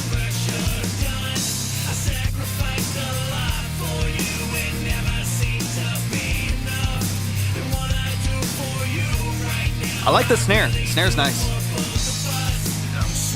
Not a terrible mix on the drums either. Same thing. It feels a little biased on the bright side, right? So it feels a little bit top heavy right there. And I would just love for this whole. Well, actually, no, I don't have that. I was gonna say I could have you send me the file really quick and I can kind of show you what I'm talking about a little bit, but I don't have that ability right now since I closed everything up. Anyways, another time. But I think even just on that, like on the drum bus, if there's some like. The mids have been carved out of the drums right there, or maybe on the whole master, those mids have been carved out of everything, and that's why a lot of like the guitars, the drums, and the vocal are missing those mids. Maybe it's happened on the master side because it's kind of an umbrella that's affecting everything. So on the drum side as well, it's like it's bright and it's slicey and it's punchy at the top, and not specifically a bad thing, especially in the genre. I want some attack. I do want it to be kind of sharp, even a little bit harsh sometimes. It's like kind of okay, you know what I mean? It should be pretty grungy. This is again. It's not a modern pop record. This is a heavy underground rock record that should have some flaws to it, and it should have some muddiness to it. Right? This is not supposed to be pristine and polished. I should have my producer on here. Next time, definitely have him come in. A reminder that it's all on YouTube as well. So if you ever want to like go back and like clip some things or take some notes there, this stream will be saved on YouTube under the Track Talk playlist as well. That way, if you want to show them some stuff, of course you can. No pressure. But yeah, refilling in some of that I think would be really helpful as well. So next thing, let's talk about just vocals really quick. But overall, like the actual balance of the drums, I don't mind. Snare is nice. The kick is nice and snappy. It cuts in really nice. Good wash on the cymbals. They're a little over brightened, maybe a little bit harsh in some spaces. Whatever, it's fine. And then snare, kick and snare I think sounds really nice as well. I really like the snare, especially in this genre. The snare's just as like loose and nasty as I want it to be in this space. So great job there as well. I think just a slight rebalancing of that would be really helpful.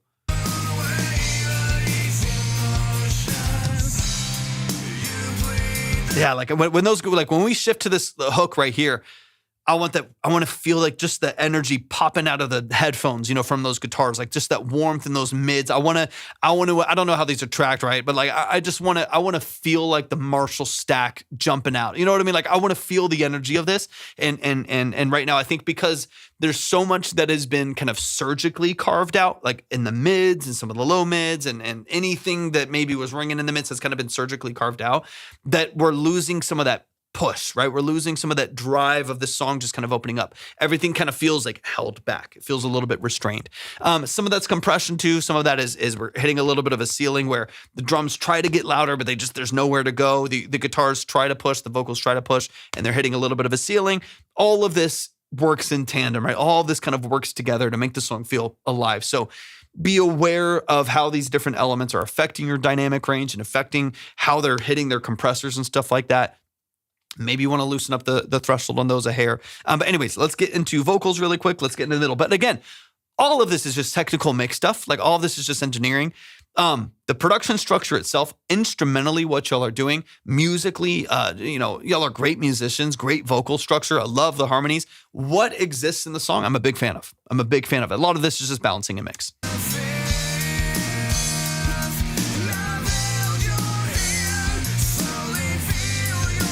These remind me, you didn't play drums, I don't think, right? They very well are probably not what I'm talking about, but these remind me of, I had these, on one of my old drum kits that I sold a couple months ago. I had a Pearl, like a vintage Pearl export or something, not an export. I don't remember what it was.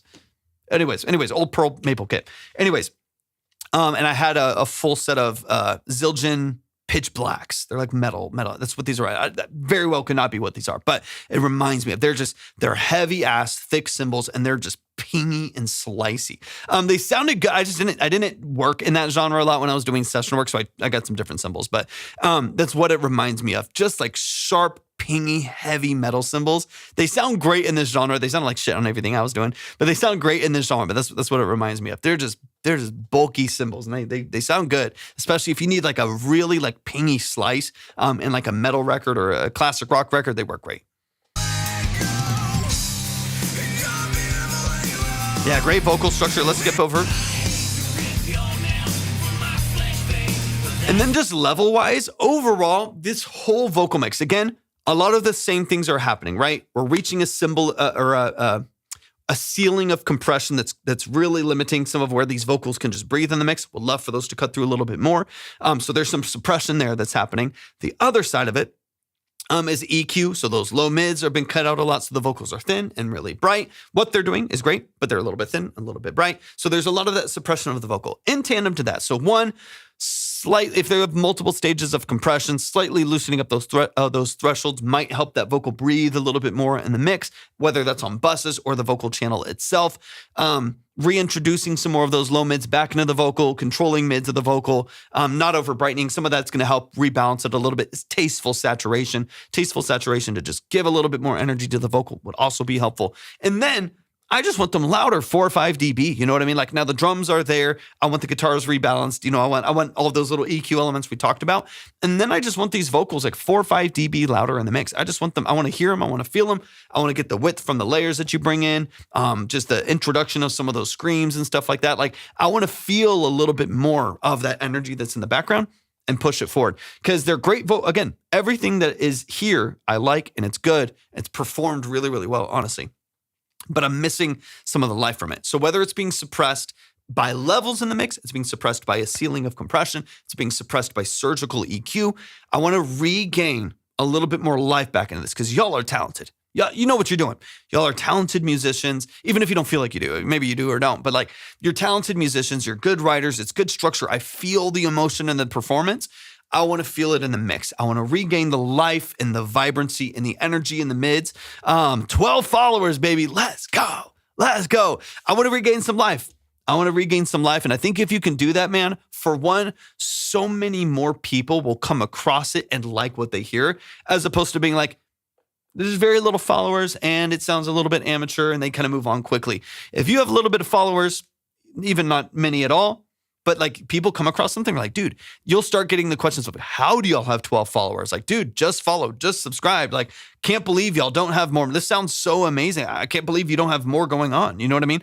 And so I think that's where I want to pick it up a little bit for y'all, because man, obviously very, very talented, accomplished musicians. You know how to write, you know how to structure. If we can rebalance and regain some clarity and some kind of emotion back in the actual processing of the mix, y'all are going to be good to go, man. Good to go, good to go. Small, thank you so much for the follow. I appreciate that.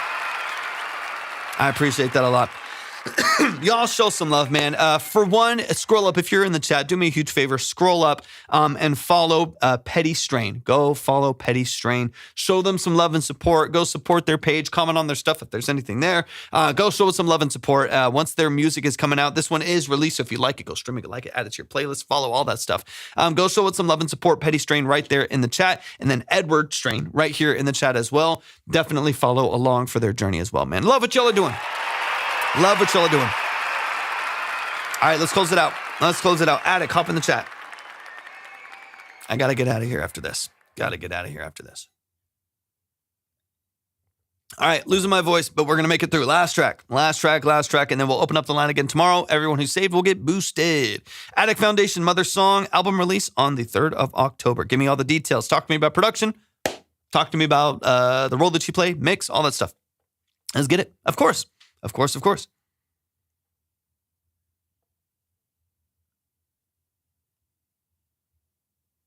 Is it playing? There we go. Yes, you found your friend who held you down. With us and defeated, with no ambition.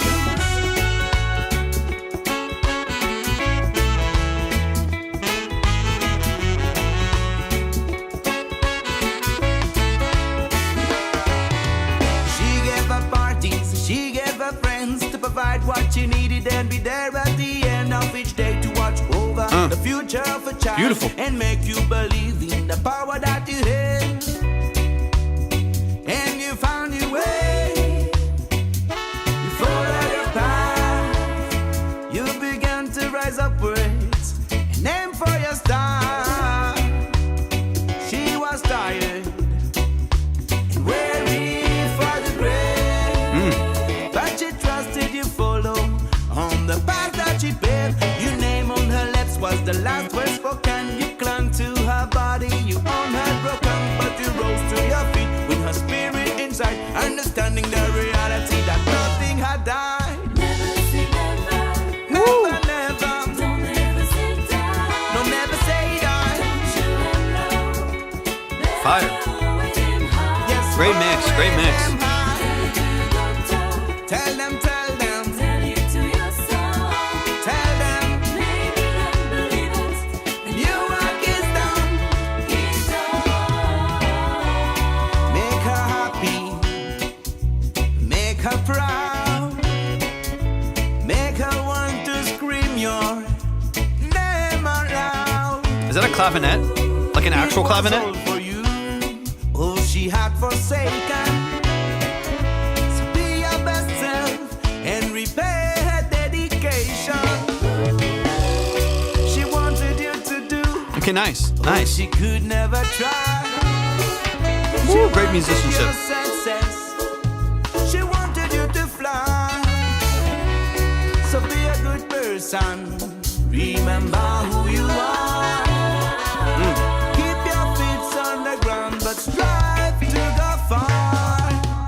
Never say never.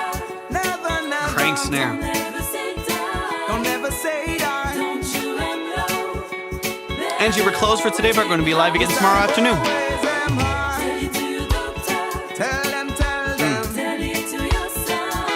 Tell them. Maybe they'll believe it. And your work is done.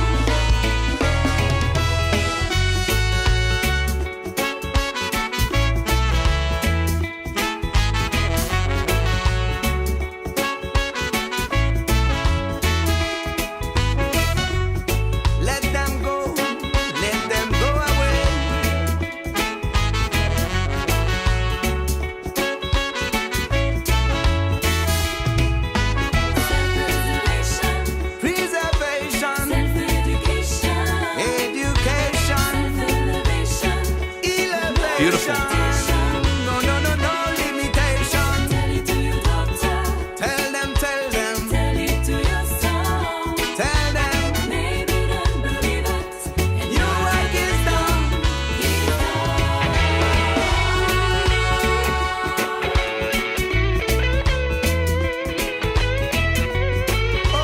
is a time of trouble. No war machine can excuse it. No one could hold you down because you have to come your own style, your own way, your own mind. Bless. Great tone. Come on.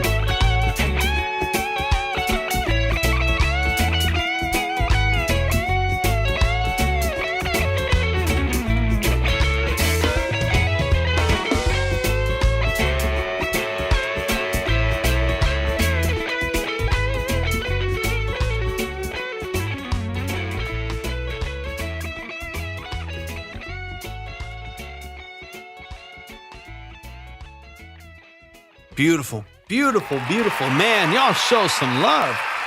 Show some love. Some phenomenal, man. Phenomenal. Just incredible. We're playing. We're moving. Phenomenal musicianship across the board. Just clean pocket, great support, beautiful layers, amazing harmony structure. The mix is beautiful too. This is not an easy genre to do because there's so many different dynamics and so many different layers. It's jazz in some sense of there being so many different focal points that need to stay forward and then cut back. Whether it's pushing and like riding the fader on a saxophone, whether it's a guitar solo, whether it's a lead vocal, whether it's moving to the slaps on the drums with the slap delays there. There's so much nuance to be mixed in here that takes a lot of intention on the mix. This is not just like set it and forget it. You got to just like leave everything where it is. This takes a lot of focus and a lot of intention. Thanks for the follow. To get a mix like this right. So just practically speaking, I'm really, really impressed by what I'm hearing. Like it's really good quality musicianship, great structure, great execution from everybody involved on the project. So, man, I'm so excited for y'all. And again, like we were talking earlier, it's like, man, I'm surprised y'all have 190 monthly listeners, especially if y'all are performing live. Let me ask you this. I'll give you some advice that I give a lot of other bands, maybe, depending on your answer. Do y'all, obviously y'all perform live, obviously. Do y'all perform with like BG track, like backtracks or click track or anything like that? Let me know. And I'm gonna start the song from the top and we'll dig into a couple things. But man, it's such a good track. Really, really well done. You do? Beautiful. Yes, you found your friend who held you down. Quit us and defeated with no ambition. I mean, like even right there, there's so many focal points, right? Double tracked, like trumpets and lead guitar, lead vocal cutting in, a bass line underneath. Like there's so many things already happening, right? That you have to be able to have separation and clarity for. Like this could so easily just be noise and just be like, oh, this is like all loud. Like what's going on? Where do I look? Like I don't know where to turn. And it's balanced in a really, really, really nice way. Awesome. Okay. What I would recommend, sounds good, Edward. Appreciate you so much. Thank you for tapping in today. What I would recommend, and you might already be doing this. But I'll affirm it if you are, and if not, give you the idea. If y'all are performing live and you are performing your released tracks to a click track consistent or a BG track consistent to the stuff that you have released, because that would be important. What I want you to do, if you are not already, is I want you to get someone. It could just be a family member, a spouse, a friend, someone else, whatever, right? Someone who's a part of the band or something, whatever. One of the crew, right? They need to be at every single show, front row with, at the very least, like an iPhone 15 or newer, or a Samsung a new nice phone, that can record in 4K in a cinematic mode, so you get some blur. They can potentially even record in log straight to a hard drive, right? So like one of the nice things about this is an iPhone 15. It's nothing special. It's a fine phone.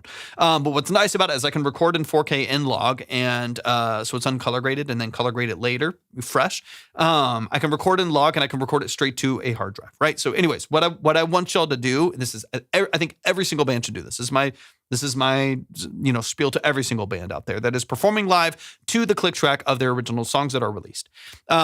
People recording for the stories. Okay, what I need you to do though is have someone that's awesome recording for the stories. And are they getting just like the live sound, or just like B-roll with the audio over it or something like that? What I want you to do, if you're not already doing this, is have someone that records the entire set. If it's a 45-minute set, it's an hour set, whatever it is, they record the entire thing. They're front row. They can run up on stage. They can get back and forth and move whatever. And then color grade it, make it look really high quality, whatever you can do with the phone, right? It's just the easiest way. If they have a camera, cool. But the easiest way is obviously with the phone. You can just record everything vertically straight to a hard drive. Have them record that and then sync those clips to the released studio audio of that clip. So when you are doing Mother's Song and this part of the song is coming in, they are seeing the act, right? They're seeing the show, they're seeing the vibrancy, they're seeing the energy, they're seeing y'all's charisma, they're seeing, the energy of the stage, you're showing the crowd, but the audio is synced to what you're doing because it's click track, is synced to the studio audio of what's released. What this allows is for when people like show up on your social media, like For You page here on TikTok and stuff like that, same thing. Make sure you all have a band page if you haven't already. Get a band page and make sure that you have Attic Foundation. So when people come through and they find your stuff, they're following what they want to support, not random people. Even though it feels like it's the same thing, for people it's separate, right? Like people, of course, maybe like the real fans of you might want to find the members of the band and support y'all individually. 100%. I find drummers and synthesists and stuff like that from other bands and stuff like that. But a lot of times people want to follow Attic Foundation. They want to support what y'all are doing. So if you don't already, maybe you do. Make sure there's a band page on all platforms. That way people know exactly what they're signing up for and what they're following. And then when you're doing these performances, they're in the middle of the song. So again, I'm gonna get in here. She gave her friends to provide what you needed and be there at the end. Like these little moments in the song, they're so vibey. There's so much character. There's so much life. If people are seeing the charisma of what you're doing, it's a show and it's fun and it's exciting. And what they're hearing is like studio quality and it's really, really high quality sound. This is how so many bands have blown up. So many bands on TikTok have blown up is because of this very thing where they show them like playing their songs in rehearsal. They'll show them practicing in storage units and rehearsal spaces and random warehouses and stuff like that, but they sync it to the released song. They sync it to the release. So when people are finding their song, they are seeing that you're real, talented, prolific musicians and vocalists and stuff like that, and it translates to what they're singing. So when they find your music, they find really high quality sounds on your social media, no matter what song it is. They're finding super, super high quality sounds, and it makes them want to go see you live. And when they see you live, they love what you do, and vice versa. When they see you live, there's a great translation of what you perform live to the quality of your studio records, right? And then the medium of that and finding you through social media is the bridge of both. They see amazing, cool, fun live shows. They see real musicians and they hear what they're going to hear when they go to Spotify. So it's much easier for people to be like, I will go find the song and it sounds like this. Right? And it's the exact translation. So you're going to get way more translation of people actually streaming your stuff because they're finding what they're actually going to go stream, not some other version of it, right? Not just like live audio on the stories, which can be valuable. Keep doing that. Definitely. Like keep posting clips and so on and so on. Before and after the recording sessions, 100%. And so that's all for me when it comes to social media, it's all of the above, right? Keep doing the stories, show before and afters of the recording sessions, and then you need to get fans of the music, right? All of that is valuable. The stories and the BTS and the recording sessions and stuff, that's going to be like deepening your fan base, right? Like you're going to get more depth. You're going to get more like people that really like what y'all do. Like, for me, now I'm a fan of your music. I'm a producer, I'm a musician too. So I want to see y'all's process. I want to see the before and after. I want to see what instruments y'all are, what gear you're using, all that stuff, right? That deepens a lot of what you're doing. Then you just need the random person out there to just like your music. That's where those synced clips are going to come into play because those people are just like lazy, passive people on social media, right? You're the 1,240-second swipe. You need them to just see what you're doing and think, dude, this is super dope. You know what I mean? This is super, super cool. I got you, Neon. I got you boosted too. It'll be tomorrow afternoon. I'll be live almost every day this week except for maybe Friday. But yeah, it'll be back on tomorrow. I'll be back on tomorrow. 100%, man. I got you. And I'll boost you up a little bit farther too. So that's my recommendation as far as this is get this synced. Actually, Neon's probably a pretty good example. Neon probably does some of this too. Neon is awesome. Everybody go follow Neon. Neon's a monster. they're syncing studio audio to other productions, like visual productions and stuff like that. But the released audio is what you're playing. It's gonna take you so far. It's gonna take you so far. So that to me is kind of it's not like a non-negotiable, but to me it's the way the bands make it on here. It's the way, like when you see even like the popular bands and like rock bands and stuff on here, a lot of them you're hearing their studio record. You're seeing them perform it. You're seeing someone with a camera on the front row of a Sleep Token show or something like that, but you're hearing the same audio clip. You're seeing the exact start point and same audio clip every single time. Here's the other beautiful thing, is every single show that you do is like 3 months of footage. You know what I mean? Like every single show that y'all like, you just like, dude, we just do this once. You do this once at one show in a couple weeks or something like that. And you have, because you're recording every song and you have all of the clips from all of that, you have like an infinite amount of like little points that you can like sync and post. Like you have like 3 months of post. So when it comes, like, it's like hard to promote. It's hard to try to get people to listen to your music. It's hard to like get the stuff moving. That makes it so much easier, because literally just like sync everything. Like take all of your audio, take all of the visuals, sync it all, and then just chop it up into 15-second snippets and then like blast it out there for the next like 2 months, next 3 months. Hopefully by that time you've done another show and you get someone else to do the same thing, right? And like maybe you hire someone, and maybe you just do it yourselves, or you have someone in the band that can handle like using CapCut and stuff like that. And like every show that you do, you have an unlimited amount of free. And the same thing is like, dude, if you're using if you get someone else with an iPhone, they do the same thing the other way, and they record it the other way. And then you have full live YouTube video, music video, sync to the audio of the original. Like so many things, dude. There's so many things. On Zip to do it, Magic. Do it. Okay, let's get a little deeper into the song. I want to hear just a couple other things. But anyways, y'all are so talented. So talented. Y'all deserve to get a lot of movement. So get a band page. It's a non-negotiable. People need to support what they think they're supporting. And you want as little barriers to people hearing this, even here on a live stream or on social media, hearing it, seeing who it is, going and following and locking in, right? Instead of being like, wait, who posted this? Oh, it's a random page. Wait, but who is Koloko? Who is that? And you're like, oh, I think they might be in the band, and you link, so on and so on, right? Get a band page on TikTok. Yeah. And then when you post this content and stuff, blast it everywhere. YouTube Shorts, so on and so on. You know what I mean? Like you want people to be like, I know exactly what's happening here. 100%. Okay, let me get into this a little bit. Y'all are awesome, man. So good. Who you are. Keep your feet on the ground, but strive to go far. Never. It's so good. It's so good. Don't ever say die. Yes, I always am high. Tell them.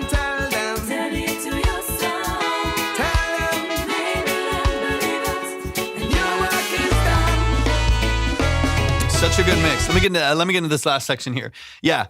Just great musicianship, great structure. Y'all are obviously incredibly talented, which is why like my focus right now is just like, yeah, you're doing musically what you're supposed to do. I want as many people as possible to fall in love with what y'all are doing musically. And I think, like I've mentioned to so many other artists here, is people got to see what you do. There's like no way around it. There's no amount of new album out, new song out posts that'll get you real fans. Like people need to see you singing, like they need to see this drummer do the rolls. They need to see the guitarist do the solo. You know what I mean? And that's why I think it's so valuable for you to post some of the live stuff or any other some of your rehearsals before and after, all that stuff, all of the above. Because people really deserve to see, and I think you'll get so many fans of being like, especially in the age of AI, right? We talked a bit about AI earlier, so on and so on. Yeah, we have to edit the concerts. Yeah. 100%. Like that, yeah, facts, Magic. That's value, bro. I think that is like it's so valuable, because I think especially in the age of AI, everyone's got their opinion on that, especially in the age of AI. I think it's people want and crave and really want to see musicians. You know what I'm saying? Like that is even more of a big impact point. It's like, we are 10 talented musicians. You know what I mean? We are, and you can even use that in your marketing. You know what I mean? Like, feel free to run with stuff like that too. Of just like, hey, if you've been looking for a band of like real accomplished musicians, found us. Welcome in. You're getting in early. You know what I mean? Let me hear this last section of the song. But yeah, y'all are fantastic. Y'all, I I have no doubts that you're gonna make it really, really far. Even if you just can lock in on like a couple little things promotionally, I think it'll be really fun for you. Come your own style, your own way, your own mind. I mean, tone, Bless. magic. We're close. We'll be live again tomorrow, y'all.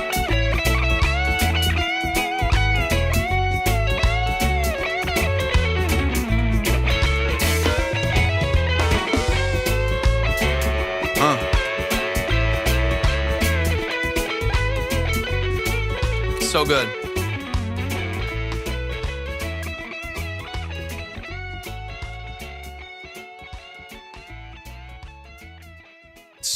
So good. Man, y'all show some love. Attic Foundation. The song is called Mother Song. If you like what you hear, and you should, if you're a musician, you should like what you hear. If you want to stream that, it is out on all platforms. Go stream it, go like it, go add it to your playlist, go show it. We had to do fade out here. There's no other option. There is no other option. That is a necessity of a song like this. You gotta have a classic 15-second fade out at the end. But if you like what you hear, go like it, go stream it, go add it to your playlist, go show it some love and support. Make sure that you are following right here on social media, as well as, of course, following on DSPs and so on Magic. But y'all, please show some love to Attic Foundation. Show some love to Coloco right here in the chat as well. Love and appreciate you so much. Love and appreciate it so much, man. Amazing job, Matt. Thank you so much for the follow. I appreciate y'all a lot. That is gonna close us up for today. I gotta get out of here, man. I've been on for 5 hours. 5 hours. I'm gonna be live again tomorrow. We'll open the line. We'll bring a lot of people from earlier today back on the live as well. So some of the people that we saved we'll bring back in to the line tomorrow as well, and open up the line to new submissions tomorrow afternoon as well. It'll be early afternoon, most likely Central Time. So I'll hop on whenever I'm finished with my projects for the day. Make sure that y'all are following and subscribed wherever it makes sense on TikTok, YouTube, and Twitch. And hopefully we'll see y'all very, very, very soon. Thank you so much for the Heart Money Magic. I appreciate that too. Oh, Vendor, you're in here. Yeah, sorry, I didn't see you earlier when I think it was your time at the top there. But of course it does. Yeah, of course. In fact, I'll boost you again. Vendor. I got you 100%, man. Not a problem at all. Literally just hop in, submit for free. Let me know when you do, and I'll boost you up myself. Love and appreciate y'all. Have an amazing rest of your evening. Peace.